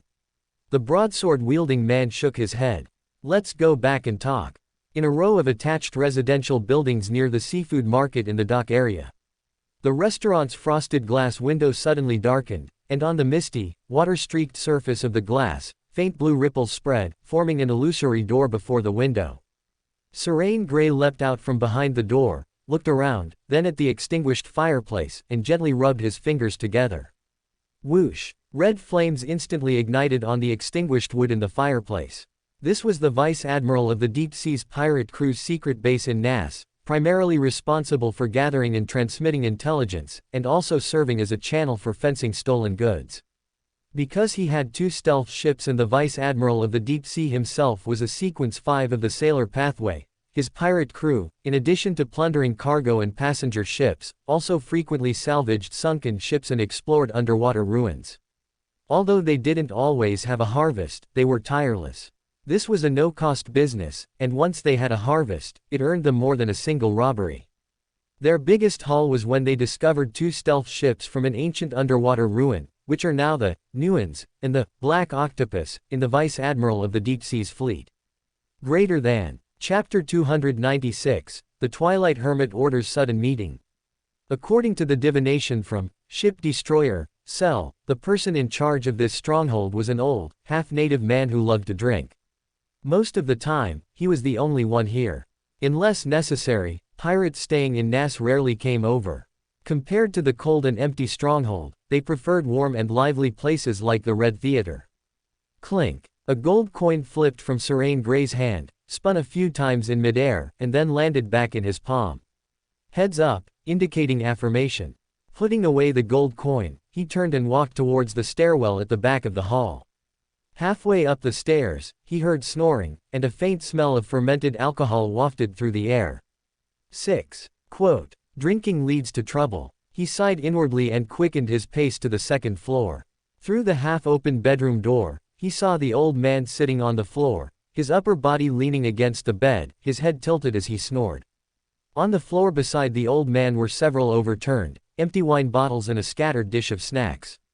Serene Gray shook his head slightly, murmured a divination phrase, then flicked his thumb, tossing the gold coin into the air again before catching it.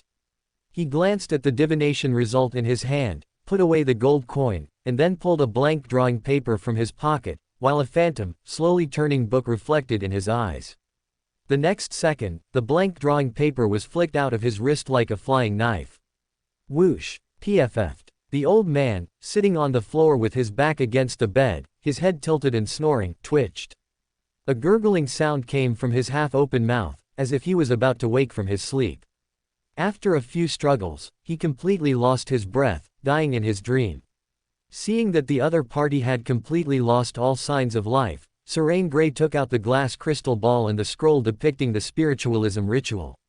According to the information he had divined from the corpse earlier, Ship Destroyer, Cell, a subordinate of the Vice Admiral of the Deep Sea, came to Nas to fence stolen goods, and encountering him was a complete accident. Since an accident has already happened, why don't I take advantage of it? No, this should be me profiting from others' misfortunes. City of Silver. Lightning tore through the sky, illuminating the dark city walls, making even the clumps of weeds growing in the dry, crumbling black soil between the wall stones clearly visible. They swayed in the wind, like human hair. Further beyond the city walls, a road full of jagged rubble traversed a plain covered with thin, black grass blades, undulating forward, appearing like a grim oil painting under the lightning's illumination. At the beginning of this rubble road, beneath the weed-covered city wall, a team emerged from the city gate.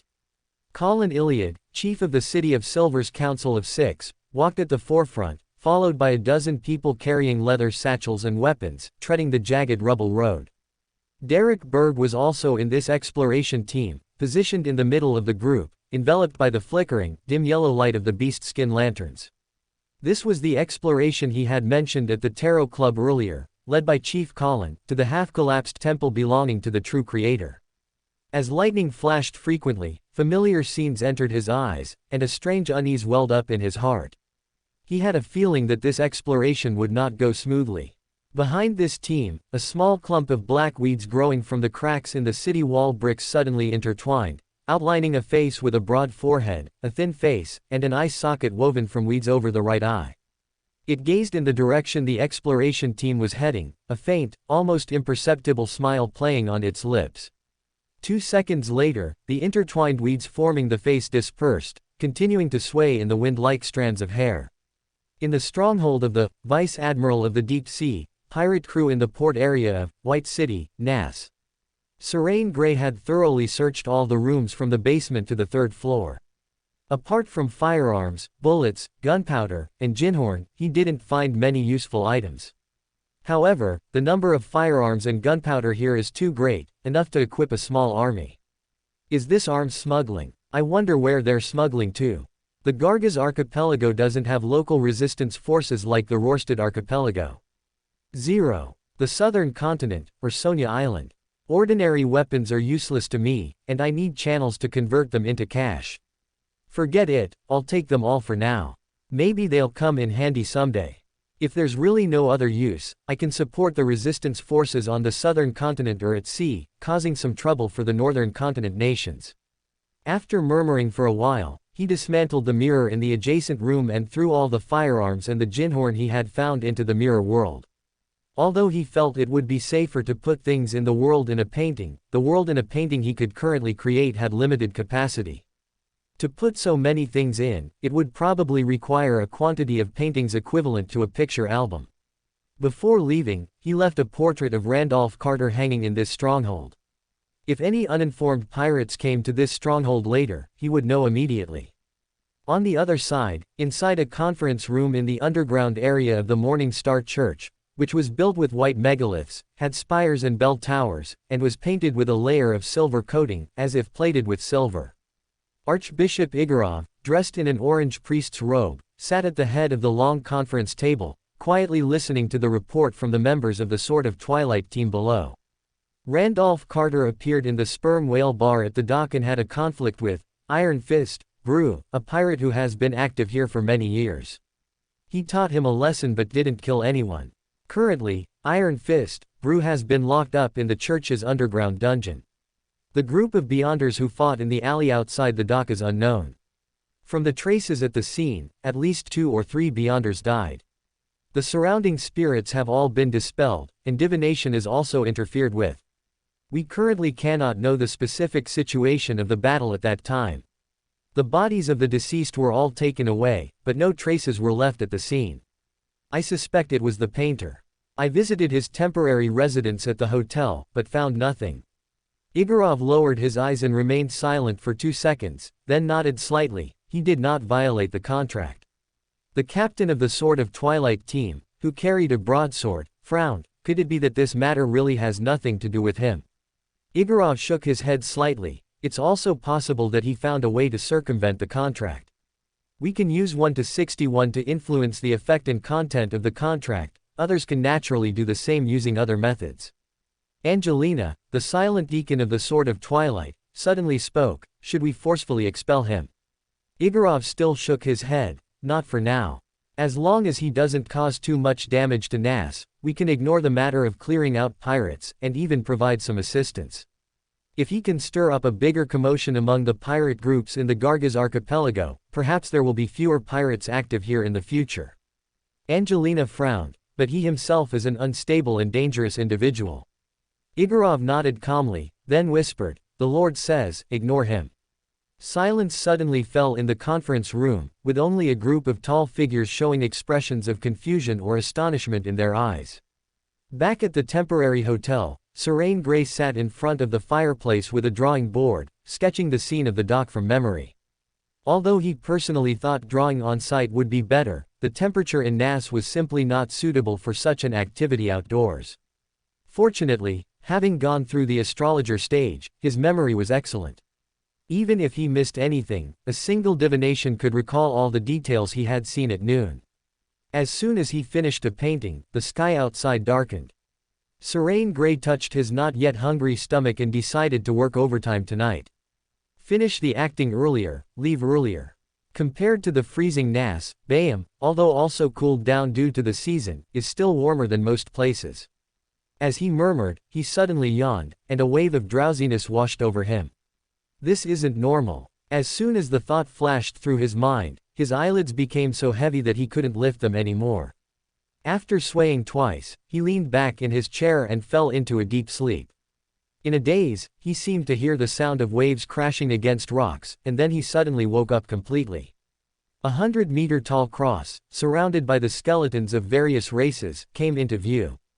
Bone Church. As this thought flashed through his mind, Serene Gray's gaze followed the giant cross downwards, and he saw Adam sitting on a black-backed chair, casting a gentle look at him. Immediately, he turned his head as if sensing something, and saw familiar yet unfamiliar figures sitting around him. Not just him, most of the members of the Twilight Hermit Order had appeared here. He paid particular attention to Burroughs Hopkins, the Black Throne King, and Hermes, who was sitting next to him. The former's abnormally pale face revealed a strong sense of fatigue, and a hint of gray had appeared among his neatly combed light yellow hair. His bright eyes remained a pale gold. The latter sat calmly in his seat, showing no emotion. This isn't normal. Except for people born with golden eyes, he remembers that spectators only change their pupil color when using Beyonder abilities. It seems the damage caused by the Sea King was more serious than imagined, or it might be the pollution and influence from directly looking at the hidden sage's projection. As his thoughts drifted, Burroughs Hopkins, the Black Throne King, turned his head to look at him, a hint of helplessness flashing in his pale golden eyes. Then he smiled and nodded at him. "Good evening, Mr. Syrian." "Good evening, Burroughs." Serene Gray politely replied, then withdrew his gaze, no longer observing. In the warm and bright Bone Church Hall, Hermes's voice suddenly rang out. "Everyone, Duke Negan of Lowen has died under the assassination of that Desire Apostle. Our goal has been achieved, but also not achieved.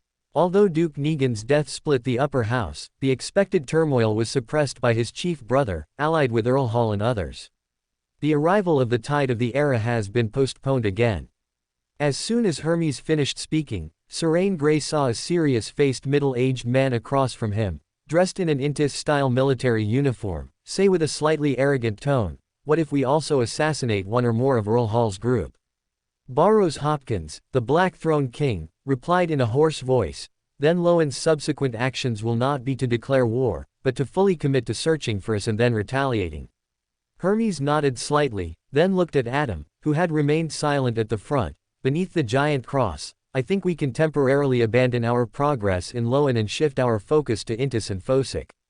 Adam remained silent, but others offered their opinions. "I agree." "I agree too." Greater than. Chapter 297, The Mission.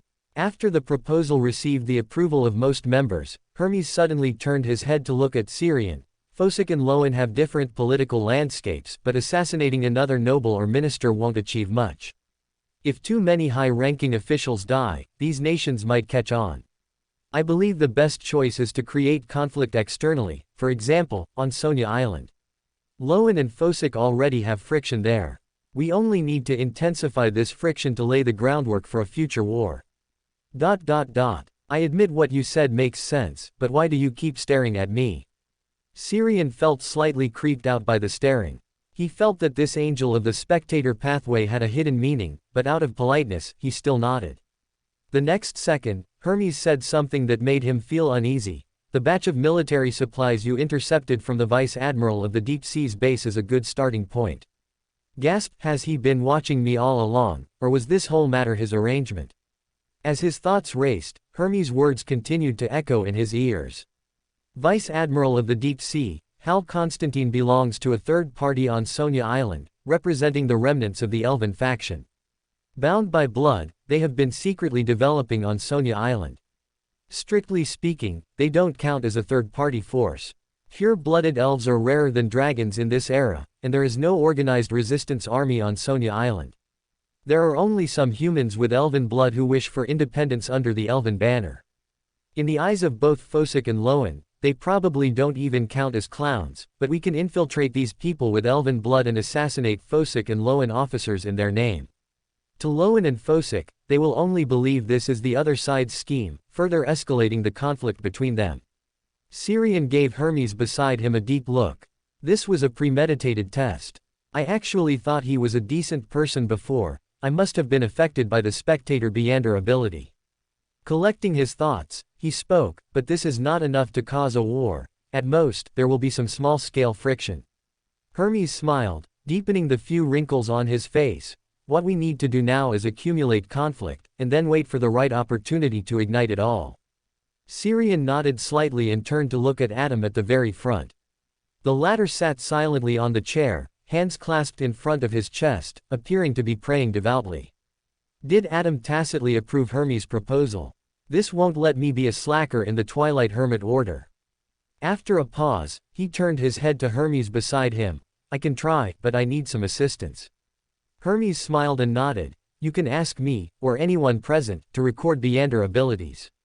Syrian didn't speak, instead glancing around at everyone present. Seeing them all nod in agreement, he sighed internally and then said, I need detailed information on Sonia Island, as well as suitable mission targets. Also, can you provide support in terms of mystical items? Black Throne King, Barrows suddenly interjected, you shouldn't be lacking mystical items. In Bayam, the remnants left by the Moses ascetic order's demigod were ultimately taken by you. Syrian gazed at him faintly. No, I am lacking. Especially mystical items that offer defensive effects and can save my life.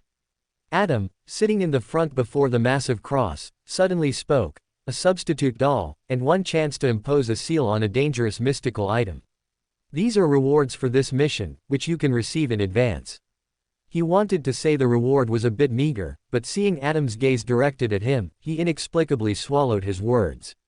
No problem. Adam, having received the response, nodded slightly and then said, when you need to record a Beander ability, you can call my name in your heart. I will help you and the member who possesses the Beander ability you require to enter this place. Understood. Syrian nodded slightly. Next, Hermes and the other Twilight Hermit Order members continued discussing actions to further intensify the conflicts between nations within Intis and Fosik. Syrian remained silent, acting as a quiet spectator, just like Adam sitting at the front. Hermes and the others finished their discussion quickly. In about 10 minutes, this suddenly convened meeting of the Twilight Hermit Order concluded. Afterward, everyone stood up, bowed to Adam and the massive cross behind him, and then their figures quickly faded, vanishing into the bone church. Syrian looked at the bone church, where only he and Adam suddenly remained, and felt a strange sense of tension. While he was thinking about how to break the silence, Adam suddenly spoke, Barrows will no longer test you, but you need to watch out for Hermes yourself. The more he knows, the more prone he is to curiosity. Syrian's eyes flickered, and he nodded slightly. Was he telling me that the previous incident in Bayam was related to Hermes, but he had perfectly resolved it? I still need to watch out for Hermes. Does this mean the unlucky, Black Throne King, after being repeatedly beaten in Bayam, decided to stop being curious about me and cease all probing behavior? That doesn't seem right. He is a Sequence 3 Dream Weaver, after all, unless his memory was modified and a psychological suggestion was planted. While pondering, he saw Adam open his hand, and then a palm-sized scarecrow made of straw, dead branches, rags, and hemp rope appeared out of thin air in his hand. Drip a drop of your blood onto it. It will automatically establish a connection with you and transfer any fatal injury to itself when you suffer one. Be aware that it is only valid for 6 months, and it can only take effect once. After Syrian reached out and took the palm-sized scarecrow, Adam continued, prepare the item you need sealed to a certain extent, and then just call my name. As Adam's words fell, Syrian's spiritual intuition was suddenly triggered. A bright but non-dazzling light flooded his vision, and at the same time, he felt a falling sensation of weightlessness. As the feeling of weightlessness disappeared, he suddenly opened his eyes and abruptly stood up from the chair. After looking around, he glanced at the stove, where the fire had weakened, and gently wiggled a finger. Whoosh! Scarlet flames shot up fiercely, raising the temperature in the room slightly. Sitting back down on the chair, he softly chanted the honorific name of the fool who does not belong to this era, the mysterious ruler above the gray fog, the king of yellow and black who controls luck. About half a minute later, dense gray fog suddenly surged into his vision. After briefly describing his request, Xiang took out the piece of paper drawn with the sacrifice and bestowal ritual, materialized the ritual through visualization, and then chanted phrases in ancient Hermes language once more, the fool who does not belong to this era. Woo! A chill wind swirled in the room, causing the candlelight, which had taken on a layer of grayish white, to leap upward continuously. Within the distorted candlelight, a phantom door, dark cyan and black, constantly shaking and emitting illusory creaking sounds, materialized. As gray fog continuously surged out from behind the door crack, an iron box with a spiritual wall applied to its surface flew out from behind the door and landed precisely in Xiang's hand. Snap! Following the crisp snap of fingers, the ritual of supplication and bestowal currently active on the floor abruptly vanished. The phantom dark cyan and black door in midair lost its support and instantly dissolved into nothingness. Klein, above the gray fog, watched this scene, which was not the first time it had happened, and his mouth twitched slightly. That, use it and discard it, look. After ending the ritual, Xiang removed the spiritual wall and took out the crystal clear sphere that was inside the iron box. After tossing it twice in his hand, he whispered, "Adam." Before his voice faded, Adam, who possessed a simple and gentle demeanor and wore a very plain white robe, had already appeared in his sight. Xiang's eyelid twitched. At this speed of appearance, he even suspected that the other party had already arrived much earlier. Adam leisurely said, "I always have several virtual personalities active at sea." 6. After an awkward silence, Xiang handed over the crystal clear sphere containing a sealed eye. This is the mystical item that needs a certain degree of sealing. After Adam reached out and took it, his light golden, pure eyes suddenly became bright, and the room was bathed in a layer of hazy radiance. Then a drop of deep, tranquil water, which seemed to contain a complete mind fluid within it, appeared out of thin air, dropped onto the crystal sphere, and quietly melted into it. Then Xiang saw the eye inside the crystal sphere, which looked like a specimen, blink. Compared to before, it seemed to possess some characteristics of being alive. Adam then handed the crystal sphere back to him and said, "I allowed it to possess certain characteristics of being alive and wove some humanity into it. I think you should have a way to communicate well with it. As for the negative effects it originally possessed, I applied a certain seal. It still yearns for knowledge, but that yearning must only be satisfied upon usage. Also, the certainty of being noticed by the hidden sage after use has changed to a certain probability of being noticed by him." Xiang widened his eyes in surprise. You can weave humanity into a mystical item and make it possess characteristics of being alive. He suddenly thought of Rhodes. That licking dog mirror probably came about this way, except the one who brought it to life and gave it humanity was the primordial God Almighty. I just wonder if Rhodes's terrible personality was the humanity specially woven by the primordial God Almighty to make it closer to the heavenly venerate, or if it was influenced by the primordial God Almighty himself. While pondering, he heard Adam's reply, "This is also a form of visualization, briefly pulling certain concepts from the astral world into reality, bringing about tangible changes." After speaking, Adam looked up at the ceiling, and then his figure quickly faded and vanished into the air. Noticing the glance Adam gave before leaving, Xiang also looked up at the ceiling above his head, and the illusory, boundless gray fog appeared before his eyes. 6. After a moment of silence, he whispered, "Adam saw you." Above the gray fog, Klein sat on the chair belonging to the fool, rubbing his forehead. Of course, he knew Adam had seen him, he even saw the other party nod at him almost imperceptibly. Previously, when Xiang forcibly interrupted the ritual of supplication and bestowal, the connection established by the prayer light spot did not break, so he heard Xiang calling Adam. Out of curiosity, he stayed to watch for a while. Chapter 298, The Lightning Strike Incident. Sure enough, you can't be casually curious in the mystical world.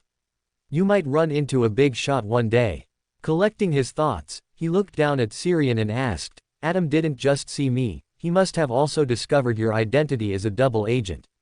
Will there be any problems? Syrian shrugged. No, given his attention to me, he should have known long ago. Since he didn't say anything, it means he doesn't mind me working a second job elsewhere. A second job. This is the first time I've heard someone describe being a double agent so elegantly. After silently complaining, Klein ended the conversation. He didn't immediately leave the space above the gray fog. Instead, he took off the citrine pendant from his wrist and began a divination. Although Syrian said there wouldn't be any problems, it would be more reassuring to perform a divination. In the hotel room, Syrian looked at the crystal ball in his hand and asked thoughtfully, "What abilities do you have now?" The eye in the crystal ball blinked, inexplicably revealing a sense of humility and fear. Opening parenthesis dash semicolon closing parenthesis. I haven't done anything yet, so why does it look so scared? Did Adam weave some timid humanity into it, or is it the intuition of a mystical item? He muttered a few words to himself, then lifted the crystal ball in his hand and pressed it against his forehead. Inside the crystal ball, a deep purple flashed in the eye, which was like a living creature, becoming sacred and full of wisdom, as if it could penetrate all secrets within its gaze. Secret's eye. At the same time, Syrian found an extra field of vision in his mind, as if a third, invisible mystical eye had grown. In the vision of this third eye, the ordinary hotel room suddenly became twisted and sinister. All the colors in the room became vivid. As long as he focused slightly, information from everything within his gaze would directly appear in his mind. He directly saw a part of the spirit world. Then he thoughtfully looked up. With a thought, his vision suddenly expanded. He saw a vaster spirit world, and saw the 7 pure lights covering the highest part of the spirit world, which seemed eternally unchanging yet constantly flowing closely. While looking at those 7 pure lights, he felt gazes also cast down upon him from above the spirit world, but they merely glanced and then moved away. Seeing this, Syrian also withdrew his gaze and re-examined the room he was temporarily staying in. He saw the traces left by his use of Beyonder abilities, saw the mirror world shimmering with faint light behind the mirror, and saw very small residual spirits in the places where corpses had been laid. After looking around twice, he looked down at himself. His vision was filled with dazzling, ever-changing and twisting starlight. Beyond the starlight was an endless shadow that seemed to cover everything in the world. Crack! The sound of illusory glass shattering rang out. Syrian, who had come back to his senses, quickly took the crystal ball away from his forehead. He then saw a layer of spiderweb-like, illusory cracks stained with colorful starlight inside the crystal ball. At the very center of the cracks, the eye sealed within the crystal ball was bloodshot, like the eyes of someone on the verge of sudden death after working overtime for a week. Quote, "It shouldn't be broken, right?" The eye inside the crystal ball blinked at him, then fell silent, seemingly having shut itself off. After a moment of thought, Syrian casually placed the crystal ball on the nearby desk, then lay directly on the bed, closed his eyes, and fell into a deep sleep. He could clearly feel his own aura filling the crystal. This was the contamination suffered by the secret's eye after seeing him. This contamination was slowly affecting it and transforming it. Perhaps by tomorrow morning, he would have a crystal ball 3.0. Not long after he lay down, the bloodshot veins on the eye inside the crystal ball on the desk gradually diminished, and a hint of azure appeared in its originally brown eye. When he woke up the next day, Syrian immediately went to the desk and found that the spiderweb-like cracks inside the crystal ball had completely disappeared, and the eye sealed within had turned from its original pitch black to azure. He also saw some feelings of closeness and reverence towards himself in that occasionally blinking eye. Living mystical items are good, just scare them a bit, and they become obedient. He muttered softly, put on his coat, and walked to the door, intending to find a hotel attendant to bring him breakfast.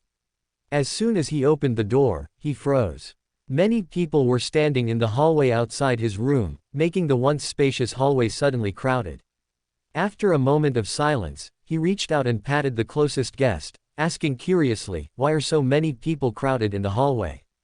What happened? The gentleman, wearing a thick fur coat, a top hat, and holding a cane, turned to look at Syrian. He was nearly 2 meters tall and burly, his fur coat bulging around him. Syrian suspected that from a distance, he might resemble an upright black bear. This was truly a beastly gentleman. As Syrian muttered to himself, the tall, seemingly irritable and violent gentleman took off his hat, pressed it to his chest, and performed a very standard gentleman's bow to him. "Good morning, young gentleman. Early this morning, this hotel was struck by lightning. The roof and some windows were damaged, and the cold wind blew in. Some rooms are temporarily uninhabitable, and everyone has to wait outside until the workers finish repairs." He paused, glanced at the room behind Syrian, and then sighed. "It seems you, sir, are very lucky, you weren't affected and had a good night's sleep." Actually, what he really wanted to say was, how soundly did you sleep that you didn't even hear the loud lightning strike, and the commotion in the hallway didn't affect your sleep. But such crude words did not befit his gentlemanly status. Syrian nodded guiltily. "I've been too tired these past few days, I slept very deeply last night." As he spoke, he looked back at the crystal ball with the eye sealed inside, sitting on the desk. The lightning strike suffered by this hotel clearly came from its negative influence. I shouldn't have been greedy for this bit of quiet. If I had removed the wall of spirituality before going to sleep, I would have detected the lightning strike immediately and put it away. Sighing inwardly, he closed the door, went downstairs to find the attendant who was besieged by customer complaints and demands for compensation, ordered breakfast, and then returned to his room. By the fireplace, the azure eye in the crystal ball looked at Syrian's serious face, suddenly feeling a bit guilty. Then, brilliant starlight flickered inside the crystal ball, projecting onto the floor, perfectly outlining lines of words. "Attracting lightning is an instinct I cannot restrain. At most, I can make sure the lightning strikes avoid your location." "Oh, you've gotten smarter. You even know how to communicate with me using words." He muttered in surprise, then asked, "What is the frequency of your lightning strikes?" Inside the crystal ball, the starlight flickered a few times, and the words projected onto the floor nearby changed accordingly. "The frequency of lightning strikes is related to the weather.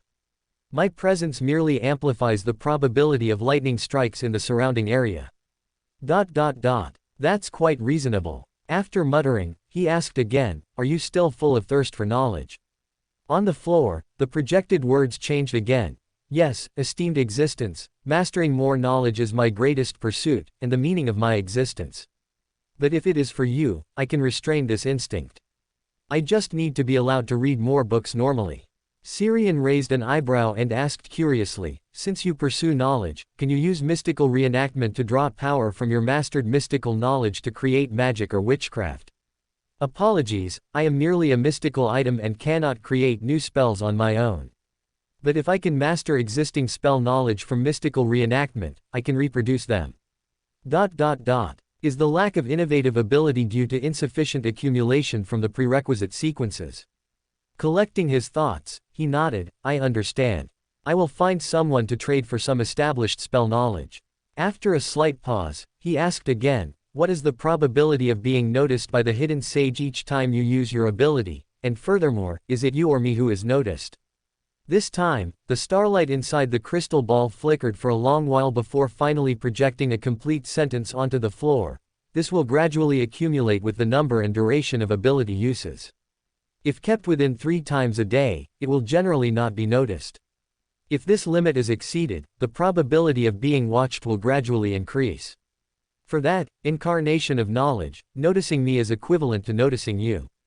Esteemed existence, the gaze from the hidden sage is not dangerous to you, and you can gain a lot of knowledge, as can I." Syrian nodded, then placed the crystal ball into the painting world to prevent it from causing another lightning strike incident nearby. After tidying up the room, he carried his leather suitcase to the front desk downstairs to check out, then directly headed to the pier. He planned to take a boat to other islands in the Gargaz archipelago, and also to observe the local whaling industry at sea.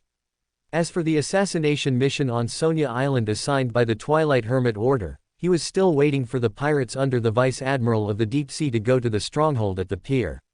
He needed to know who that batch of weapons was being sold to. At the pier, after buying a ticket for the next passenger ship to the southern islands of the Gargaz archipelago, Syrian had just boarded the deck when he saw a familiar figure among the people boarding behind him. Angelina, the deacon of the Sword of Dusk from Nas. She was still dressed as before, with her fiery red hair braided into a large plait, a leather whip around her waist, a gun holster strapped to her thigh, and daggers on her calves. Thanks to her fully armed attire, the surrounding passengers voluntarily kept a meter or two away from her, allowing Syrian to spot her in the crowd at a glance.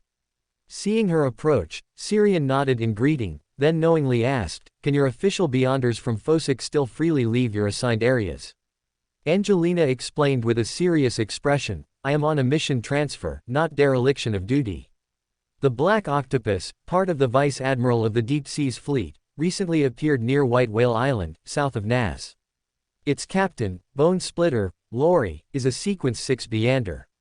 The local stationed strength on White Whale Island is insufficient to deal with such a great pirate and other pirate groups looking to make a fortune, so support from Nas is needed.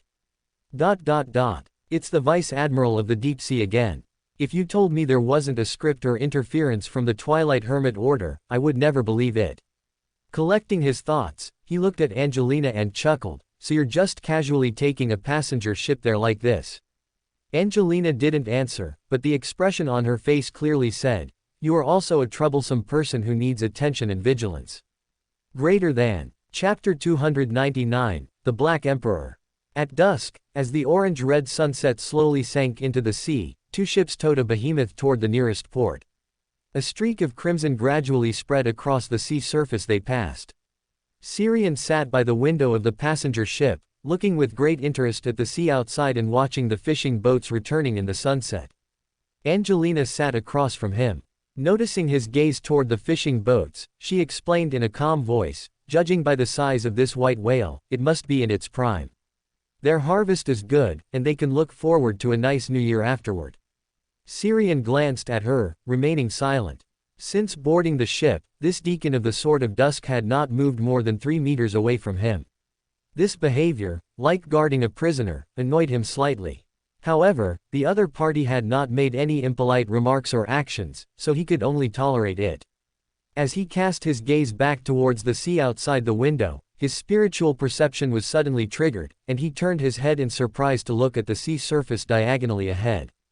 On the originally calm sea surface, a wave of illusory ripples spread out, tearing open a vague, illusory door in the air.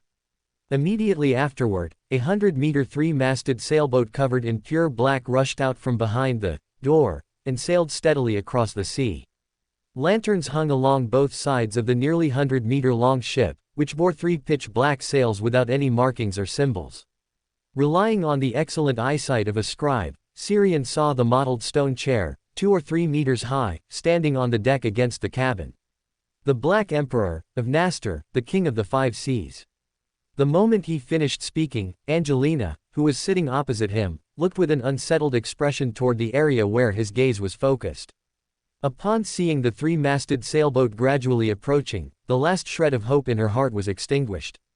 It wasn't just the two of them. The people aboard the ship also successively discovered the Black Emperor that had suddenly appeared ahead.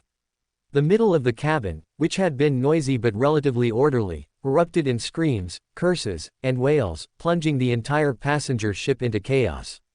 Some people were figuring out how to hide their valuables, while others drank to muster courage, intending to fight the pirates who would soon board. The few crew members responsible for maintaining order were completely helpless in this situation and could only continuously comfort and advise, preventing the passengers from rioting before the pirates even boarded. The 2 whaling ships that had been visible outside the window, returning on the distant sea, also immediately adjusted their course. Syrian did not feel the passenger ship beneath him deviate from its course, it seemed to have given up struggling. He paused, then looked at Angelina across from him. Noticing his gaze, she shook her head with a wry smile. "I cannot solve this. Even if you could quickly travel back and forth to Nas to summon reinforcements, it would be useless. Even Archbishop Igrov, who wields a sealed artifact, does not possess the power to repel or intimidate a pirate king." After a slight pause, she added, "As long as there is no reckless resistance, the King of the 5 Seas and his subordinates generally only rob for wealth, they don't kill people. As Beyonders, we will be closely monitored during the process." Syrian looked at her in surprise, momentarily speechless. "It sounds like you have a lot of experience with this. Is that right? Where is the fighting spirit of you Fosik people, the glory of a warrior?" The first line of the god of combat's honorific name is a symbol of strength and glory. Perhaps his gaze was too direct, And Angelina explained with a slightly strained expression, brave does not equate to reckless. Syrian did not reply. He pulled a piece of drawing paper from his pocket, reached into it, and retrieved the crystal ball that sealed an eye. As he raised the crystal ball to his chest, a brilliant starlight flashed within the azure eye it contained. The next second, the projection of a quiet, towering mountain appeared inside the crystal ball, and then the surroundings suddenly darkened. Dusk was replaced by the black curtain, as if an invisible pair of large hands had draped a tranquil and illusory curtain over this sea area. Even the sounds of waves and sea breeze vanished from their ears. Viewed from the outside, the passenger ship that had been sailing normally on the sea surface vanished in the blink of an eye, leaving not a single trace. On the deck of the Black Emperor, a majestic male figure suddenly appeared at the bow. He wore a proportionally scaled-down spire crown, a black robe trimmed with silver, had stern facial features, and sported a short black beard on his chin. He looked to be just over 1.9 meters tall, and dark red light flowed in his deep black eyes as he stared at the sea surface where the passenger ship had suddenly disappeared. As a demigod of the Black Emperor pathway, he could sense the disharmony in the rules of this sea area. If he wished, he could break this disharmony and pull the vanished passenger ship out of its hidden state, but that would mean declaring war on another demigod. After 2 seconds of silence, he turned and took a step forward. The distance was distorted, and he instantly disappeared from the deck. Soon, the Black Emperor shifted its course, changing from a direct collision to passing hundreds of meters away. After crossing paths with the Black Emperor, the passenger ship that had suddenly vanished on the sea surface reappeared. However, the Black Emperor did not look back or pay attention, continuing to move away from the area. Inside the cabin, as the tranquil night curtain disappeared and the surroundings brightened again, the passengers and crew who could hear the sound of the waves once more were surprised to find that the Black Emperor ahead had vanished.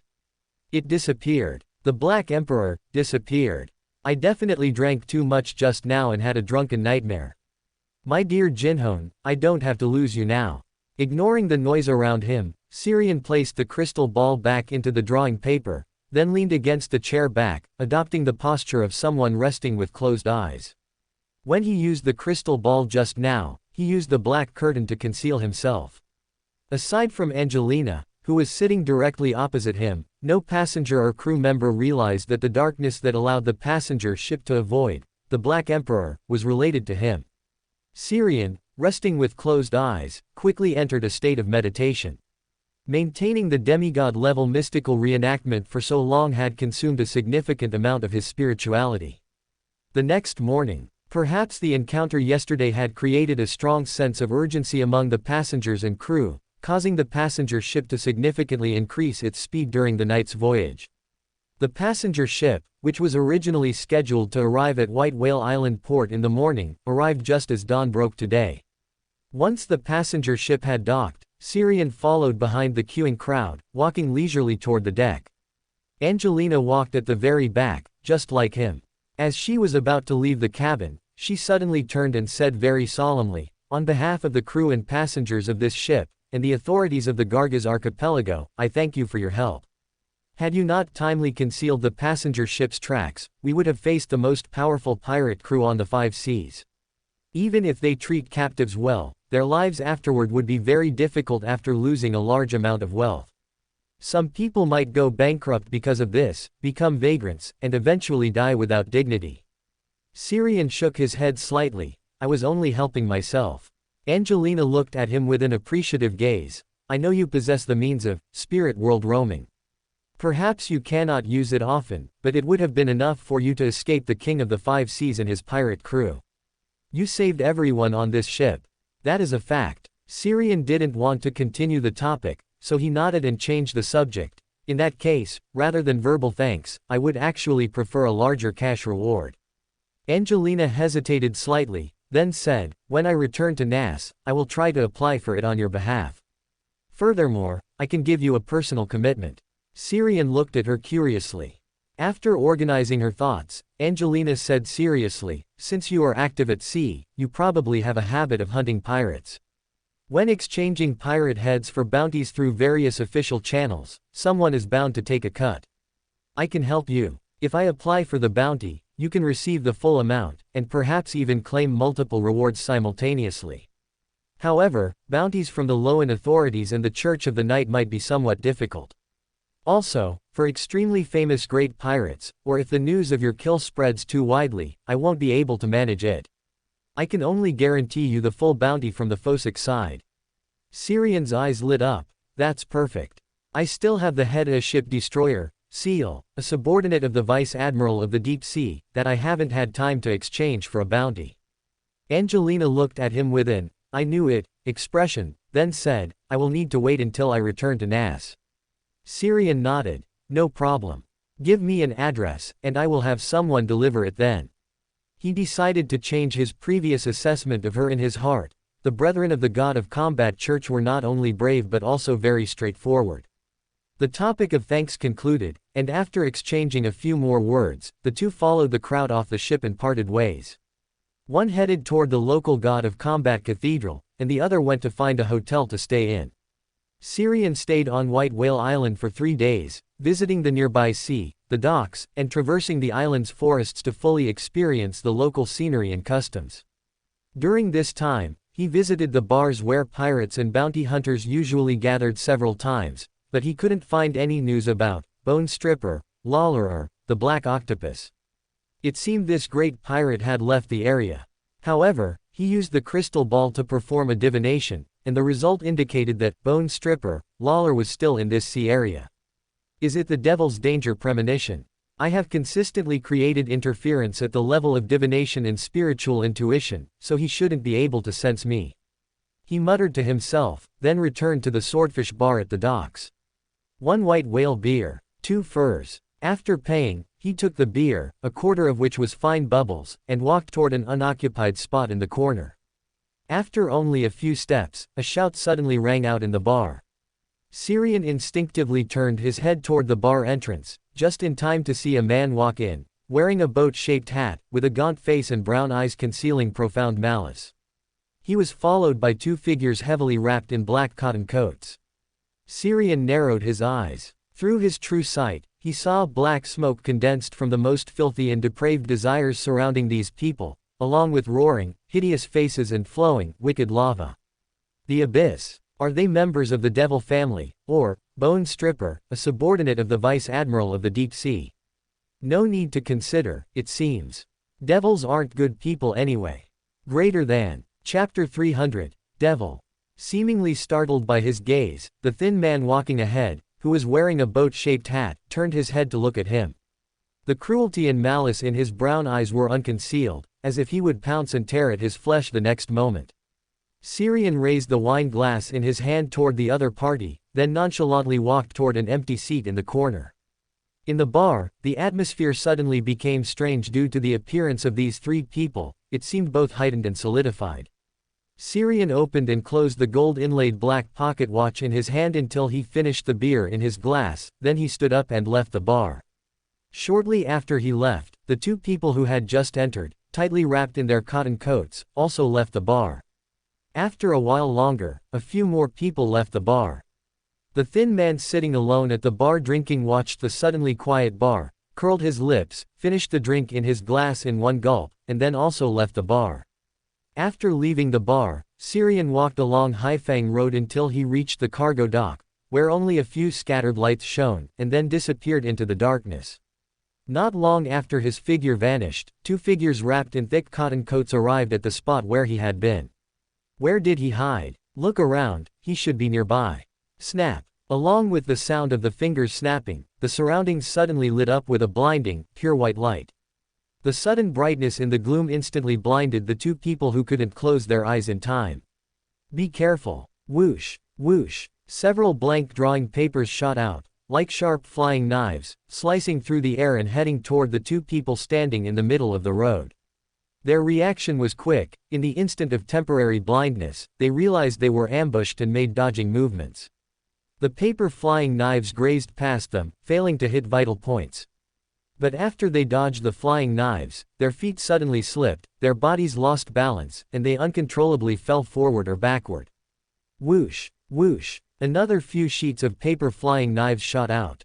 The two people who had fallen to the ground heard the sound of rushing air and tried to dodge, but the ground beneath them was as slick as if coated in grease, causing them to fall again as soon as they moved to evade.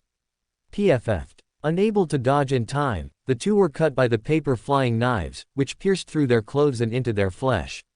Snap! Syrian raised his hand and snapped his fingers, and a thick layer of white mist quickly spread around, following up on the previous flash, to continue blocking the two men's vision. He did not press the attack but turned to look behind him.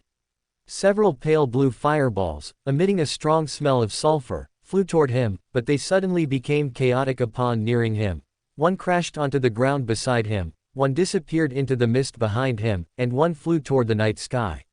Syrian looked at the thin man wearing the boat-shaped hat who had emerged from the darkness, and curled his lips. If you hadn't shown up, I would have thought my hypnosis failed. It seems I still have the talent to be a spectator. The thin man opposite suddenly changed expression. Hypnosis. When Syrian loosened his left hand, which he had been clenching, revealing the gold-inlaid black pocket watch. Of course, it was when you were sitting at the bar secretly observing me. Were you thinking that you hadn't noticed? Of course, I was tricking you. As he spoke, faint streaks of electric light suddenly flashed across his eyes. Mental piercing. His surging spirit was like sharp, electrified long needles, harshly piercing into the thin man's head. The thin man opposite suddenly let out a painful groan. His brown eyes were bloodshot, and the extreme malice he had suppressed could no longer be contained and burst forth. His body rapidly swelled, reaching a height of nearly 3 meters in the blink of an eye. A pair of curved goat horns covered with countless mysterious patterns grew out of his head, and a pair of giant, bat wings unfurled from his back, wreathed in crimson and pale blue flames, emitting a strong smell of sulfur. His skin also changed, seemingly dull. It was actually deep black and sinister, and his whole body appeared covered in a thick, hard armor. Demonization. Syrian calmly watched the devil before him, a phantom book rapidly flipping pages in his eyes. I come, I witness, I record. His hands were half open, as if embracing the sun. The next second, a bright, splendid, and pure holy light descended from the sky, enveloping the devil opposite him.